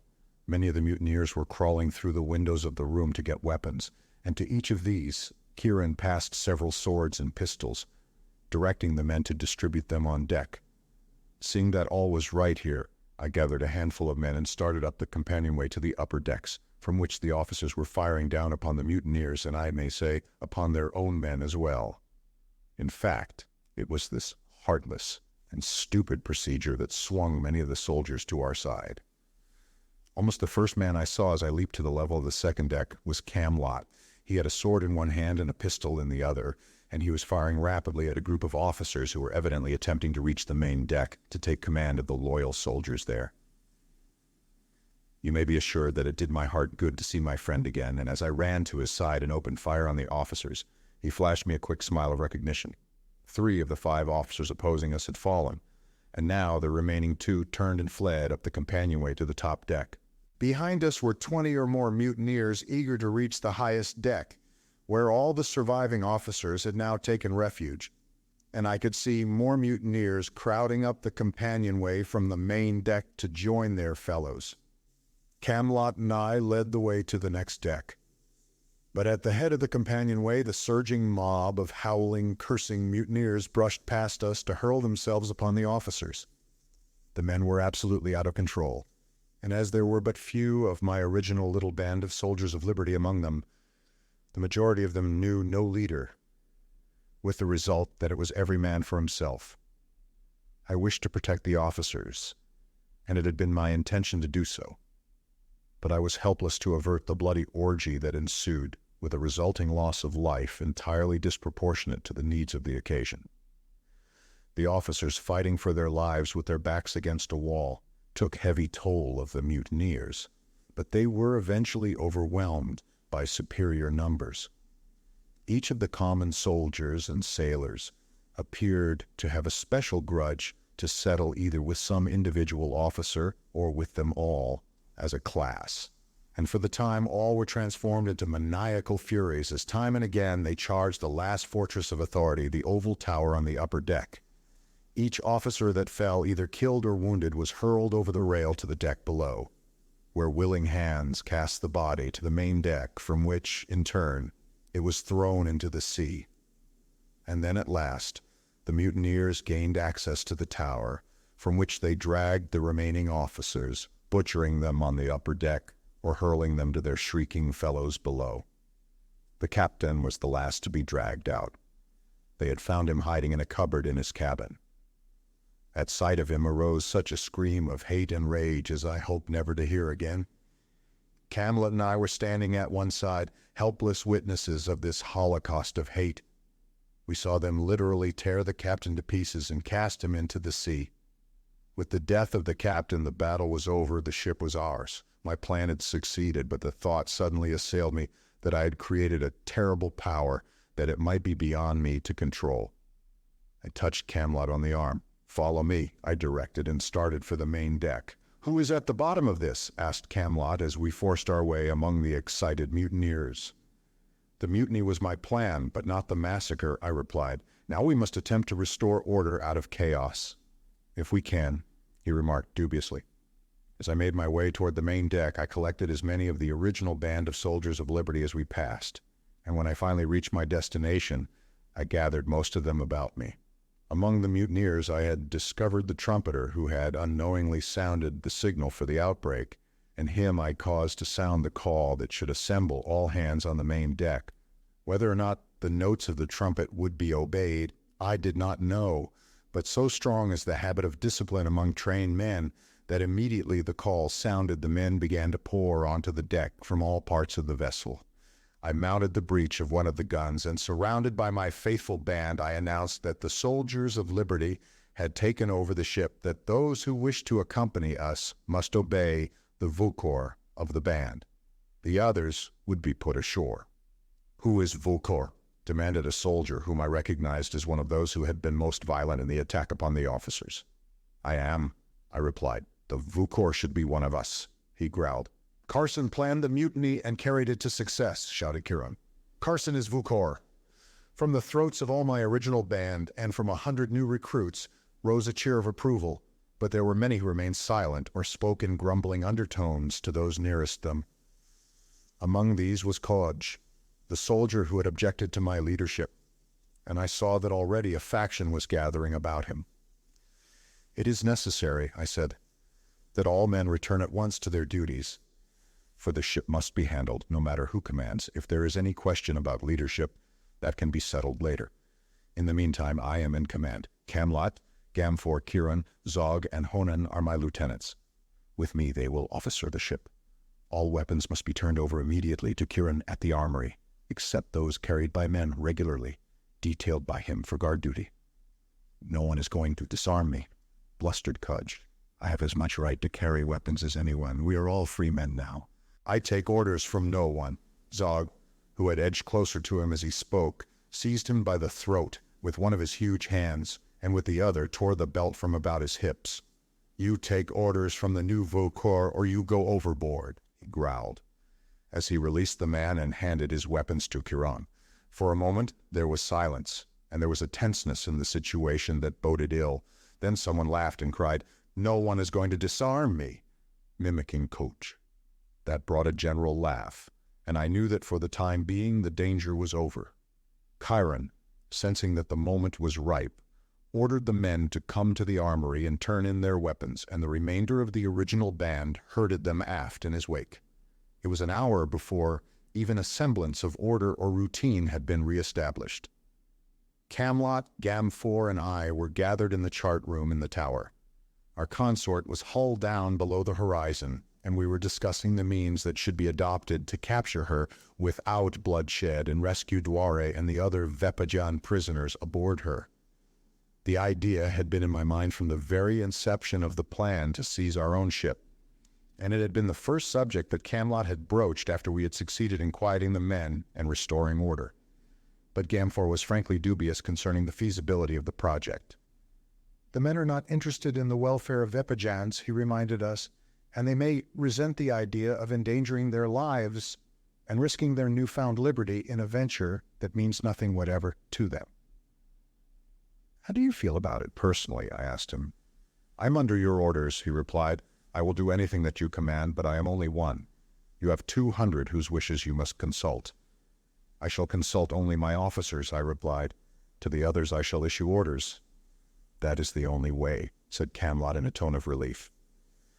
"Inform the other officers that we shall attack the Sovong at daybreak," I instructed them. "But we dare not fire on her," protested Kamlat, "lest we endanger the life of Dwar." "I intend boarding her," I replied. "There will be no one but the watch on deck at that hour. On 2 other occasions the ships have been brought close together on a calm sea, so our approach will arouse no suspicion. The boarding party will consist of 100 men who will remain concealed until the command to board is given when the ships are alongside one another. At that hour in the morning the sea is usually calm. If it is not calm tomorrow morning, we shall have to postpone the attack until another morning. Issue strict orders that there is to be no slaughter. No one is to be killed who does not resist. We shall remove all of the Sovong's small arms and the bulk of her provisions, as well as the Vepajan prisoners, to the Sofal." "And then what do you propose doing?" asked Gamfor. "I am coming to that," I replied, "but first I wish to ascertain the temper of the men aboard the Sofal." You and Camlot will inform the other officers of my plans insofar as I have explained them.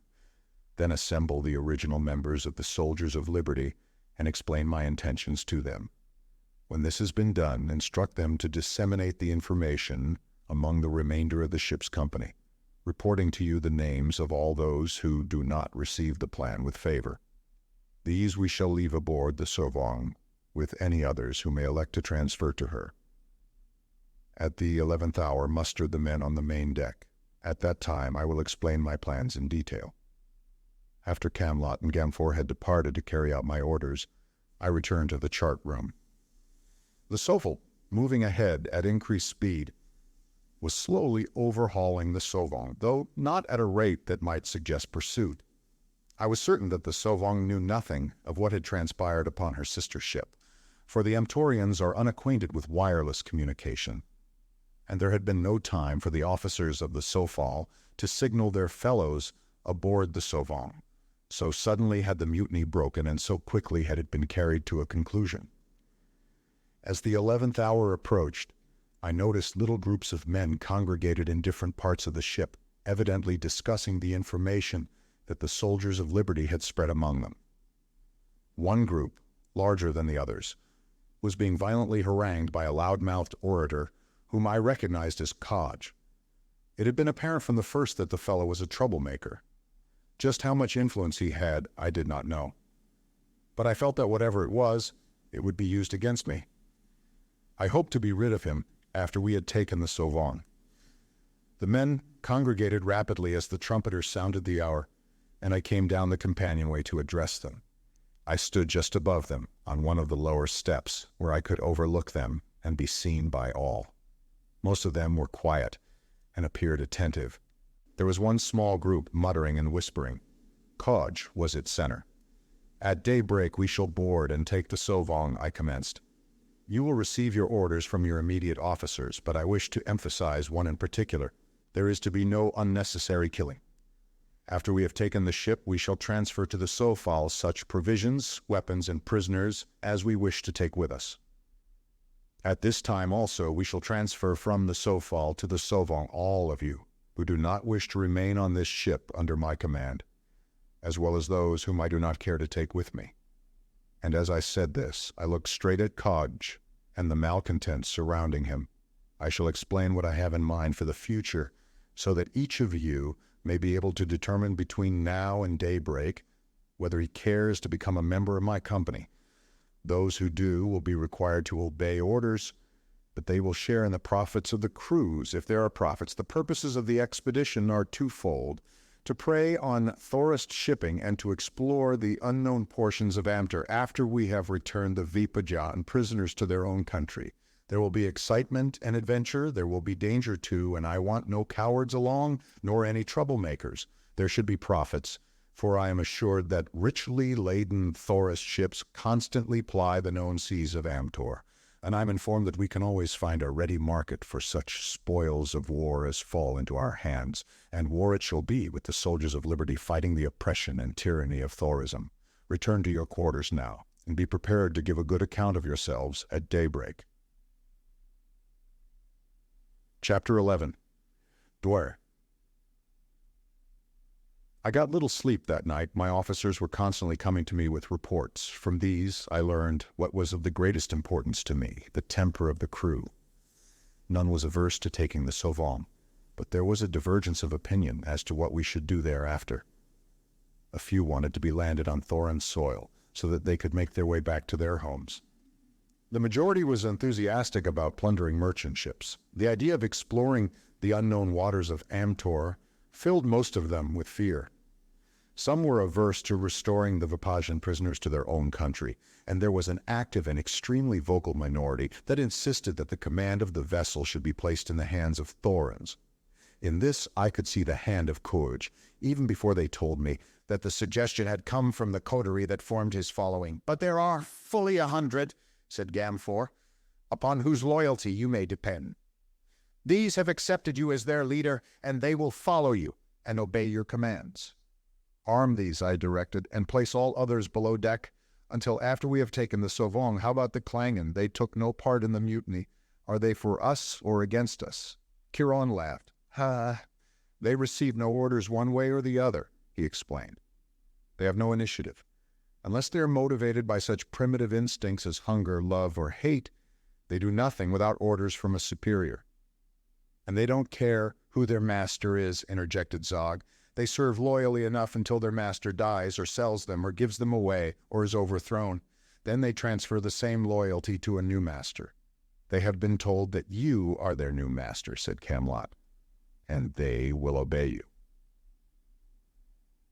As there were only 5 of the birdmen aboard the Sofal, I had not been greatly exercised about their stand, but I was glad to learn that they would not be antagonistic. At the 20th hour, I ordered the 100 upon whom we could depend assembled and held in the lower deck house, the others having all been confined below earlier in the night, in the accomplishment of which a second mutiny was averted only by the fact that all the men had been previously disarmed except the loyal soldiers of liberty. All during the night, we had been gradually gaining upon the unsuspecting Sauvant, until now we were scarcely 100 yards astern of her, slightly aport. Across our starboard bow I could see her looming darkly in the mysterious nocturnal glow of the moonless Amtorian night, her lanterns white and colored points of light, her watch dimly visible upon her decks. Closer and closer the Sofal crept toward her prey. A soldier of liberty who had once been an officer in the Thoron Navy was at the wheel. No one was on deck but the members of the watch. In the lower deck house, 100 men were huddled, waiting for the command to board. I stood beside Honan in the chart room. He was to command the Sofal, while I led the boarding party, my eyes upon the strange Amtorian chronometer. I spoke a word to him, and he moved a lever. The Sofal crept a little closer to the Sauvant. Then Honan whispered an order to the helmsman, and we closed in upon our prey. I hastened down the companionway to the main deck and gave the signal to Camelot, standing in the doorway of the deck-house. The 2 ships were close now and almost abreast. The sea was calm. Only a gentle swell raised and lowered the softly gliding ships. Now we were so close that a man could step across the intervening space from the deck of one ship to that of the other. The officer of the watch aboard the Sauvant hailed us. "What are you about?" he demanded. "Sheer off there." For answer I ran across the deck of the Sofal and leaped aboard the other ship, 100 silent men following in my wake. There was no shouting and little noise, only the shuffling of sandaled feet and the subdued clank of arms. Behind us the grappling hooks were thrown over the rail of the Sauvant. Every man had been instructed as to the part he was to play. Leaving Camelot in command on the main deck, I ran to the tower deck with 12 men, while Chiron led a score of fighting men to the second deck, where most of the officers were quartered. Before the officer of the watch could gather his scattered wits, I had him covered with a pistol. "Keep quiet," I whispered, "and you will not be harmed." My plan was to take as many of them as possible before a general alarm could be sounded and thus minimize the necessity for bloodshed, therefore the need for silence. I turned him over to one of my men after disarming him, and then I sought the captain while 2 of my detachment attended to the helmsman. I found the officer for whom I sought reaching for his weapons. He had been awakened by the unavoidable noise of the boarding party, and suspecting that something was amiss, had seized his weapons as he arose and uncovered the lights in his cabin. I was upon him as he raised his pistol and struck it from his hand before he could fire, but he stepped back with his sword on guard, and thus we stood facing one another for a moment. "Surrender," I told him, "and you will not be harmed." "Who are you?" he demanded, "and where did you come from?" "I was a prisoner on board the Sofal," I replied, "but now I command her. If you wish to avoid bloodshed, come out on deck with me and give the command to surrender." "And then what?" he demanded. "Why have you boarded us if not to kill?" "To take off provisions, weapons, and the Vepajan prisoners," I explained. Suddenly the hissing staccato of pistol fire came up to us from the deck below. "I thought there was to be no killing," he snapped. "If you want to stop it, get out there and give the command to surrender," I replied. "I don't believe you," he cried. "It's a trick," and he came at me with his sword. I did not wish to shoot him down in cold blood, and so I met his attack with my own blade. The advantage was on his side in the matter of skill, for I had not yet fully accustomed myself to the use of the Amtorian sword. But I had an advantage in strength and reach, and in some tricks of German swordplay that I had learned while I was in Germany. The Amtorian sword is primarily a cutting weapon, its weight near the tip making it particularly effective for this method of attack, though it lessens its effectiveness in parrying thrusts, rendering it a rather sluggish defensive weapon. I therefore found myself facing a savage cutting attack against which I had difficulty in defending myself. The officer was an active man and skillful with the sword.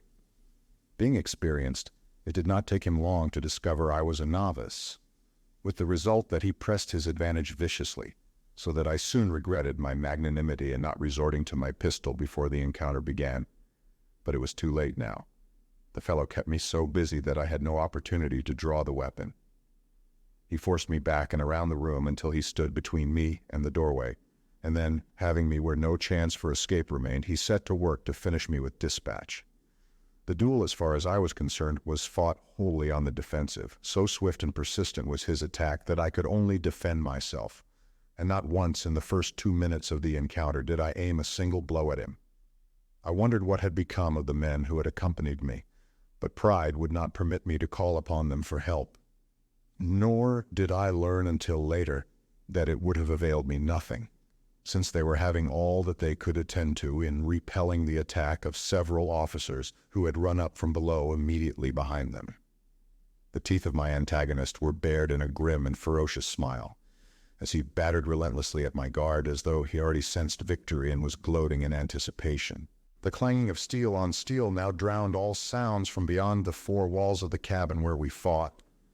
I could not tell if fighting were continuing in other parts of the ship, nor if it were, whether it were going in our favor or against us. I realized that I must know these things, that I was responsible for whatever took place aboard the Sauvage, and that I must get out of that cabin and lead my men, either in victory or defeat. Such thoughts made my position even more impossible than as though only my life were at stake, and drove me to attempt heroic measures for releasing myself from my predicament and my peril. I must destroy my adversary, and I must do so at once. He had me now, with my back almost against the wall. Already his point had touched me upon the cheek, once and twice upon the body, and though the wounds were but scratches, I was covered with blood now. He leaped upon me in a frenzy of determination to have done with me instantly, but this time I did not fall back. I parried his cut, so that his sword passed to the right of my body, which was now close to his, and then I drew back my point, and before he could recover himself, drove it through his heart. As he sagged to the floor, I jerked my sword from his body and ran from his cabin.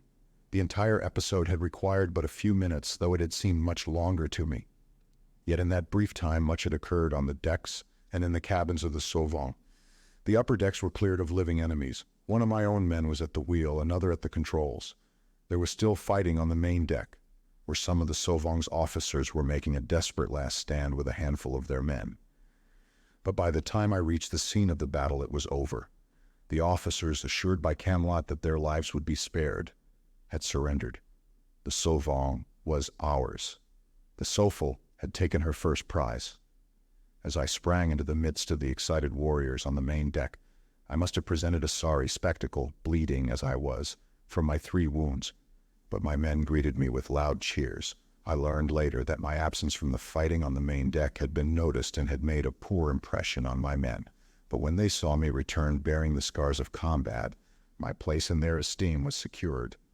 Those 3 little scratches proved of great value to me, but they were as nothing in comparison with the psychological effect produced by the wholly disproportionate amount of blood they had spilled upon my naked hide. We now quickly rounded up our prisoners and disarmed them. Camelot took a detachment of men and released the Vepijan captives, whom he transferred at once to the Sophal. They were nearly all women, but I did not see them, as they were taken from the ship, being engaged with other matters. I could imagine, though, the joy in the hearts of Camelot and Douare at this reunion, which the latter, at least, had probably never even dared to hope for. Rapidly, we transferred all of the small arms of the Sauvage to the Sophal, leaving only sufficient to equip the officers of the ill-starred vessel. This work was entrusted to Chiron and was carried out by our own men, while Gam-4, with a contingent of our new-made prisoners, carried all of the Sauvage's surplus provisions aboard our own ship. This done, I ordered all the Sovong's guns thrown overboard. By that much, at least, I would cripple the power of Thor. The last act in this drama of the sea was to march our 100 imprisoned malcontents from the Sofal to the Sovong, and present them to the latter's new commander with my compliments. He did not seem greatly pleased, however, nor could I blame him. Neither were the prisoners pleased. Many of them begged me to take them back aboard the Sofal, but I already had more men than I felt were needed to navigate and defend the ship, and each of the prisoners had been reported as having expressed disapproval of some part or all of our plans, so that I, who must have absolute loyalty and cooperation, considered them valueless to me. Coage, strange to say, was the most persistent. He almost went on his knees as he pleaded with me to permit him to remain with the Sofal, and he promised me such loyalty as man had never known before, but I had had enough of Coage and told him so. Then, when he found that I could not be moved, he turned upon me, swearing by all his ancestors that he would get even with me yet, even though it took 1,000 years. Returning to the deck of the Sofal, I ordered the grappling hooks cast off, and presently the two ships were underway again, the Sovong proceeding toward the Thoron port that was her destination, the Sofal back toward Vipai. Now, for the first time, I had opportunity to inquire into our losses and found that we had suffered 4 killed and 21 wounded, the casualties among the crew of the Sovong having been much higher. For the greater part of the remainder of the day, I was busy with my officers organizing the personnel of the Sofal and systematizing the activities of this new and unfamiliar venture, in which work, Kiran, and Gemfor were of inestimable value. And it was not until late in the afternoon that I had an opportunity to inquire into the welfare of the rescued Vepajan captives. When I asked Camelot about them, he said that they were none the worse for their captivity aboard the Sovong. You see, these raiding parties have orders to bring the women to Thora unharmed and in good condition, he explained. They are destined for more important persons than ship's officers, and that is their safeguard. However, Duare said that notwithstanding this, the captain made advances to her. I wish I might have known it while I was still aboard the Sovong, that I might have killed him for his presumption. Camelot's tone was bitter, and he showed signs of unusual excitement. Let your mind rest at ease, I begged him. Duare has been avenged. What do you mean? I killed the captain myself, I explained. He clapped a hand upon my shoulder, his eyes alight with pleasure. Again, you have won the undying gratitude of Vipaja, he cried. I wish that it might have been my good fortune to have killed the beast and thus wiped out the insult upon Vipaja. But if I could not be the one, then I am glad that it was you, Carson, rather than another. I thought that he took the matter rather seriously and was placing too much importance upon the action of the Sovong's captain, since it had resulted in no harm to the girl. But then, of course, I realized that love plays strange tricks upon a man's mental processes, so that an affront to a mistress might be magnified to the proportions of a national calamity. Well, it is all over now, I said, and your sweetheart has been returned to you safe and sound. At that he looked horrified. My sweetheart, he exclaimed. In the name of the ancestors of all the Jongs, do you mean to tell me that you do not know who Duare is? I thought, of course, that she was the girl you loved, I confessed. Who is she? Of course I love her, he explained. All Vepaja loves her. She is the virgin daughter of a Vepajan Jong. Had he been announcing the presence of a goddess on shipboard, his tone could have been no more reverential and awed. I endeavored to appear more impressed than I was, lest I offend him. Had she been the woman of your choice, I said, I should have been even more pleased to have had a part in her rescue than had she been the daughter of a dozen Jongs. That is nice of you, he replied, but do not let other Vepajans hear you say such things. You have told me of the divinities of that strange world from which you come. The persons of the Yong and his children are similarly sacred to us. Then, of course, they shall be sacred to me, I assured him. By the way, I have word for you that should please you. A Vepajan would consider it a high honor. Duare desires to see you, that she may thank you personally. It is irregular, of course, but then circumstances have rendered strict adherence to the etiquette and customs of our country impracticable, if not impossible. Several hundred men already have looked upon her. Many have spoken to her, and nearly all of them were enemies, so it can do no harm if she sees and speaks with her defenders and her friends. I did not understand what he was driving at, but I assented to what he had said and told him that I would pay my respects to the princess before the day was over. I was very busy, and if the truth must be told, I was not particularly excited about visiting the princess. In fact, I rather dreaded it, for I am not particularly keen about fawning and kowtowing to royalty or anything else.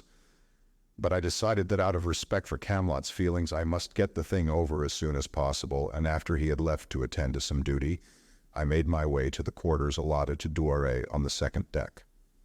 The Amtorians do not knock on a door, they whistle. It is rather an improvement, I think, upon our custom. One has one's own distinctive whistle. Some of them are quite elaborate airs. One soon learns to recognize the signals of one's friends. A knock merely informs you that someone wishes to enter. A whistle tells you the same thing and also reveals the identity of your caller. My signal, which is very simple, consists of 2 short, low notes, followed by a higher, longer note. And as I stood before the door of Douar and sounded this, my mind was not upon the princess within, but upon another girl far away in the tree city of Kua'ad in Vepaja. She was often in my mind, the girl whom I had glimpsed but twice, to whom I had spoken but once, and that time to avow a love that had enveloped me as completely, spontaneously and irrevocably, as would death upon some future day. In response to my signal, a soft feminine voice bade me enter. I stepped into the room and faced Douaire. At sight of me, her eyes went wide, and a quick flush mounted her cheeks. "You!" she exclaimed. I was equally dumbfounded. She was the girl from the garden of the Jean. Chapter 12, A Ship. What a strange contretemps! Its suddenness left me temporarily speechless. The embarrassment of Douaire was only too obvious, yet it was that unusual paradox, a happy contretemps. For me, at least. I advanced toward her, and there must have been a great deal more in my eyes than I realized, for she shrank back, flushing even more deeply than before. "Don't touch me," she whispered. "Don't dare." "Have I ever harmed you?" I asked. That question seemed to bring her confidence. She shook her head. "No," she admitted, "you never have, physically. I sent for you to thank you for the service you have already rendered me, but I did not know it was you. I did not know that the Carson they spoke of was the man who—" She stopped there and looked at me appealingly. "The man who told you in the Garden of the Yong that he loved you," I prompted her. "Don't!" she cried. "Can it be that you do not realize the offensiveness, the criminality of such a declaration? Is it a crime to love you?" I asked. "It is a crime to tell me so," she replied with something of haughtiness. "Then I am a confirmed criminal," I replied, "for I cannot help telling you that I love you whenever I see you. If that is the case, you must not see me again, for you must never again speak those words to me," she said decisively. "Because of the service you have rendered me, I forgive you your past offenses, but do not repeat them." "What if I can't help it?" I inquired. "You must help it," she stated seriously. "It is a matter of life and death to you." Her words puzzled me. "I do not understand what you mean," I admitted. "Camelot, Honan, any of the Vepajans aboard this ship would kill you if they knew," she replied. "The Jong, my father, would have you destroyed upon our return to Vepaja. It would all depend upon whom I told first." I came a little closer to her and looked straight into her eyes. "You would never tell," I whispered. "Why not?" "What makes you think that?" she demanded, but her voice quavered a little.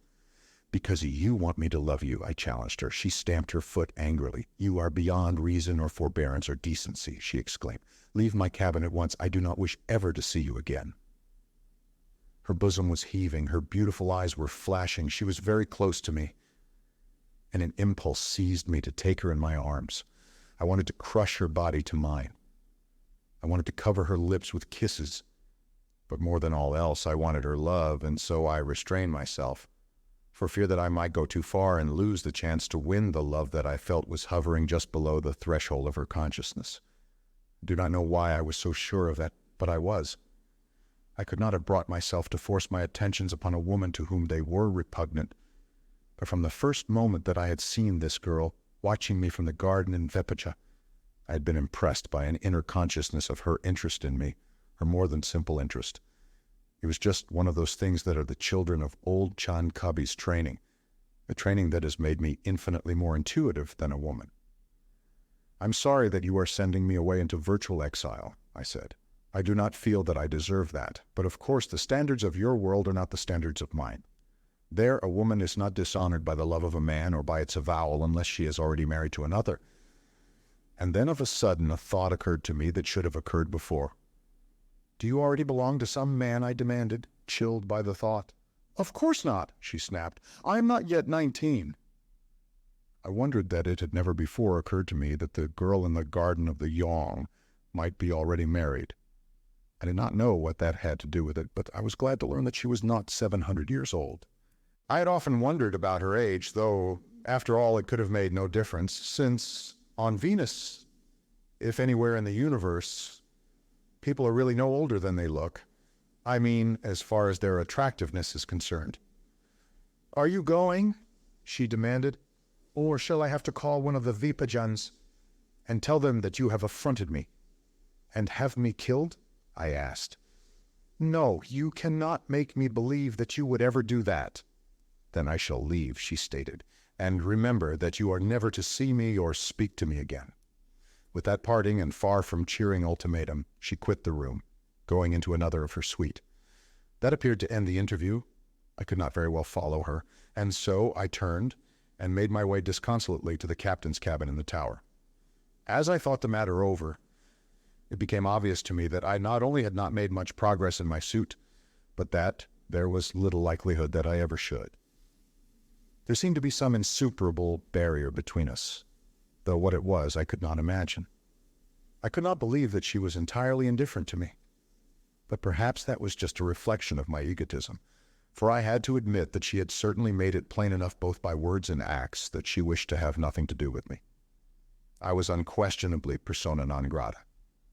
Notwithstanding all this, or maybe because of it, I realized that this second and longer interview had but served to raise my passion to still greater heat, leaving me in a fine state of despair. Her near presence on board the Sofal was constantly provocative, while her interdiction of any relations between us only tended to make me more anxious to be with her.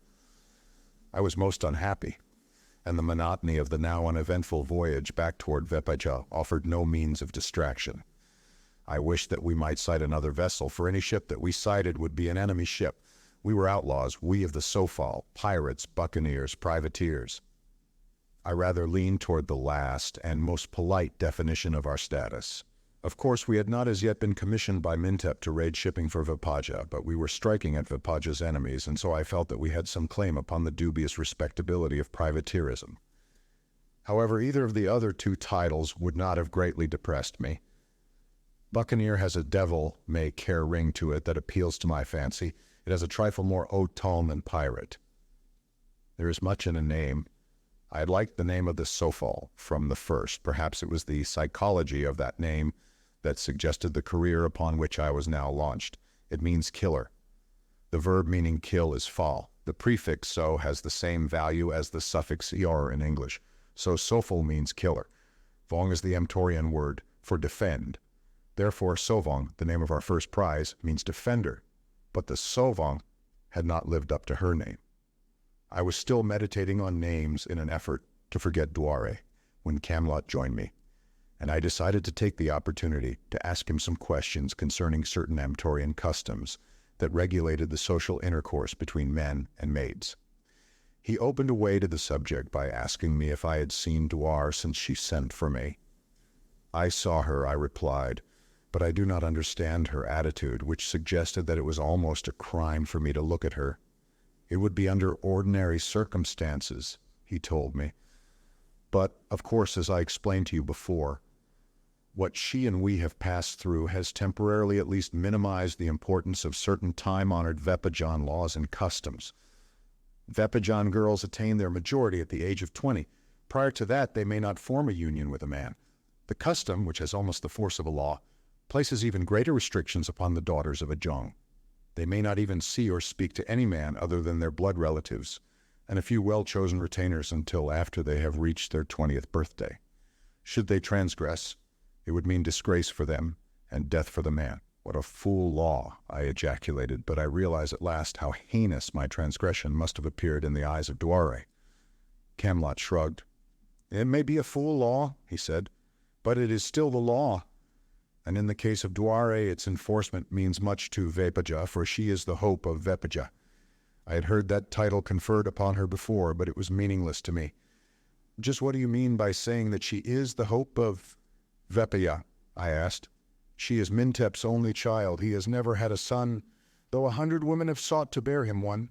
The life of the dynasty ends if Dore bears no son, and if she is to bear a son, then it is essential that the father of that son be one fitted to be the father of a Yong. Have they selected the father of her children yet? I asked. Of course not, replied Camelot. The matter will not even be broached until after Dware has passed her 20th birthday. And she is not even 19 yet, I remarked with a sigh.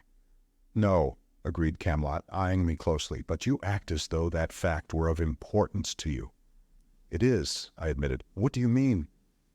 He demanded. I intend to marry Dware. Camelot leaped to his feet and whipped out his sword. It was the first time that I had ever seen him show marked excitement. I thought he was going to kill me on the spot. Defend yourself, he cried. I cannot kill you until you draw. Just why do you wish to kill me at all? I demanded. Have you gone crazy? The point of Camelot's sword dropped slowly toward the floor. I do not wish to kill you, he said rather sadly, all the nervous excitement gone from his manner. You are my friend. You have saved my life. No, I would rather die myself than kill you, but the thing you have just said demands it. I shrugged my shoulders. The thing was inexplicable to me. What did I say that demands death? I demanded. That you intend to marry Dware. In my world, I told him, men are killed for saying that they do not intend marrying some girl. I had been sitting at the desk in my cabin at the time that Camelot had threatened me, and I had not arisen. Now I stood up and faced him. You had better kill me, Camelot, I said, for I spoke the truth. He hesitated for a moment, standing there looking at me. Then he returned his sword to its scabbard. I cannot, he said huskily. May my ancestors forgive me. I cannot kill my friend. Perhaps, he added, seeking some extenuating circumstance, you should not be held accountable to customs of which you had no knowledge. I often forget that you are of another world than ours. But tell me, now that I have made myself a party to your crime by excusing it, what leads you to believe that you will marry Dware? I can incriminate myself no more by listening to you further. I intend to marry her because I know that I love her and believe that she already half loves me. At this, Camelot appeared shocked and horrified again. That is impossible, he cried. She never saw you before. She cannot dream what is in your heart or your mad brain. On the contrary, she has seen me before, and she knows quite well what is in my mad brain, I assured him. I told her in Kuad. I told her again today. And she listened? She was shocked, I admitted, but she listened. Then she upbraided me and ordered me from her presence. Camelot breathed a sigh of relief. At least she has not gone mad. I cannot understand on what you base your belief that she may return your love. Her eyes betrayed her, and what may be more convincing, she did not expose my perfidy and thus send me to my death. He pondered that and shook his head. It is all madness, he said. I can make nothing of it. You say that you talked with her in Kuad, but that would have been impossible. But if you had ever even seen her before, why did you show so little interest in her fate when you knew that she was a prisoner aboard the Sovong? Why did you say that you thought that she was my sweetheart? I did not know until a few minutes ago, I explained, that the girl I saw and talked with in the garden at Kuad was Dware, the daughter of the Yong. A few days later I was again talking with Camelot in my cabin when we were interrupted by a whistle at the door, and when I bade him do so, one of the Vepajan prisoners that we had rescued from the Sovong entered. He was not from Koad, but from another city of Vepaja, and therefore none of the other Vepajans aboard knew anything concerning him. His name was Viler, and he appeared to be a decent sort of fellow, though rather inclined to taciturnity. He had manifested considerable interest in the Klangons, and was with them often, but had explained this idiosyncrasy on the grounds that he was a scholar and wished to study the birdmen, specimens of which he had never before seen. I have come, he explained in response to my inquiry, to ask you to appoint me an officer. I should like to join your company and share in the work and responsibilities of the expedition. We are well officered now, I explained, and have all the men we need. Furthermore, I added frankly, I do not know you well enough to be sure of your qualifications. By the time we reach Vipaja, we shall be better acquainted, and if I need you then, I will tell you. Well, I should like to do something, he insisted. May I guard the Janjong until we reach Vipaja?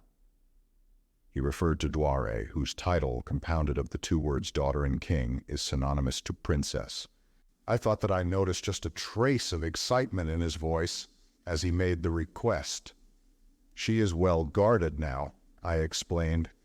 "But I should like to do it," he insisted. "It would be a service of love and loyalty for my young. I could stand the night guard. No one likes that detail ordinarily." "It will not be necessary," I said shortly. "The guard is already sufficient. She's in the after cabins of the second deck house, is she not?" he asked. I told him that she was, and she has a special guard. "A man is always before her door at night," I assured him. "Only one?" he demanded, as though he thought the guard insufficient. "In addition to the regular watch, we consider one man enough. She has no enemies aboard the Sofal." These people were certainly solicitous of the welfare and safety of their royalty, I thought, and it seemed to me unnecessarily so. But finally Valor gave up and departed, after begging me to give his request further thought. "He seems even more concerned about the welfare of Duare than you," I remarked to Camelot after Vyler had gone. "Yes, I noticed that," replied my lieutenant thoughtfully. "There is no one more concerned about her than I said, "but I cannot see that any further precautions are necessary." "Nor I," agreed Camelot. "She's quite well protected now." We had dropped Vyler from our minds and were discussing other matters when we heard the voice of the lookout in the crow's nest shouting, "Vunotar." "A ship?" Running to the tower deck, we got the bearings of the stranger as the lookout announced them the second time. And sure enough, almost directly abeam on the starboard side, we discerned the superstructure of a ship on the horizon. For some reason which I do not clearly understand, the visibility on Venus is usually exceptionally good. Low fogs and haze are rare, notwithstanding the humidity of the atmosphere. This condition may be due to the mysterious radiation from that strange element in the planet's structure which illuminates her moonless nights. I do not know. At any rate, we could see a ship, and almost immediately all was excitement aboard the Sofal. Here was another prize, and the men were eager to be at her. As we changed our course and headed for our victim, a cheer rose from the men on deck. Weapons were issued. The bowgun and the 2 tower guns were elevated to firing positions. The Sofal forged ahead at full speed. As we approached our quarry, we saw that it was a ship of about the same size as the Sofal and bearing the insignia of Thora. Closer inspection revealed it to be an armed merchantman. I now ordered all but the gunners into the lower deck house, as I planned on boarding this vessel, as I had the Sovong, and did not wish her to see our deck filled with armed men before we came alongside. As before, explicit orders were issued. Every man knew what was expected of him. All were cautioned against needless killing. If I were to be a pirate, I was going to be as humane a pirate as possible. I would not spill blood needlessly. I had questioned Chiron, Gamfor, and many another Thoran in my company relative to the customs and practices of Thoran ships of war until I felt reasonably familiar with them. I knew, for instance, that a warship might search a merchantman. It was upon this that I based my hope of getting our grappling hooks over the side of our victim before he could suspect our true design. When we were within hailing distance of the ship, I directed Chiron to order her to shut down her engines, as we wished to board and search her, and right then we ran into our first obstacle. It came in the form of a pennant, suddenly hoisted at the bow of our intended victim. It meant nothing to me, but it did to Chiron and the other Thorans aboard the Sofal. "We'll not board her so easily after all," said Chiron. "She has an Ongyan on board, and that exempts her from search. It probably also indicates that she carries a larger complement of soldiers than a merchantman ordinarily does." "Whose friend?" I asked. "Yours?" For Ongyan means great friend in the sense of eminent or exalted. Chiron smiled. "It is a title. There are 100 Klongyan in the oligarchy. One of them is aboard that ship. They are great friends unquestionably, great friends of themselves. They rule Thora more tyrannically than any Jong, and for themselves alone." "How will the men feel about attacking a ship bearing so exalted a personage?" I inquired. "They will fight among themselves to be the first aboard and to run a sword through him." "They must not kill him," I replied. "I have a better plan." "They will be hard to control once they are in the thick of a fight," Chiron assured me. "I have yet to see the officer who can do it. In the old days, in the days of the Yongs, there were order and discipline, but not now." "There will be aboard the Sofal," I averred. "Come with me. I'm going to speak to the men." Together we entered the lower deck house where the majority of the ship's company was massed, waiting for the command to attack.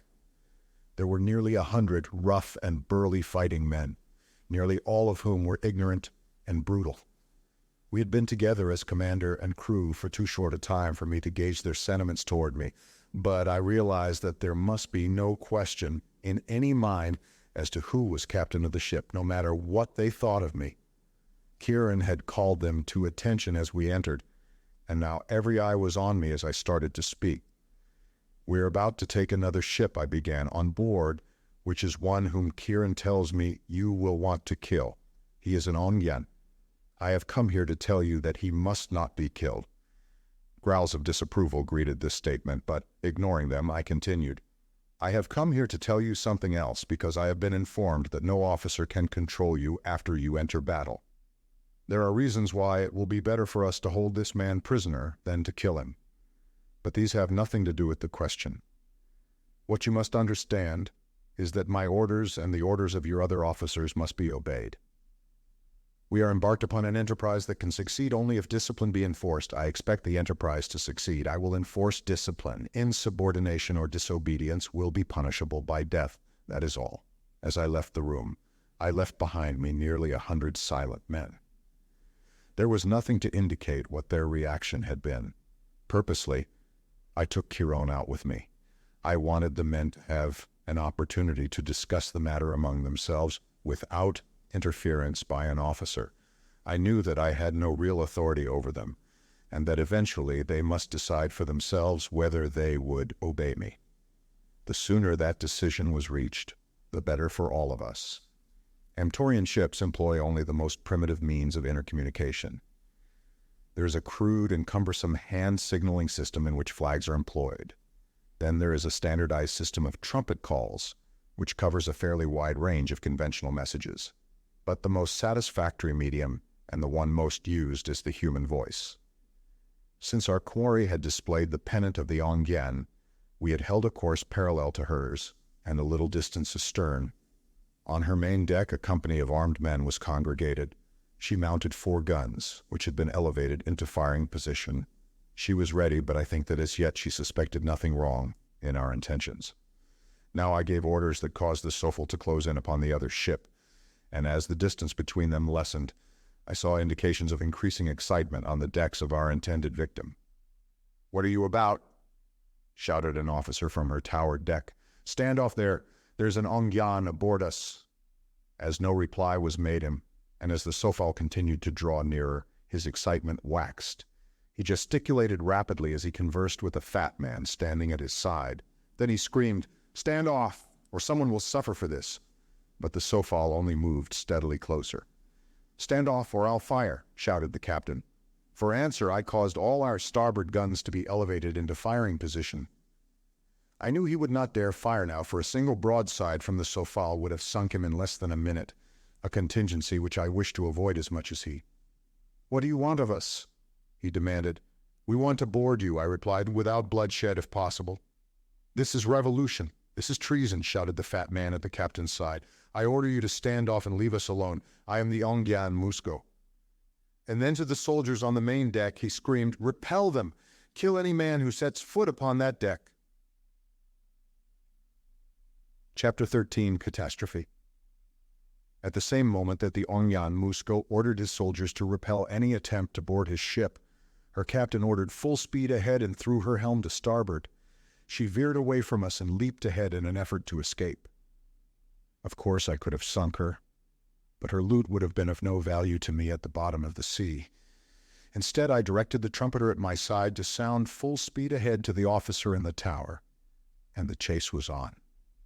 The Yan, whose name was now discernible across her stern, was much faster than Kieran had led me to believe, but the Sofal was exceptionally speedy, and it soon became obvious to all that the other ship could not escape her. Slowly we regained the distance that we had lost in the first unexpected spurt of the Yan. Slowly but surely we were closing up on her. Then the captain of the Yan did just what I should have done had I been in his place. He kept the Sofal always directly astern of him and opened fire on us with his after-tower gun, and with a gun similarly placed in the stern on the lower deck. The maneuver was tactically faultless, since it greatly reduced the number of guns that we could bring into play without changing our course, and was the only one that might offer him any hope of escape. There was something eerie in the sound of that first heavy Amtorian gun that I had heard.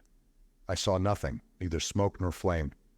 There was only a loud staccato roar more reminiscent of machine gun fire than of any other sound. At first there was no other effect. Then I saw a piece of our starboard rail go, and 2 of my men fall to the deck. By this time our bow gun was in action. We were in the swell of the Jan's wake, which made accurate firing difficult. The 2 ships were racing ahead at full speed. The prow of the Sofal was throwing white water and spume far to either side. The sea in the wake of the Jan was boiling, and a heavy swell that we were quartering kept the ships rolling. The thrill of the chase and of battle was in our blood, and above all was the venomous rattle of the big guns. I ran to the bow to direct the fire of the gun there, and a moment later we had the satisfaction of seeing the crew of one of the Jan's guns crumple to the deck man by man as our gunner got his sights on them and mowed them down. The Sofal was gaining rapidly upon the Jan, and our guns were concentrating on the tower gun and the tower of the enemy. The Ongyan had long since disappeared from the upper deck, having doubtlessly sought safety in a less exposed part of the ship, and in fact there were only 2 men left alive upon the tower deck, where he had stood beside the captain. These were 2 of the crew of the gun that was giving us most trouble. I did not understand at the time why the guns of neither ship were more effective. I knew that the T-ray was supposedly highly destructive, and so I could not understand why neither ship had been demolished or sunk. But that was because I had not yet learned that all the vital parts of the ships were protected by a thin armor of the same metal, of which the large guns were composed, the only substance at all impervious to the T-ray. Had this not been true, our fire would have long since put the Jan out of commission, as our T-rays, directed upon her after tower gun, would have passed on through the tower, killing the men at the controls and destroying the controls themselves. Eventually this would have happened, but it would have been necessary first to have destroyed the protective armor of the tower. At last we succeeded in silencing the remaining gun, but if we were to draw up alongside the Jan, we must expose ourselves to the fire of other guns located on her main deck and the forward end of the tower. We had already suffered some losses, and I knew that we must certainly expect a great many more if we put ourselves in range of those other guns. But there seemed no other alternative than to abandon the chase entirely, and that I had no mind to do.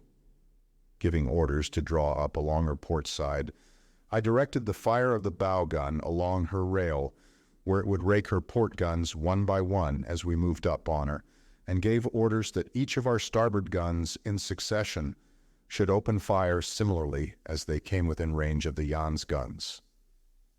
Thus we kept a steady and continuous fire streaming upon the unhappy craft as we drew alongside her and closed up the distance between us. We'd suffered a number of casualties, but our losses were nothing compared to those of the Jan, whose decks were now strewn with dead and dying men. Her plight was hopeless, and her commander must at last have realized it, for now he gave the signal of surrender and stopped his engines. A few minutes later we were alongside, and our boarding party had clambered over her rail. As Camelot and I stood watching these men who were being led by Kieran to take possession of the prize and bring certain prisoners aboard the Sofal, I could not but speculate upon what their answer was to be to my challenge for leadership. I knew that their freedom from the constant menace of their tyrannical masters was so new to them that they might well be expected to commit excesses, and I dreaded the result, for I had determined to make an example of any men who disobeyed me, though I fell in the attempt. I saw the majority of them spread over the deck under the command of the great Zog, while Chiron led a smaller detachment to the upper decks in search of the captain and the Ongyan. Fully 5 minutes must have elapsed before I saw my lieutenant emerge from the tower of the Jan with his 2 prisoners. He conducted them down the companionway and across the main deck toward the Sofal, while 100 members of my pirate band watched them in silence. Not a hand was raised against them as they passed. Camelot breathed a sigh of relief as the 2 men clambered over the rail of the Sofal and approached us. "I think that our lives hung in the balance then, quite as much as theirs," he said, and I agreed with him. For if my men had started killing aboard the Jan in defiance of my orders, They would have had to kill me and those loyal to me to protect their own lives. The Ongyan was still blustering when they were halted in front of me. But the captain was awed. There was something about the whole incident that mystified him, and when he got close enough to me to see the color of my hair and eyes, I could see that he was dumbfounded. "This is an outrage," shouted Musco, the Ongyan. "I will see that every last man of you is destroyed for this." He was trembling and purple with rage. "See that he does not speak again unless he is spoken to," I instructed Chiron, and then I turned to the captain. "As soon as we have taken what we wish from your ship," I told him, "you will be free to continue your voyage. I'm sorry that you did not see fit to obey me when I ordered you to stop for boarding. It would have saved many lives. The next time you are ordered to lay to by the Sofal, do so. And when you return to your country, advise other shipmasters that the Sofal is abroad and that she is to be obeyed." "Do you mind telling me," he asked, "who you are and under what flag you sail?" "For the moment I am a Vepajan," I replied, "but we sail under our own flag. No country is responsible for what we do, nor are we responsible to any country." Pressing the crew of the Yan into service, Camlot, Chiron, Gamfor, and Zog had all her weapons, such of her provisions as we wished, and the most valuable and least bulky portion of her cargo transferred to the Sofal before dark. We then threw her guns overboard and let her proceed upon her way. Musco I retained as a hostage in the event that we should ever need one. He was being held under guard on the main deck until I could determine just what to do with him. The Vepajan women captives we had rescued from the Sovong, together with our own officers, who were also quartered on the second deck, left me no vacant cabin in which to put Musco, and I did not wish to confine him below deck in the hole reserved for common prisoners. I chanced to mention the matter to Camlot in the presence of Valor, when the latter immediately suggested that he would share his own small cabin with Musco and be responsible for him. As this seemed an easy solution of the problem, I ordered Musco turned over to Vyler, who took him at once to his cabin. The pursuit of the Yan had taken us off our course, and now, as we headed once more toward Vepaja, a dark land mass was dimly visible to starboard. I could not but wonder what mysteries lay beyond that shadowy coastline. What strange beasts and men inhabited that terra incognita that stretched away into Strobel and the unexplored equatorial regions of Venus. To partially satisfy my curiosity, I went to the chart room, and after determining our position as accurately as I could by dead reckoning, I discovered that we were off the shore of Nubel. I remembered having heard Danis mention this country, but I could not recall what he had told me about it. Lured by imaginings, I went out onto the tower deck and stood alone, looking out across the faintly illuminated nocturnal waters of Amtor toward mysterious Nubel. The wind had risen to almost the proportions of a gale, the first that I had encountered since my coming to the Shepherd's Star. Heavy seas were commencing to run, but I had every confidence in the ship and in the ability of my officers to navigate her under any circumstances. So I was not perturbed by the increasing violence of the storm. It occurred to me, though, that the women aboard might be frightened, and my thoughts, which were seldom absent from her for long, returned to Dwar. Perhaps she was frightened. Even no excuse is a good excuse to the man who wishes to see the object of his infatuation. But now I prided myself that I had a real reason for seeing her, and one that she herself must appreciate, since it was prompted by solicitude for her welfare. And so I went down the companionway to the second deck with the intention of whistling before the door of Dware. But as I had to pass directly by Vyler's cabin, I thought that I would take the opportunity to look in on my prisoner. There was a moment's silence following my signal, and then Vyler bade me enter. As I stepped into the cabin, I was surprised to see an Angyan sitting there with Musco and Vylor. Vyler's embarrassment was obvious. Musco appeared ill at ease, and the birdman frightened. That they were disconcerted did not surprise me, for it is not customary for members of the superior race to fraternize with Klangans socially. But if they were embarrassed, I was not. I was more inclined to be angry. The position of the Vepajans aboard the Sofal was a delicate one. We were few in numbers, and our ascendancy depended wholly upon the respect we engendered and maintained in the minds of the Thorans, who constituted the majority of our company, and who looked up to the Vepajans as their superiors despite the efforts of their leaders to convince them of the equality of all men. "Your quarters are forward," I said to the Angan. "You do not belong here."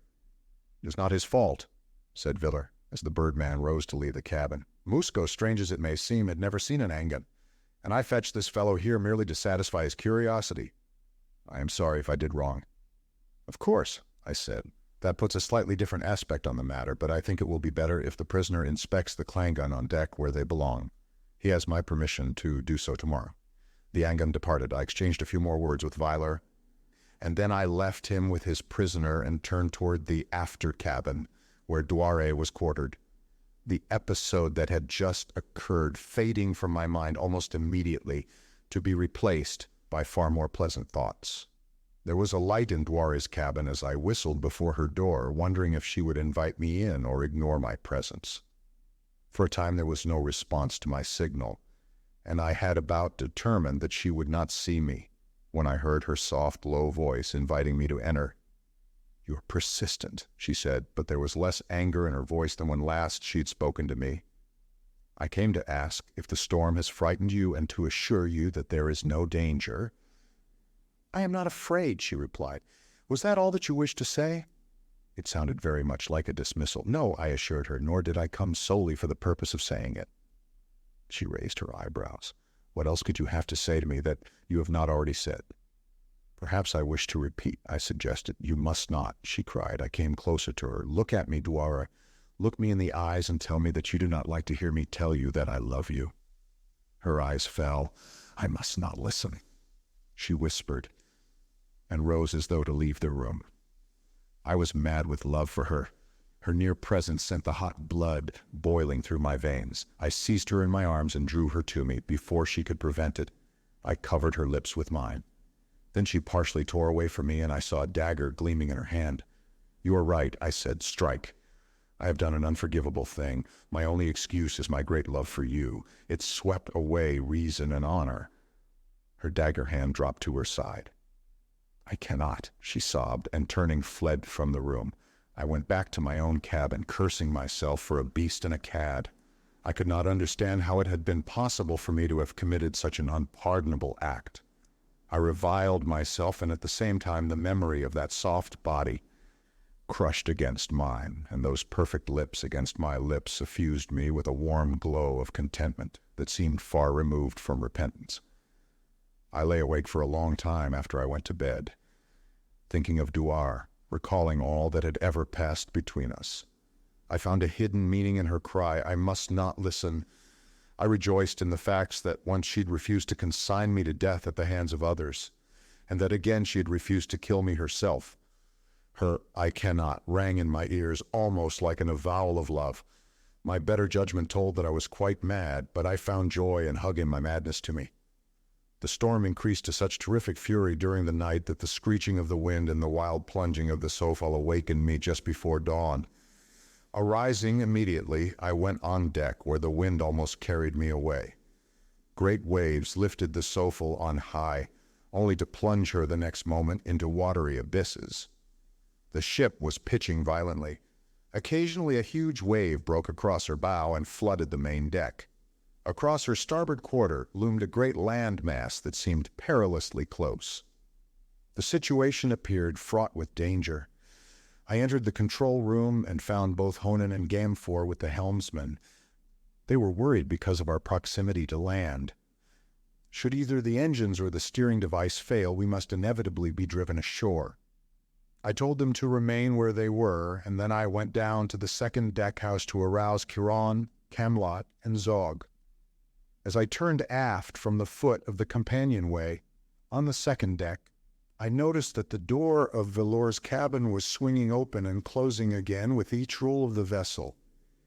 But I gave the matter no particular thought at the time and passed on to awaken my other lieutenants. Having done so, I kept on to Dware's cabin, fearing that, if awake, she might be frightened by the rolling of the ship and the shrieking of the wind. To my surprise, I found her door swinging on its hinges. Something, I do not know what, aroused my suspicion that all was not right far more definitely than the rather unimportant fact that the door to her outer cabin was unlatched. Stepping quickly inside, I uncovered the light and glanced quickly about the room. There was nothing amiss except perhaps the fact that the door to the inner cabin where she slept was also open and swinging on its hinges. I was sure that no one could be sleeping in there while both those doors were swinging and banging. It was possible, of course, that Duare was too frightened to get up and close them. I stepped to the inner doorway and called her name aloud. There was no reply. I called again, louder. Again, silence was my only answer. Now I was definitely perturbed. Stepping into the room, I uncovered the light and looked at the bed. It was empty. Duare was not there. But in the far corner of the cabin lay the body of the man who had stood guard outside her door. Throwing conventions overboard, I hastened to each of the adjoining cabins, where the rest of the Vepajan women were quartered. All were there except Duare. They had not seen her. They did not know where she was. Frantic from apprehension, I ran back to Camelot's cabin and acquainted him with my tragic discovery. He was stunned. "She must be on board," he cried. "Where else can she be?" "I know she must be," I replied, "but something tells me she is not. We must search the ship at once, from stem to stern." Zog and Kieran were emerging from their cabins as I came from Camelot's. I told them of my discovery and ordered the search commenced. Then I hailed a member of the watch and sent him to the crow's nest to question the lookout. I wanted to know whether he had seen anything unusual transpiring on the ship during his watch, for from his lofty perch he could overlook the entire vessel. "Muster every man," I told Camelot. "Account for every human being on board. Search every inch of the ship." As the men left to obey my instructions, I recalled the coincidence of the two cabin doors swinging wide, Duare's and Vylor's. I could not imagine what relation either fact had to the other, but I was investigating everything, whether it was of a suspicious nature or not. So I ran quickly to Vylor's cabin. And the moment that I uncovered the light, I saw that both Vylor and Musco were missing. But where were they? No man could have left the Sofel in that storm and lived, even could he have launched a boat, which would have been impossible of accomplishment even in fair weather without detection. Coming from Vylor's cabin, I summoned a sailor and dispatched him to inform Camelot that Vylor and Musco were missing from their cabin, and direct him to send them to me as soon as he located them. Then I returned to the quarters of the Vepajan women for the purpose of questioning them more carefully. I was puzzled by the disappearance of Musco and Vylor, which, taken in conjunction with the absence of Duare from her cabin, constituted a mystery of major proportions, and I was trying to discover some link of circumstance that might point a connection between the two occurrences, when I suddenly recalled Vylor's insistence that he be permitted to guard Duare. Here was the first faint suggestion of a connecting link. However, it seemed to lead nowhere. These three people had disappeared from their cabins, yet reason assured me that they would be found in a short time, since it was impossible for them to leave the ship, unless it was that little word "unless" that terrified me most of all. Since I had discovered that Duare was not in her cabin, a numbing fear had assailed me that, considering herself dishonored by my avowal of love, she had hurled herself overboard. Of what value now the fact that I constantly upbraided myself for my lack of consideration and control? Of what weight my vain regrets? Yet now I saw a tiny ray of hope. If the absence of Vylor and Musco from their cabin and Duare from hers were more than a coincidence, then it were safe to assume that they were together, and ridiculous to believe that all three had leaped overboard. With these conflicting fears and hopes whirling through my brain, I came to the quarters of the Vepajan women, which I was about to enter, when the sailor I had sent to question the lookout in the crow's nest came running toward me in a state of evident excitement. "Well," I demanded, as breathless he halted before me, "what did the lookout have to say?" "Nothing, my captain," replied the man, his speech retarded by excitement and exertion. "Nothing? And why not?" I snapped. "The lookout is dead, my captain," gasped the sailor. "Dead? Murdered?" "How?" I asked. "A sword had been run through his body, from behind, I think. He lay upon his face. Go at once and inform Camelot. Tell him to replace the lookout and investigate his death, then to report to me." Shaken by this ominous news, I entered the quarters of the women. They were huddled together in one cabin, pale and frightened, but outwardly calm. "Have you found Duare?" one of them asked immediately. "No," I replied, "but I have discovered another mystery. The Ungyan, Musco, is missing, and with him the Vepajan Vylor." "Vepajan!" exclaimed Bier, the woman who had questioned me concerning Duare. "Vylor is no Vepajan." "What do you mean?" I demanded. If he is not a Vepajan, what is he?"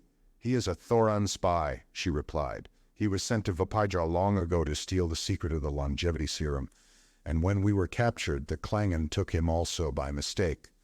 We learned this little by little aboard the Savant. But why was I not informed when he was brought aboard? I demanded. We supposed that everyone knew it, explained B.A., and thought that Weiler was transferred to the Sofal as a prisoner, another link in the chain of accumulating evidence, yet I was as far as ever from knowing where either end of the chain lay. Chapter 14, Storm. After questioning the women, I went to the main deck, too impatient to await the reports of my lieutenants in the tower where I belonged. I found that they had searched the ship and were just coming to me with their report. None of those previously discovered missing had been found, but the search had revealed another astounding fact. The 5 Klangen also were missing. Searching certain portions of the ship had been rather dangerous work, as she was rolling heavily, and the deck was still occasionally swept by the larger seas. But it had been accomplished without mishap, and the men were now congregated in a large room in the main deckhouse. Camlot, Gamfor, Chiron, Zog, and I had also entered this same room, where we were discussing the whole mysterious affair. Honan was in the control room of the tower. I told them that I had just discovered that Weiler was not Vepajan, but a Thoron spy, and had reminded Camlot of the man's request that he be allowed to guard the Janjong. I learned something else from Bia while I was questioning the women, I added. During their captivity aboard the Sauvant, Weiler persisted in annoying Duare with his attentions. He was infatuated with her. I think that gives us the last bit of evidence we need to enable us to reconstruct the hitherto seemingly inexplicable happenings of the past night, said Gamfor. Weiler wished to possess Duare. Musco wished to escape from captivity. The former had fraternized with the Clan Gan and made friends of them. That was known to everyone aboard the Sofal. Musco was an Ongyan. During all their lives, doubtless, the Klangen have looked upon the Klongyan as the fountainheads of supreme authority. They would believe his promises, and they would obey his commands. Doubtless Weiler and Musco worked out the details of the plot together. They dispatched an Angan to kill the lookout, lest their movements arouse suspicion and be reported before they could carry their plan to a successful conclusion. The lookout disposed of, the other Klangen congregated in Vilor's cabin. Then Weiler, probably accompanied by Musco, went to the cabin of Duar, where they killed the guard and seized her in her sleep, silenced her with a gag, and carried her to the gangway outside where the Klangan were waiting. A gale was blowing, it is true, but it was blowing toward land, which lay but a short distance to starboard. And the Klangan are powerful flyers. There you have what I believe to be a true picture of what happened aboard the Sofal while we slept. And you believe that the Klangan carried these 3 people to the shores of Nubal? I asked. I think there can be no question but that such is the fact, replied Gamfor. I quite agree with him, interjected Camlot. Then there is but one thing to do, I announced. We must turn back and light a searching party on Nubal. No boat could live in this sea, objected Chiron. The storm will not last forever, I reminded him. We shall lie off the shore until it abates. I'm going up to the tower. I wish you men would remain here and question the crew. It is possible that there may be someone among them who has overheard something that will cast new light on the subject. The Klangan are great talkers, and they may have dropped some remark that will suggest the ultimate destination Weiler and Musco had in mind. As I stepped out onto the main deck, the Sofal rose upon the crest of a great wave and then plunged nose downward into the watery abyss beyond, tilting the deck forward at an angle of almost 45 degrees. The wet and slippery boards beneath my feet gave them no hold, and I slid helplessly forward almost 50 feet before I could check my descent.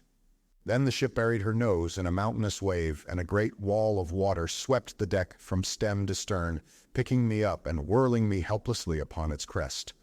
For a moment I was submerged, and then a vagary of the Titan that had seized me brought my head above the water, and I saw the Sofal rolling and pitching 50 feet away. Even in the immensity of interstellar space, I had never felt more helpless nor more hopeless than I did at that moment on the storm-lashed sea of an unknown world, surrounded by darkness and chaos, and what terrible creatures of this mysterious deep I could not even guess.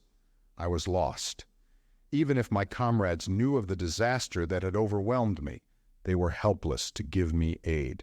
No boat could live in that sea, as Chiron had truly reminded us, and no swimmer could breast the terrific onslaught of those racing, wind-driven mountains of water that might no longer be described by so puny a word as wave. Hopeless. I should not have said that. I'm never without hope. If I could not swim against the sea, perhaps I might swim with it, and at no great distance lay land. I am an experienced distance swimmer and a powerful man. If any man could survive in such a sea, I knew that I could. But if I could not, I was determined that I should at least have the satisfaction of dying fighting. I was hampered by no clothes, as one could scarcely dignify the Amtorian loincloth with the name of clothing. My only impediment was my weapons, and these I hesitated to discard, knowing that my chances for survival on that unfriendly shore would be slight were I unarmed. Neither the belt nor the pistol nor the dagger inconvenienced me, and their weight was negligible, but the sword was a different matter. If you have never tried swimming with a sword dangling from your middle, do not attempt it in a heavy sea. You might think that it would hang straight down and not get in the way, but mine did not.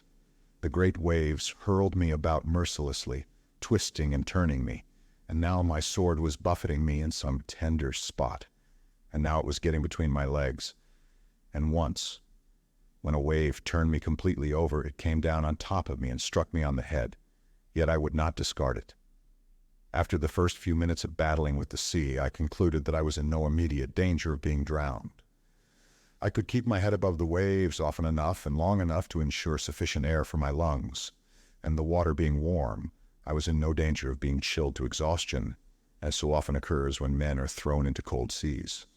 Therefore, as closely as I could anticipate any contingency in this unfamiliar world, there remained but two major and immediate threats against my life. The first lay in the possibility of attack by some ferocious monster of the Amtorian deeps. The second, and by far the more serious, the storm-lashed shore upon which I must presently attempt to make a safe landing.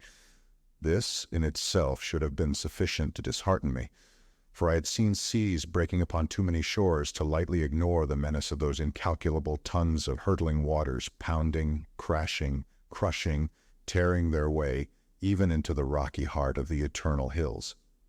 I swam slowly in the direction of the shore, which, fortunately for me, was in the direction that the storm was carrying me. I had no mind to sap my strength by unnecessarily overexerting myself, and so, as I took it easily, content to keep afloat as I moved slowly shoreward, daylight came, and as each succeeding wave lifted me to its summit, I saw the shore with increasing clearness. It lay about a mile from me, and its aspect was most forbidding. Huge combers were breaking upon a rocky coastline, throwing boiling fountains of white spume high in air. Above the howling of the tempest, the thunder of the surf rolled menacingly across that mile of angry sea, to warn me that death lay waiting to embrace me at the threshold of safety. I was in a quandary. Death lay all about me. It remained but for me to choose the place and manner of the assignation. I could drown where I was, or I could permit myself to be dashed to pieces on the rocks. Neither eventuality aroused any considerable enthusiasm in my breast. As a mistress, death seemed sadly lacking in many essentials. Therefore, I decided not to die. Thoughts may be, as has been said, things, but they are not everything. No matter how favorably I thought of living, I knew that I must also do something about it. My present situation offered me no chance of salvation. The shore alone could give me life, so I struck out for the shore. As I drew nearer it, many things, some of them quite irrelevant, passed through my mind. But some were relevant, among them the burial service. It was not a nice time to think of this, but then we cannot always control our thoughts. However, in the midst of life we are in death seemed wholly appropriate to my situation. By twisting it a bit, I achieved something that contained the germ of hope. In the midst of death there is life. Perhaps the tall waves lifting me high afforded me for brief instants vantage points from which I could view the death ahead, in the midst of which I sought for life. The shoreline was becoming, at closer range, something more than an unbroken line of jagged rocks and white water. But details were yet lacking, for each time I was allowed but a brief glimpse before being dropped once more to the bottom of a watery chasm. My own efforts, coupled with the fury of the gale driving me shoreward, brought me rapidly to the point where I should presently be seized by the infuriated seas and hurled upon the bombarded rocks that reared their jagged heads bleakly above the swirling waters of each receding comber. A great wave lifted me upon its crest and carried me forward. The end had come. With the speed of a racehorse, it swept me toward my doom. A welter of spume engulfed my head. I was twisted and turned as a cork in a whirlpool, yet I struggled to lift my mouth above the surface for an occasional gasp of air. I fought to live for a brief moment longer, that I might not be dead when I was dashed by the merciless sea against the merciless rocks. Thus dominating is the urge to live. I was carried on. Moments seemed an eternity. Where were the rocks? I almost yearned for them now to end the bitterness of my futile struggle. I thought of my mother and of Dware. I even contemplated, with something akin to philosophic calm, the strangeness of my end. In that other world that I had left forever, no creature would ever have knowledge of my fate. Thus spoke the eternal egotism of man, who even in death desires an audience. Now I caught a brief glimpse of rocks. They were upon my left, when they should have been in front of me.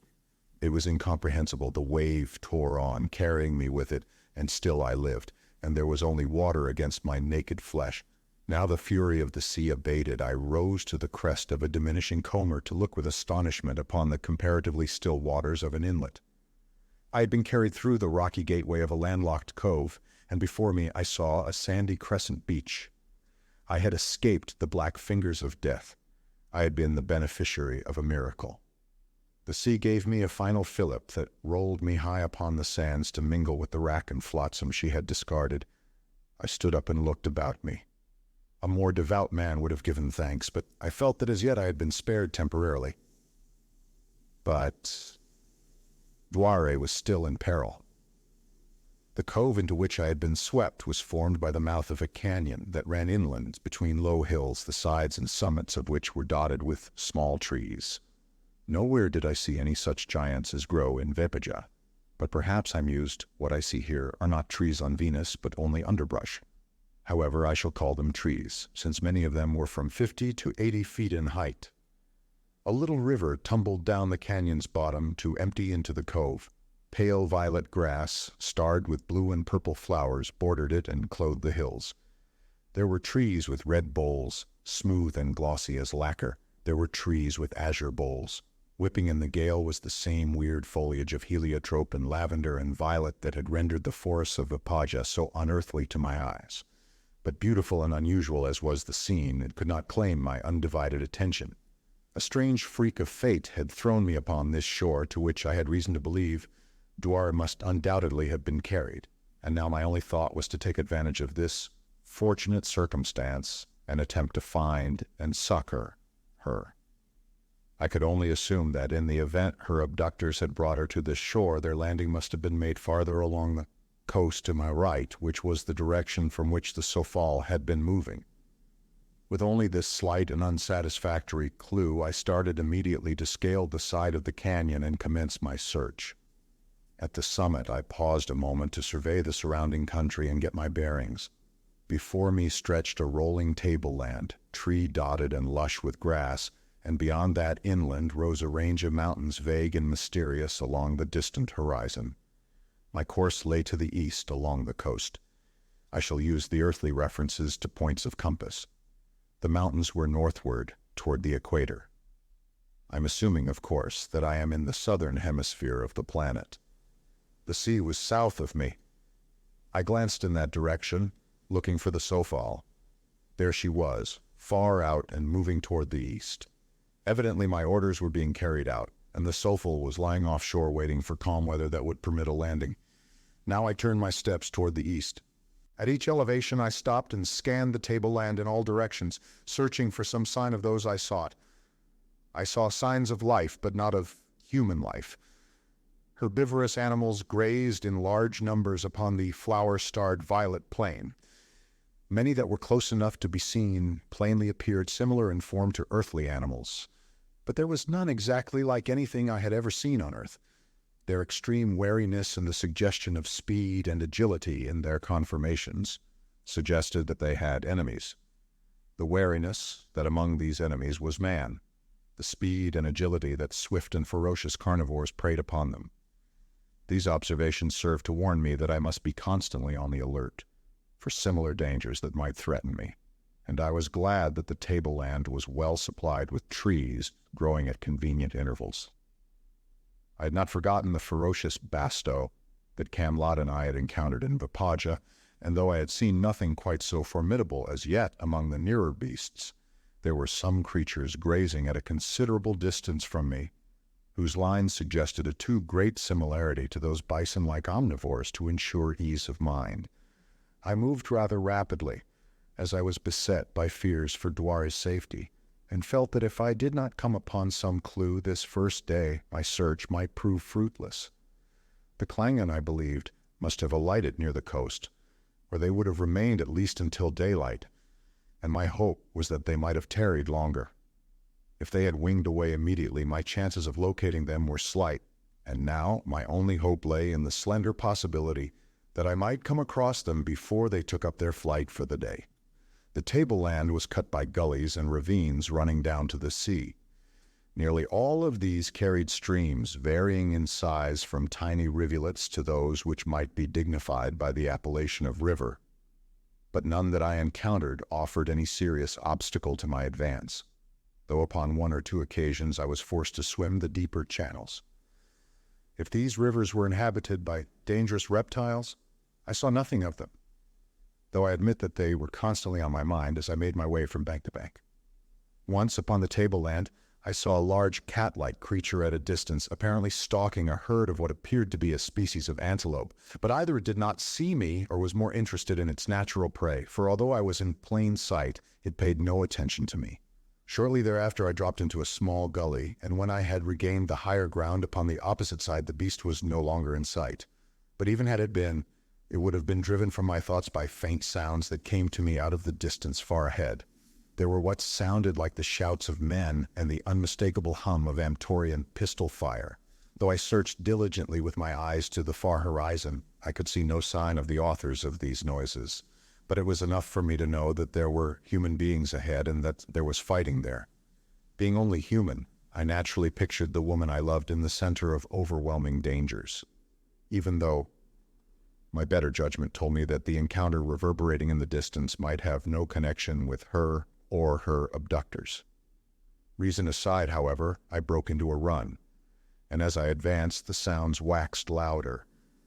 They led me finally to the rim of a considerable canyon, the bottom of which formed a level valley of entrancing loveliness, through which wound a river far larger than any I had yet encountered. But neither the beauty of the valley nor the magnitude of the river held my attention for but an instant. Down there upon the floor of that nameless canyon was a scene that gripped my undivided interest and left me cold with apprehension. Partially protected by an outcropping of rock at the river's edge, 6 figures crouched or lay. 5 of them were Klangen, the 6th a woman. It was Dware. Facing them, hiding behind trees and rocks, were a dozen hairy, man-like creatures, hurling rocks from slings at the beleaguered 6, or loosing crude arrows from still cruder bows. The savages and the Klangen were hurling taunts and insults at one another, as well as missiles. It was these sounds that I had heard from a distance, blending with the staccato hum of the Klangen's pistols. 3 of the Klangen lay motionless upon the turf behind their barrier, apparently dead. The remaining Klangen and Dware crouched with pistols in their hands, defending their position and their lives. The savages cast their stone missiles directly at the 3 whenever one of them showed any part of his body above the rocky breastwork, but the arrows they discharged into the air so that they fell behind the barrier. Scattered about among the trees and behind rocks were the bodies of fully a dozen hairy savages who had fallen before the fire of the Klangen. But while Dware's defenders had taken heavy toll of the enemy, the outcome of the unequal battle could have been only the total destruction of the Klangen and Dware had it lasted much longer.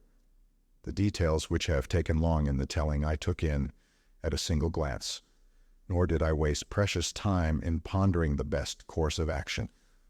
At any moment, one of those crude arrows might pierce the girl I loved, and so my first thought was to divert the attention of the savages, and perhaps their fire, from their intended victims to me. I was slightly behind their position, which gave me an advantage, as also did the fact that I was above them. Yelling like a Comanche, I leaped down the steep side of the canyon, firing my pistol as I charged. Instantly, the scene below me changed. The savages, taken partially from the rear and unexpectedly menaced by a new enemy, leaped to their feet in momentary bewilderment. And simultaneously, the two remaining Klangen, recognizing me and realizing that succor was at hand, sprang from the shelter of their barrier and ran forward to complete the demoralization of the savages. Together we shot down 6 of the enemy before the rest finally turned and fled. But they were not routed before one of the Klangen was struck full between the eyes by a jagged bit of rock. I saw him fall, and when we were no longer menaced by a foe, I went to him, thinking that he was only stunned. But at that time I had no conception of the force with which these primitive ape-like men cast the missiles from their slings. The fellow's skull was crushed, and a portion of the missile had punctured his brain. He was quite dead when I reached him. Then I hastened to Dware. She was standing with a pistol in her hand, tired and disheveled, but otherwise apparently little worse for the harrowing experiences through which she had passed. I think that she was glad to see me, for she certainly must have preferred me to the hairy ape-man from which I had been instrumental in rescuing her. Yet a trace of fear was reflected in her eyes, as though she were not quite sure of the nature of the treatment she might expect from me. To my shame, her fears were justified by my past behavior, but I was determined that she should never again have cause to complain of me. I would win her confidence and trust, hoping that love might follow in their wake. There was no light of welcome in her eyes as I approached her, and that hurt me more than I can express. Her countenance reflected more a pathetic resignation to whatever new trials my presence might portend. "You have not been harmed?" I asked. "You're all right?" "Quite," she replied.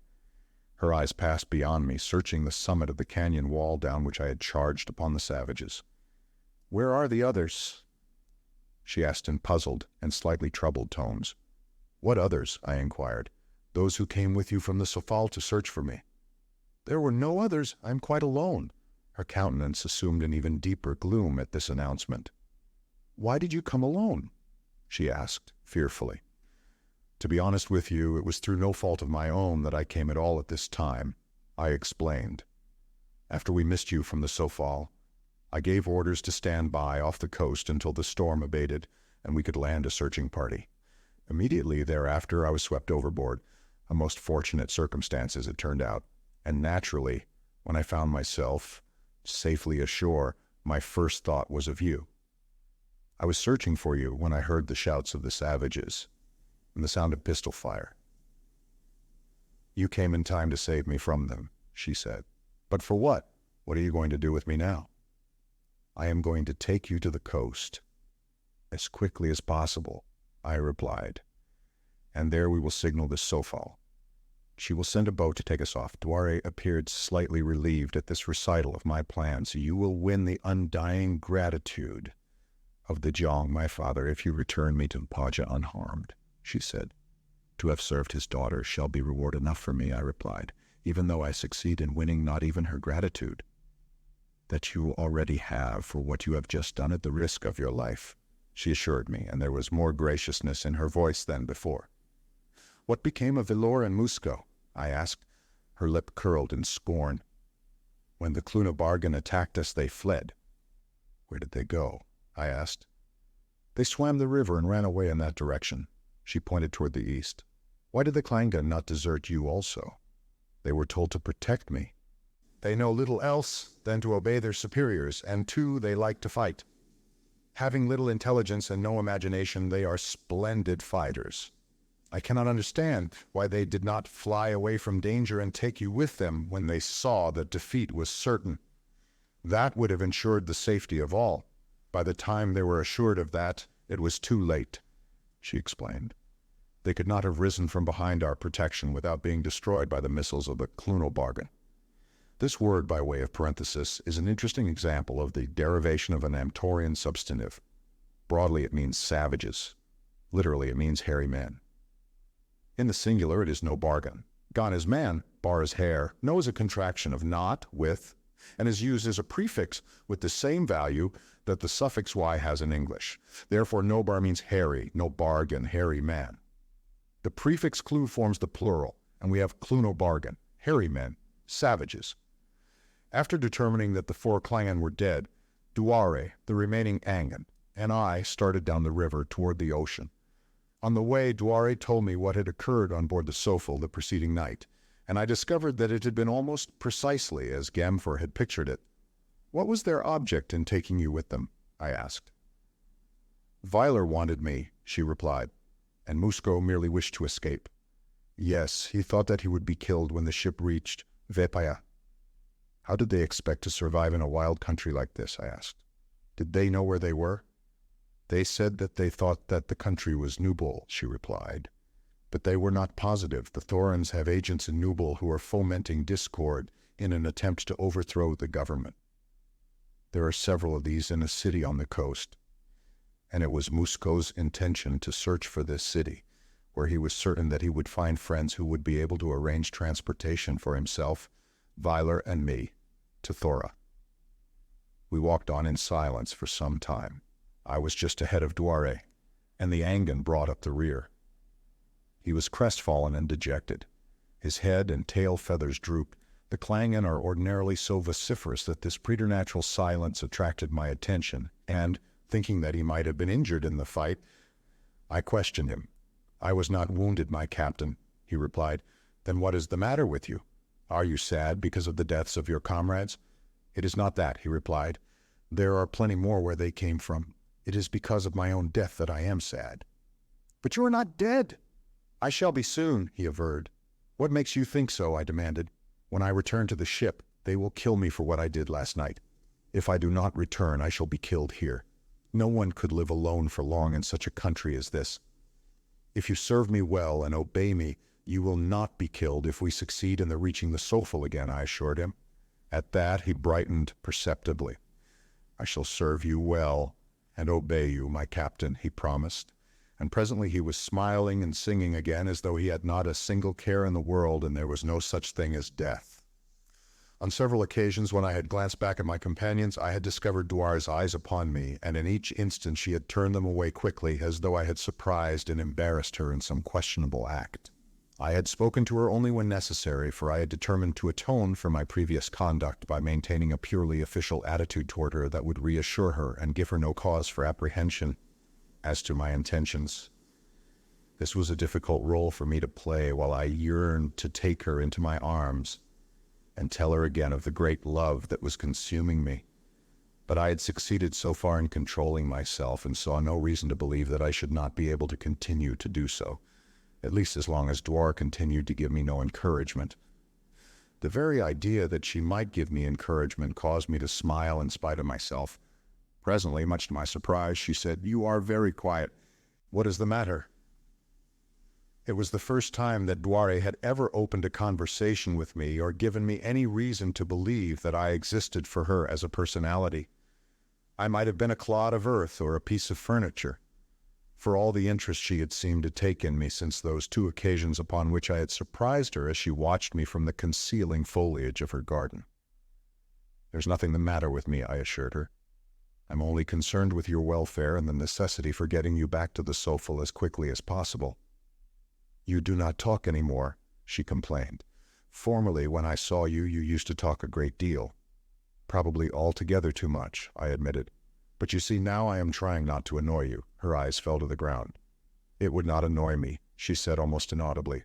But now that I was invited to do the very thing that I had been longing to do, I became dumb. I could think of nothing to say.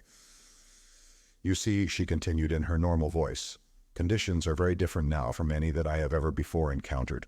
The rules and restrictions under which I have lived among my own people cannot, I now realize, be expected to apply to situations so unusual or to people and places so foreign to those whose lives they were intended to govern.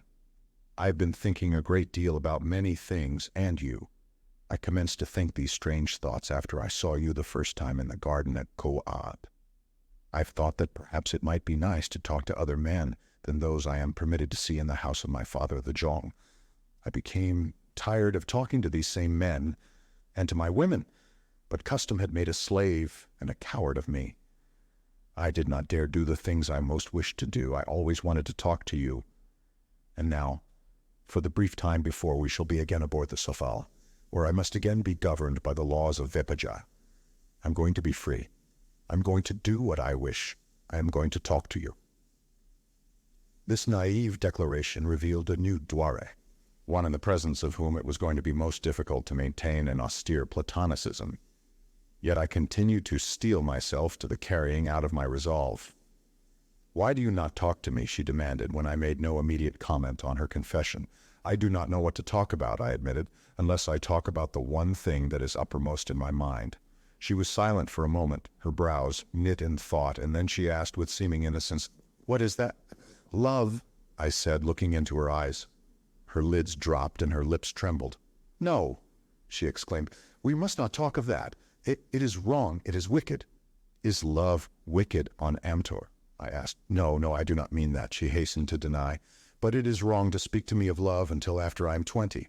May I then, Dware?" I asked. She shook her head a little sadly, I thought. "No, not even then," she answered. "You may never speak to me of love without sinning, nor may I listen without sinning, for I am the daughter of a Jong." "Perhaps it would be safer were we not to talk at all," I said glumly. "Oh yes, let us talk," she begged. "Tell me about the strange world you are supposed to come from." To amuse her, I did as she requested, and walking beside her, I devoured her with my eyes until at last we came to the ocean. Far out I saw the Sofal, and now came the necessity for devising a scheme by which we might signal her. On either side of the canyon, through which the river emptied into the ocean, were lofty cliffs. That on the west side and nearer us was the higher, and to this I made my way, accompanied by Dware and the Yangan. The ascent was steep, and most of the way I found it or made it necessary to assist Dware, so that often I had my arm about her as I half carried her upward. At first I feared that she might object to this close contact, but she did not. And in some places where it was quite level, and she needed no help, though I still kept my arm about her, she did not draw away, nor seem to resent the familiarity. At the summit of the cliff, I hastily gathered dead wood and leaves with the assistance of the Angan, and presently we had a signal fire sending a smoke column into the air. The wind had abated, and the smoke rose far above the cliff before it was dissipated. I was positive that it would be seen aboard the Sofal, but whether it would be correctly interpreted, I could not know. A high sea was still running that would have precluded the landing of a small boat, but we had the Angan, and if the Sofal were to draw in more closely to shore, he could easily transport us to her deck one at a time. However, I hesitated to risk Dware in the attempt, while the ship was at its present considerable distance from shore, as what wind there was would have been directly in the face of the Angan. From the summit of this cliff, we could overlook the cliff on the east side of the canyon, and presently the Angan called my attention to something in that direction. "Men are coming," he said. I saw them immediately, but they were still too far away for me to be able to identify them, though even at a distance I was sure that they were not of the same race as the savages which had attacked Dware and the Klangan. Now indeed it became imperative that we attract the attention of the Sofal immediately, and to that end I built 2 more fires at intervals from the first, so that it might be obvious to anyone aboard the ship that this was in fact a signal rather than an accidental fire or campfire. Whether or not the Sofal had seen our signal, it was evident that the party of men approaching must have, and I could not but believe that, attracted by it, they were coming to investigate. Constantly they were drawing nearer, and as the minutes passed, we saw that they were armed men of the same race as the Vapajans. They were still some distance away when we saw the Sofal change her course and point her bow toward shore. Our signal had been seen, and our comrades were coming to investigate, but would they be in time? For us it was a thrilling race. The wind had sprung up again and the sea was rising once more. I asked the Angan if he could breast the gale, for I had determined to send Dware off at once if I received a favorable reply. "I could alone," he said, "but I doubt that I could if I were carrying another." We watched the Sofal plunging and wallowing in the rising sea as it forged steadily closer, and we watched the men drawing near with equal certainty. There was no doubt in my mind as to which would reach us first. My only hope now was that the Sofal could lessen the distance in the meantime sufficiently so that it would be safe for the Angan to attempt to carry Dware to her. Now the men had reached the summit of the cliff on the opposite side of the canyon, and here they halted and observed us while carrying on a discussion of some nature. "Vyler is with them," exclaimed Dware suddenly. "And Musco," I added. "I see them both now." "What shall we do?" cried Dware. "Oh, they must not get me again." "They shall not," I promised her. Down the canyon side they came now. We watched them swim the river and cross to the foot of the cliff, where we were standing. We watched the Sofal creeping slowly shoreward. I went to the edge of the cliff and looked down upon the ascending men. They were halfway up now. Then I returned to Dware and the Angan. "We can wait no longer," I said, and then to the Angan, "Take the Junjung and fly to the ship. She is closer now. You can make it. You must make it." He started to obey, but Dware drew away from him. "I will not go," she said quietly. "I will not leave you here alone." For those words I would gladly have laid down my life. Here again was still another Dware. I had expected nothing like this, for I did not feel that she owed me any such loyalty. It was not as though she had loved me. One might expect such self-sacrifice on the part of a woman for the man she loves. I was swept completely from my feet, but only for an instant. The enemy, if such it were, must by now be almost to the summit of the cliff. In a moment they would be upon us. And even as the thought touched my mind, I saw the first of them running toward us. "Take her!" I cried to the Angan. "There is no time to waste now." He reached for her, but she attempted to elude him, and then I caught her, and as I touched her, all my good resolutions were swept away. As I felt her in my arms, I pressed her to me for an instant. I kissed her, and then I gave her over to the birdman. "Hurry!" I cried. "They come!" Spreading his powerful wings, he rose from the ground, while Dware stretched her hands toward me. "Do not send me away from you, Carson. Do not send me away. I love you." But it was too late. I would not have called her back could I have done so, for the armed men were upon me. Thus I went into captivity in the land of Nubal, an adventure that is no part of this story. But I went with the knowledge that the woman I loved me, and I was happy.